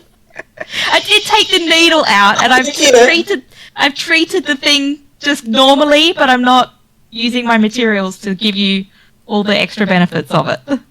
No, that's all right. As long as it's out, that's I've kissed your boo-boo, honey. It's okay. I was thinking that exact thing. All right. However, the hinge of what you're looking at is now facing down. You can see inside some stuff. Inside, you can see a small tourmaline gem.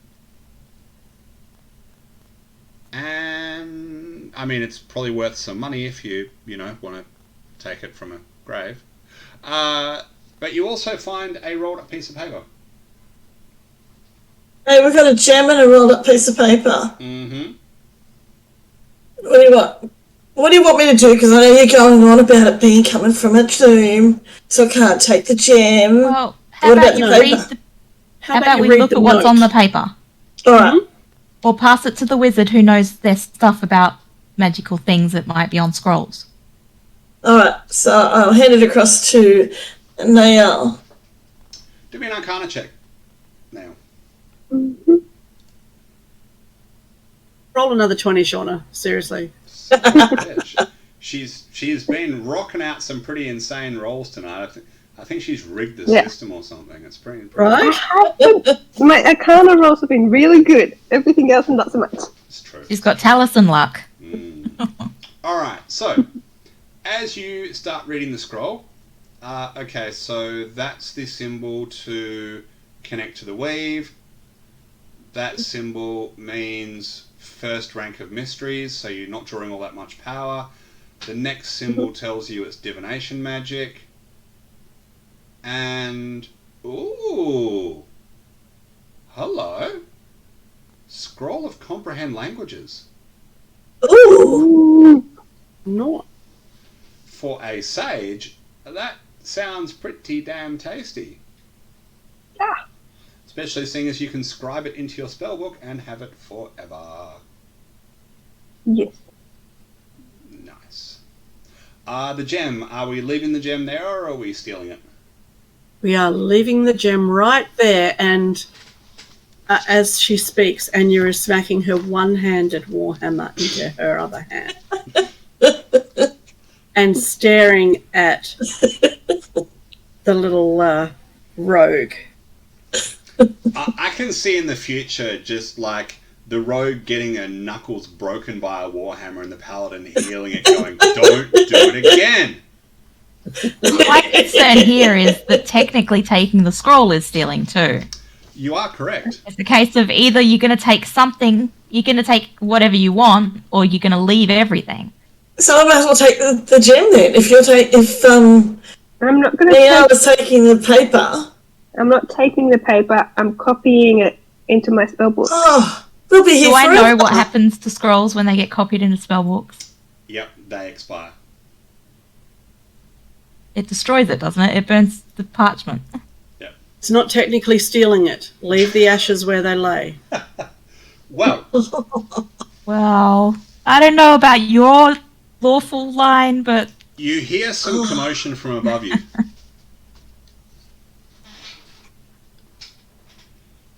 And, What's that?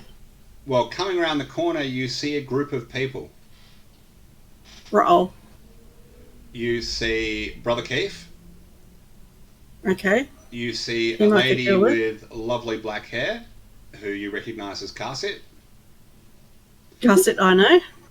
You see a very heavily armed and armoured man, I'm stepping back from everything. who our paladin recognises immediately. And then behind them, you see the Doom Guide walk down. Eek.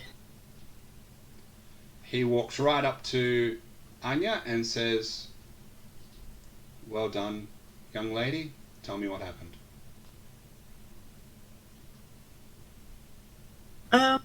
Thank you. We followed the passageway down. This is only the first of 3 chambers that we discovered. Initially, this chamber contained 3 skeletons. That were... I beg your pardon? show the piles of bones on the floor. Well, yeah, I was about to say, they're not skeletons anymore, they're just bones. They were humanoid, but We with sort of draconic features. They had I long need tails. you They to had... tell me exactly where they were standing. Can you do that? I can. Can you tell me the way they were facing? They were facing the throne. And can you There tell me was where one on the each north one wall, was? one on the south wall, and one in the centre, all of them facing. I'll step back out of the way so that we can show exactly the spots the 3 were on. Anya, you can roll an insight check here. Insight. Yes, please. Oh, there we go. Very nice.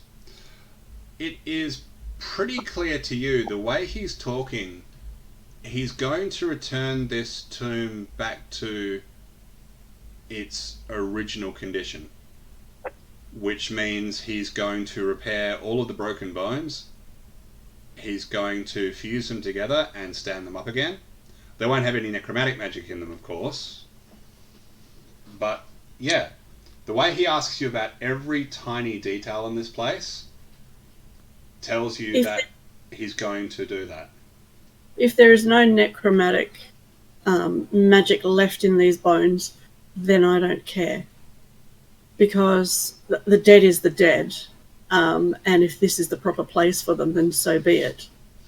They die standing exactly where they chose to stand. So we must respect that. Exactly. So one was on this wall here, facing the throne. The second was standing here, also facing the throne. And the third was here, also facing the throne. Okay, he's having Kasi jot down a whole bunch of notes. Mm-hmm. Lead on, what else did you find? Beneath the throne, there is a hidden button. And she's going to trot over there. Here. Yep. And you can see the contents remain. Do they? Or did you take I them left all? the gem. The gem's still there.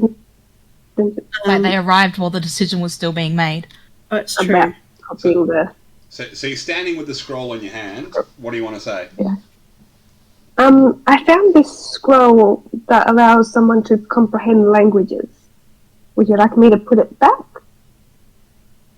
I am a sage with the library, and this is something that is quite intriguing to me. I think it's fair the dead compensate you for your losses. Do I get the gem? No. Had to to ask. The monetary items remain. Hmm. The scroll you can keep. Thank you for your honesty, young one. I respect that. Looks straight at Freona when he says that. If All we right, and continue so down we'll the passageway, lead them down to the south. Mm-hmm. This chamber, we didn't touch anything. Our mage had a look. I did.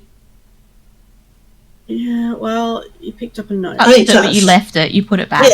Yeah. You touched it to investigate it, but you put it back. We Yeah. looked at the note. We didn't take anything. Our mage said that everything in here was streets of dangerous above anything that she had dealt with, and we weren't going to risk it. Okay, so The note is there for you to read, if you wish. he reads the note and then he turns to Nael. Tell me what you believe is here. Very powerful necromantic magic. Tell me how you know this. This is, as I said, I work with the libraries. It's something that I've seen in lore and books. None of this looks like it was entombed with the original occupant. Yes, well, as you find out in the next chamber, where we found a teleportation sigil, a very recently made teleportation. Sigil or circle? Circle. And several sigils. When you say circle, he looks at The the sigils paladin. were the ones on the wall. On the walls. Yeah. But when you say circle, he looks at the paladin next to him and just like nods over, and he draws his warhammer and just runs into the room. He goes, and then you hear a yell of "Clear!" But you want to get in here. We already did clear it. But yes, there were some The Doom creatures. guy's walking towards that last room there, and when you get to the corner, you realise why he said you want to get in there, because one of the symbols on the circle lights up, and then a different one lights up. Oh, Third one something's coming lights up. through. Would I know if my magic can damage that sort of thing? No, it can't. Can we take note of the symbols that are lighting up? Yeah. However, Nael, you can do an Arcana check. You kind of want to make sure you get this good. So you could use your inspiration if you like. What'd you get? Let's have a look. Did you use your inspiration or not? I'm going to use it now. Okay.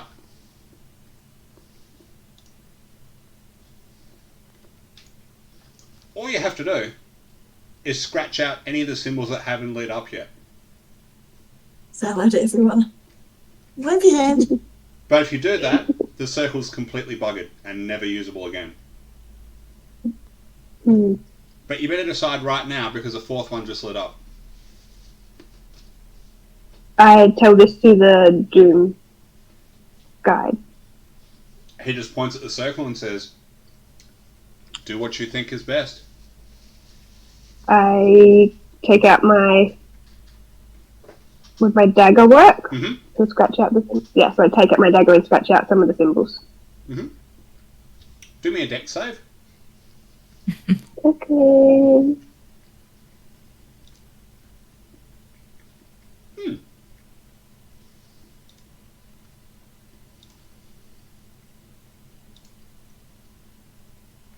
Right. You see what I just rolled? Yeah. Yeah. That's how much damage you take when the jolt of magic comes back up through your dagger and throws you against the wall. Mm-hmm. Are you still conscious? No. That's okay, because the Doom Guide walks over and prays over you. And now you are. Okay. So 1 hit point? No, you're on full. Oh, okay. Back up to 8. Handy. We need Wait. one of them in our pockets. Weren't you fully healed before? No, you only healed me to 6. Okay, my math is wrong. Oh, good. I did 6, and then I did the healing kit again that fully healed you. Oh, I didn't realise that was for me as well. Yeah, I did it for both of you. So you should have been at full, so you should have still had 1 hit point left. And I had 1 That's hit okay. point. There we go. He heals you anyway. As there's a nice red splotch on the wall where the back of your head hit. You're over here? You're gonna have an absolute bastard of a headache for a week.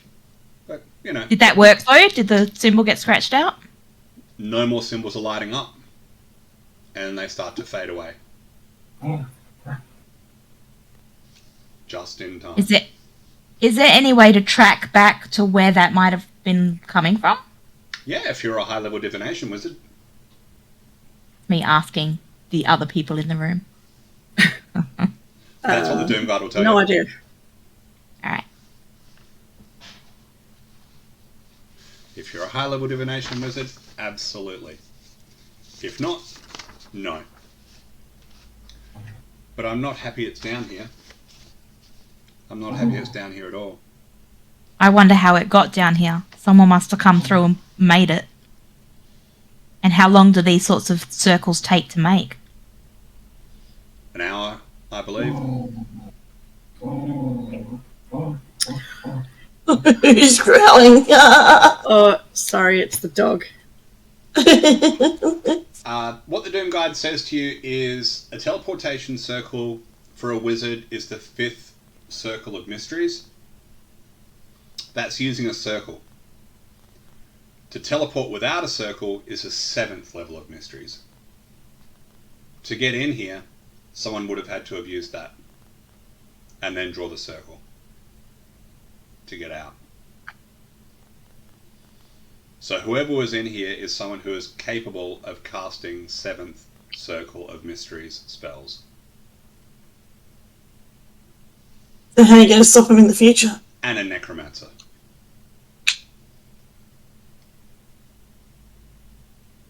Well, it looks like they've damaged the circle so it can't be used in future. True. But that doesn't mean they can't teleport in again. I'll place a warning spell here. So if someone does come, we'll be made aware.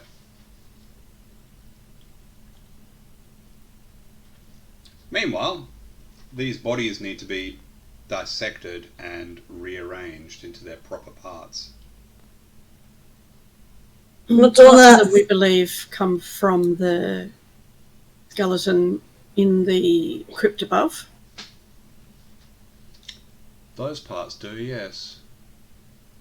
The others look human, as well as various other races. He calls over his paladin. Where is he? Sir Jerun, and says, "You notice the shaved head?" And Jerun's like, "Yeah." And he says, "You notice the tattoos on the face?" And he's like, "Oh no. Oh no, that's not good." What does it mean? Nothing's good. You ever heard of the Red Wizards of Thay? No. Have we? No, you wouldn't have. Very powerful. Thay is a magocracy. The top of each wizard school, 8 wizard schools, is called Zulkirs. And from them they elect a leader, or more to the point, the current leader is the head of the school of necromancy, Zastam. Zastam's an archlich. If the Red Wizards of Thay are coming here, we have big problems. Especially if they're sending someone who is a necromancer and can cast 7th Circle of Mystery spells.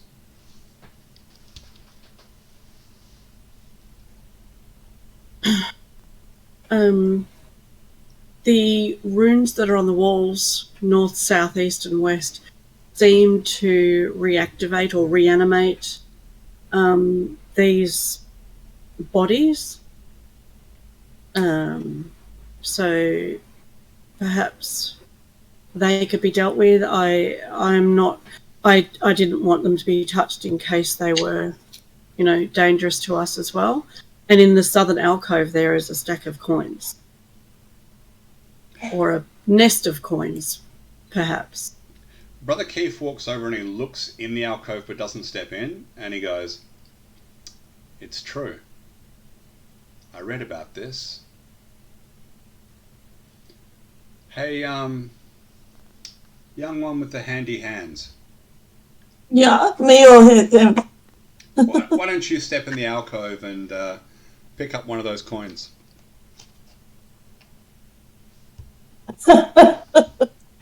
Careful.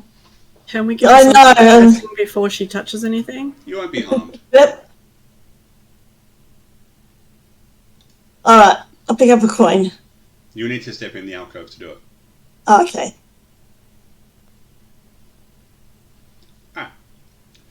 So you pick up a coin, and as you notice it, you bring it up and it's like, that doesn't feel the right weight. Pick it up. It's gold-coloured wood. Hey, these aren't coins. Anyone got some matches? From the other, outside the alcove, people are going like this. What? You can't hear me? What? I step out again. No, you don't. Oh, really? There's like a wall of force covering that alcove. Oh, great. So I'll put my hands up like this, like... Yep, you do a Marcel Marceau, walking it. Yeah. Yep, absolutely right. Then Brother Keith goes over to this northern sigil and puts his hand over it, and you can step out again. Okay. It takes his hand away. Thanks. What was that for? Oh, just checking if the records were correct. Seems they are. What records are those? I have records on almost everything that's interned here. And what did they tell you about the coins? That they're fake and that there's a wall of force. Yeah, they're fake. They're wood. So does that mean these sigils in the walls aren't related to the reanimation?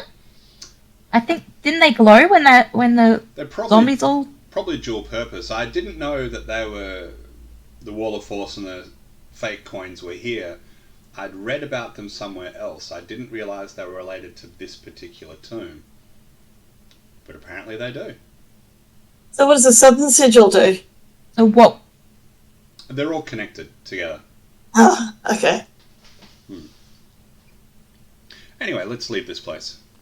Which tomb was it that this... Which tomb was it? Like, what was the name of the tomb that you read about this? It didn't have a tomb name associated with the scrap of paper that I read it on, so I didn't know where to file it. Now I do. Ah, well, now you do, yes, indeed.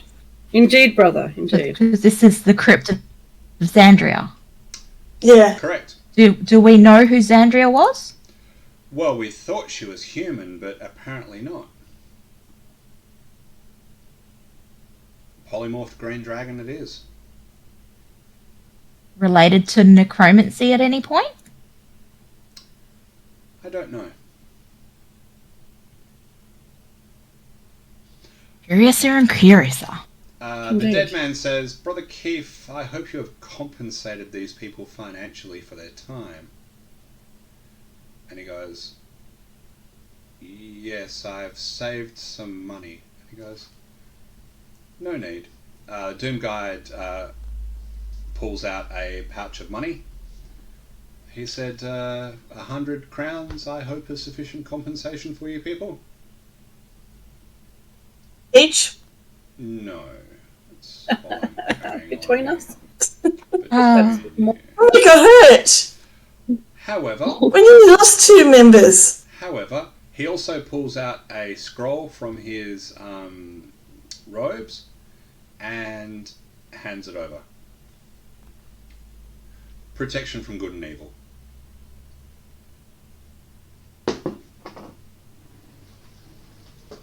Something different. I hope that Hey. is enough compensation for you now. Yes? More than enough. Wonderful. More than generous. I just hope we've done some good here. Indeed. You've And done a some great of deal of these good, and souls you've can be caused returned to a their great deal of concern. true resting place. I want to know what the Red Wizards of Thay have in store for Phlan and why they're coming into my crypts to do it. Mr. Doomguide, sir, would you be okay if I took the necromancy books to the library with me? They will need to be studied first. I will inform the Lord Sage when I believe they're appropriate to be taken. Okay, I will let him know. And I don't recommend you read them. Oh, I won't. Good. Very well, let us leave this place. We have a lot of cleaning up and whatnot to do. Indeed. So, 25 gold each. 2 spell scrolls.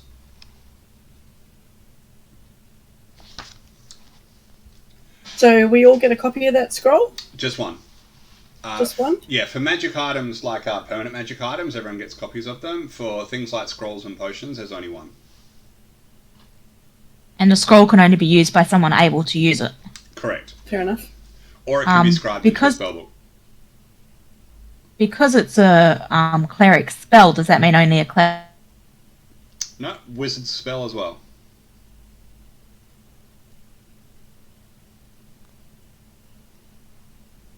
Any class that can cast that spell, and there's a few of them, can benefit from the scroll. Alright, give it to someone else then, because I can cast it myself. You can pop it in the spellbook. Keep it forever. Yeah. I think I already gave you protection from evil and good, didn't I? I've got it. Protection from No, evil and good. in the spellbook. No, It's not in I there? got detect magic. Ooh, that's a good one to have. Yeah, just detect magic. Let me have a look. Wizard. You're a wizard, Harry.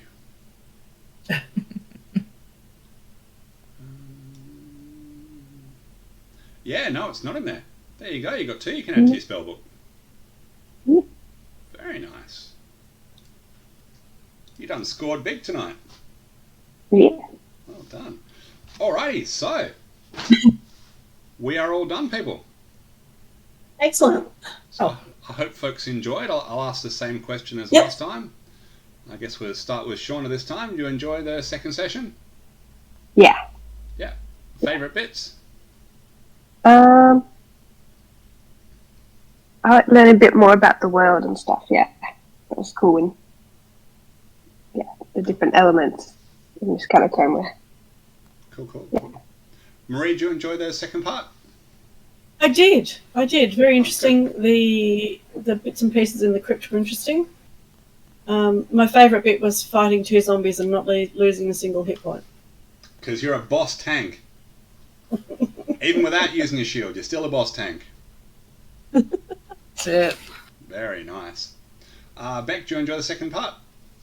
I did. I'm a particular fan of puzzles, so as you noticed by me getting that wall in seconds, I have to remember that Irame is not necessarily as quick off the ball as I am, so.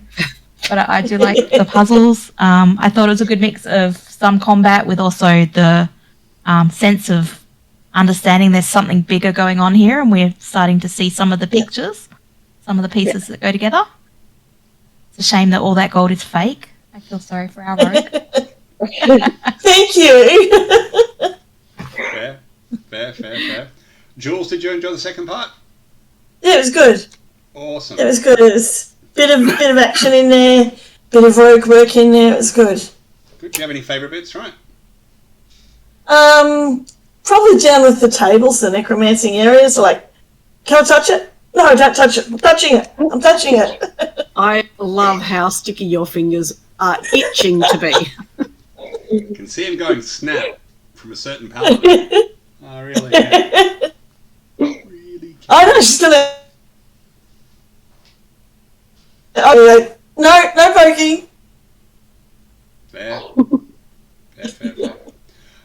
Okay, so you guys have said that my DMing style is somewhat different to what you're used to. Very.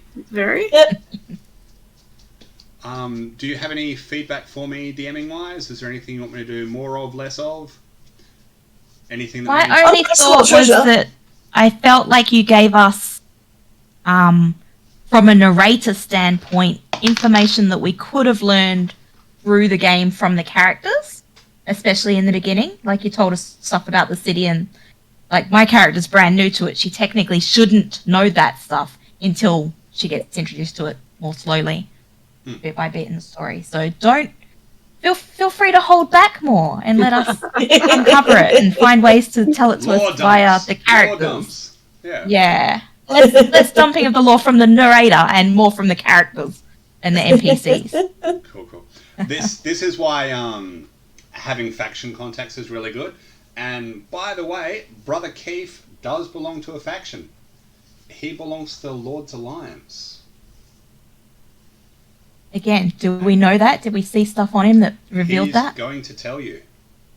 Okay. He hasn't yet. He's going to tell you right now. Look, I talk. He's telling us as we head back up the stairs. Can you see that? No, it's all blurry. No, I just see a blurry notebook. Oh, there we go. How many notes did you take?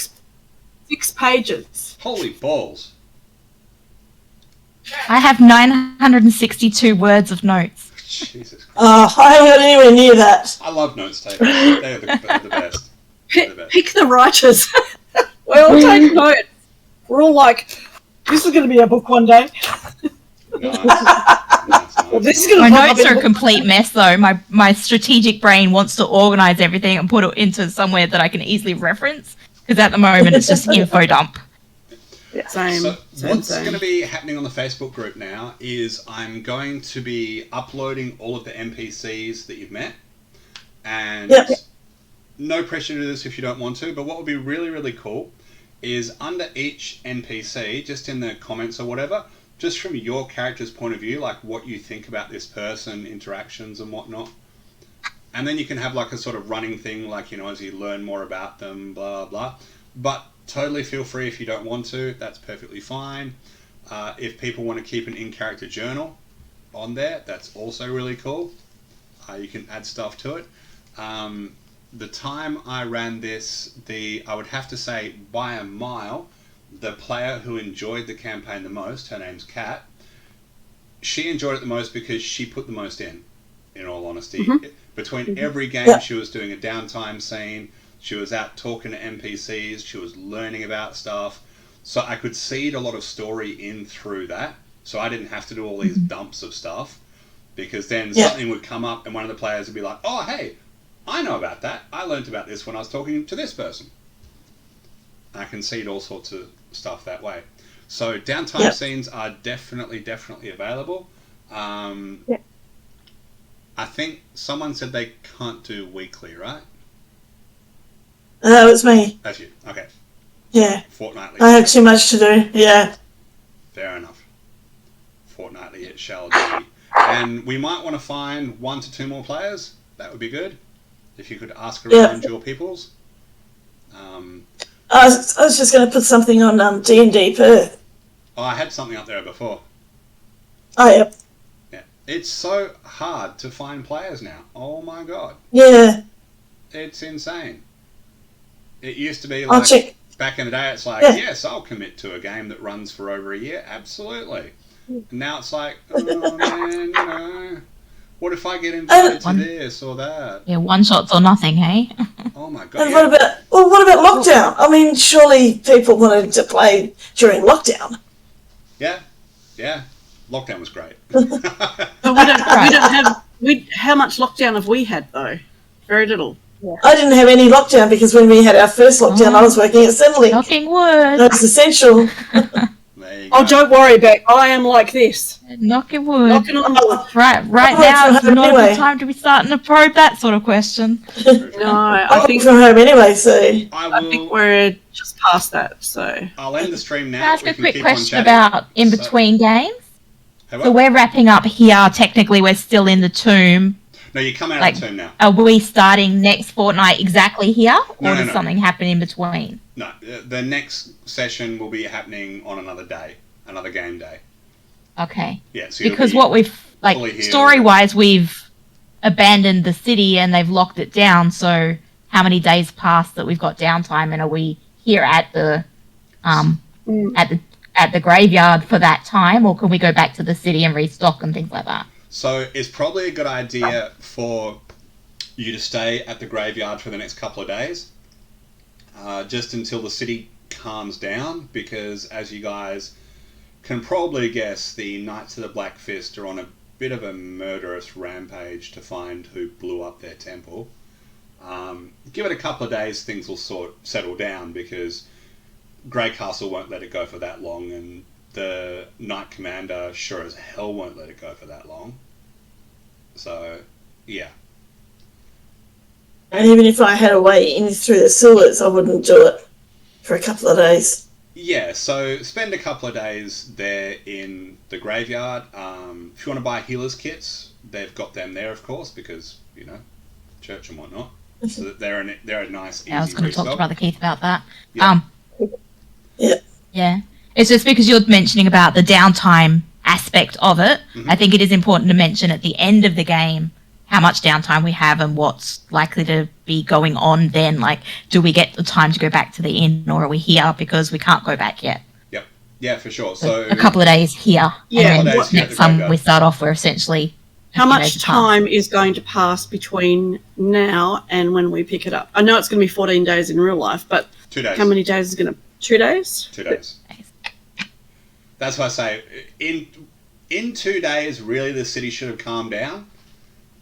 Yeah.